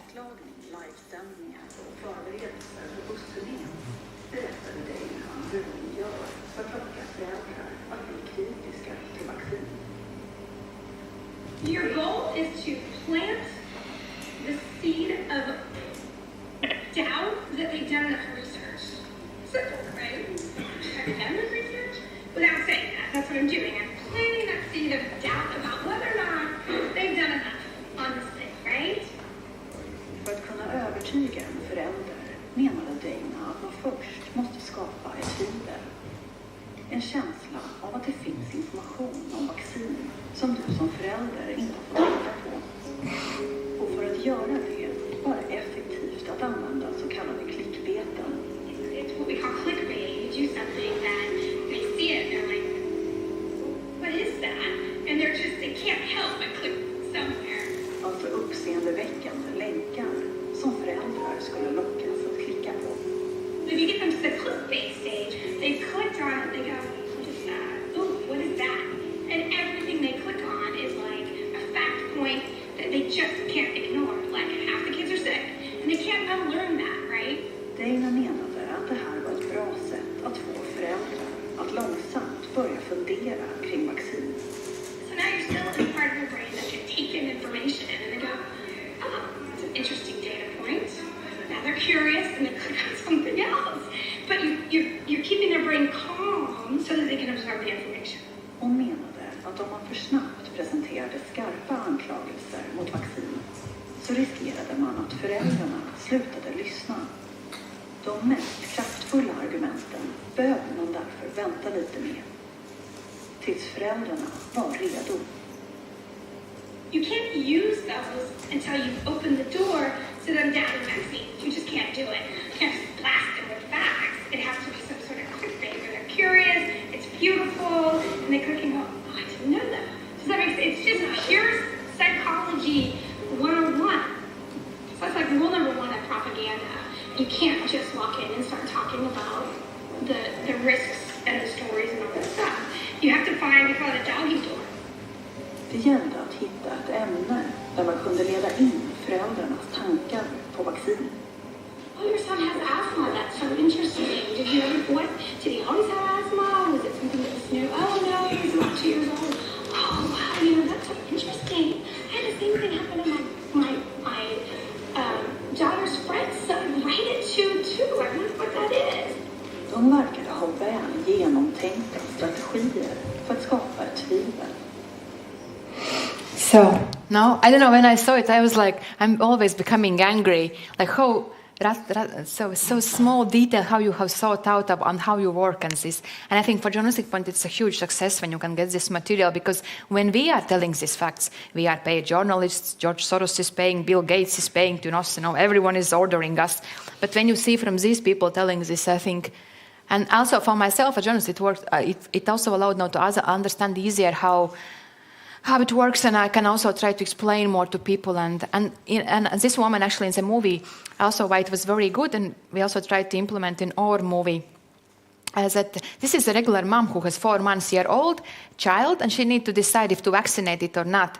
And then she kind of approaches this nurse who does vaccines, and she said, "I want to talk with doctor because I have questions regarding vaccines." And doctor is busy, and she's waiting. Nurse says that, "Okay, doctor will call you back." But doctor never calls back. And then there are these anti-vax people who are so active; they seem so supportive. So I think it's a lot of food for thought. It wasn't like one-sided movie. That was a big plus for it. There were all these different aspects, how parents of sick children feel, how this mom feels, what's her regular basis, daily basis. So I think, and then you actually win when you don't have already like, I know what is true and you are all idiots and you need to just follow this. So I will finish soon. I want to show, no, two episodes yet. Oh, I have closed it. Okay, then I will just tell. Also, colleagues, like I mentioned, I can see it's a booming time for this type of movies now. And our colleague from North Macedonia, they have teamed up. They're also a very small team, like 4 people in Journalism Center, and they have teamed up with young film directors. And they are doing these movies, like they show their investigations, which really feels like you watch Hollywood movie with this good sound and you come and there is action. And you can see that these are not like stock video photos. You can so easily always see like, oh, let's put some cover photo, take from stock some vaccines, pills dropping or something. It's like really like kind of made this action movie style. And they did, and what they said is the main target and success, they have reached young audience. Majority of the people who are watching their movies like 18 to 24 years old. I think all TVs are dreaming about it now. And the movie which they showed in Riga this summer was about also during COVID times. There is this alternative private clinic where they are using this alternative method of how to treat COVID. But many people, people pay like, families pay like 10,000 for this treatment. But suddenly they notice that many people are dying despite all this treatment because there is this hospitals, it's infection, which still is like you can't get it out. It's resistant to antibiotics and it develops. And actually, because of these problems, people were dying. And they were investigating. They discovered that this hospital doesn't have actually any rights or any protocols to do these kind of treatments. And I spoke with this film director, and he said, like, we published it in the evening, and in the morning, my girlfriend was waking me up, wake up. It's 500,000 views already. Like, most of the Macedonians have seen this movie. I don't know why Sashka sent me, but I have closed down this link. It just, you could get the feel. And the last movie, I didn't know, but you are going to see it tonight. So I strongly, strongly recommend to watch this movie. I think this movie will be one of the classics, cult movies of investigative journalism in documentaries. There is one, for me there are 2 cults, it's a cult movies, yeah. I don't remember the name, but one is this Romanian movie when there was a fire in a nightclub and afterwards many victims died because of the not enough good quality healthcare afterwards in the hospitals. It's also like, when you watch this movie, you can see the scale of corruption and people go out on the street. And this is a movie, I think it's the same. It's about this killed Slovak journalist, Jan Kuciak, and his girlfriend at that time. And this movie, it's also CRP made. But when you watch it at one point, I don't want to make a spoiler, I need to be careful now with words, but my brain just exploded at one point. And it's long because events were just kept happening all the time. You will feel like you watch it and you think, okay, it's ending, and the movie starts again, and it starts again, because all the time something happened in the movie. So you will see it, but anyway, I want to show you the trailer because I think I would want to talk afterwards with you when you will see it, because I think it's excellent. Niečo zlé je pod povrchom. Niečo zlé je v samých základoch nášho štátu. We knew that the country is corrupted. The judges, the police, Supreme Court, Constitutional Court, all these positions were completely in hands of this mafia type of system that these oligarchs created. And the murder of Jan Kuciak and Martina Kushnirova was the breaking point. When we realized, okay, now they are ready even to kill. V máji roku 2018 5. mája svadba. Miesto svadby bol pohreb. I believe 100% Marian Kočner ordered the murder of Jan Kuciak. Jan Kuciak wrote extensively about his economic criminal activity. Lebo veľmi píšeš o veľmi zlých ľudí a ja sa veľmi bojím o teba. Ale môžete si istí, že začnem sa vám osobne, začnem sa špeciálne venovať. A to je vážka? No lebo vám to hovorím, pokojne vám to hovorím, začnem sa venovať špeciálne. Vám, vašej osobe, vašej matke, vašej osobe a vašej súrode. Ako náhle som hrdý na svojich kolegov novinárov a novinárky, ktorí áno, vás pochopili. Ale ani tí najodvážnejší novinári nie sú sami spasiteľmi demokracie.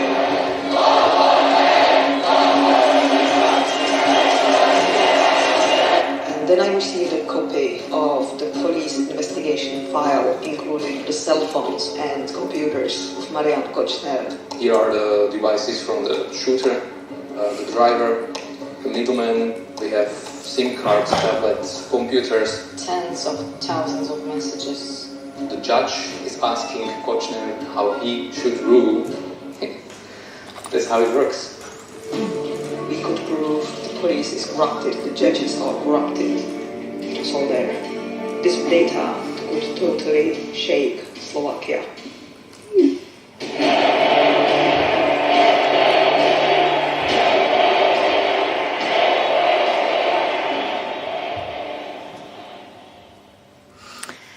Okay, I think it was like a good ending for you to see. It's like, yeah, and I think this movie, it's just a movie when story tells itself. As a journalist job, most job is just not to, I'm sorry.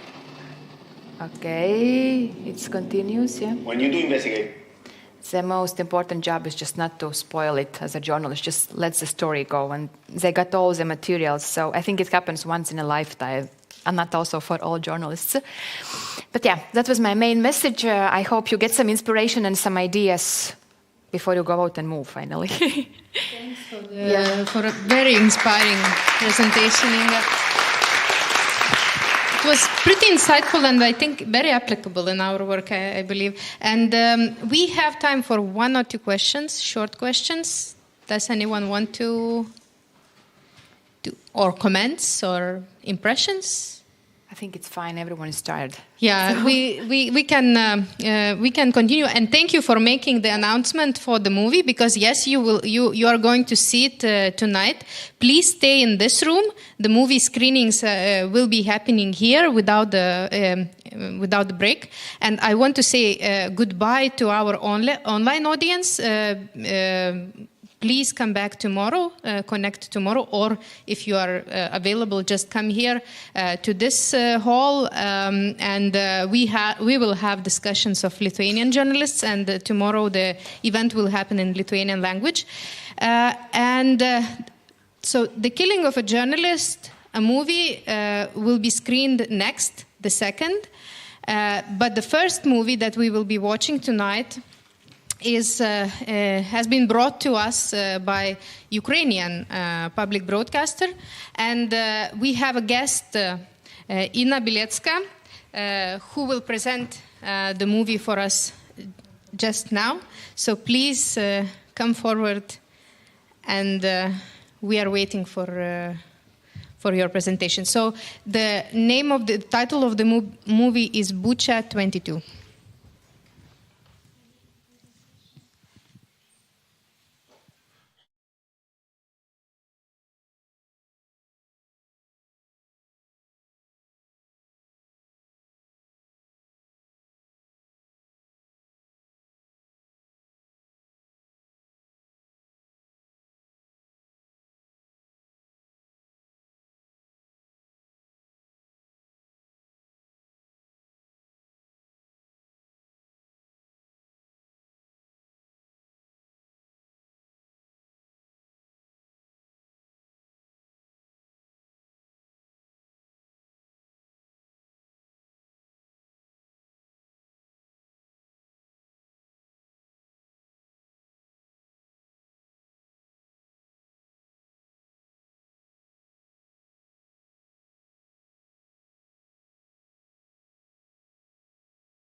you.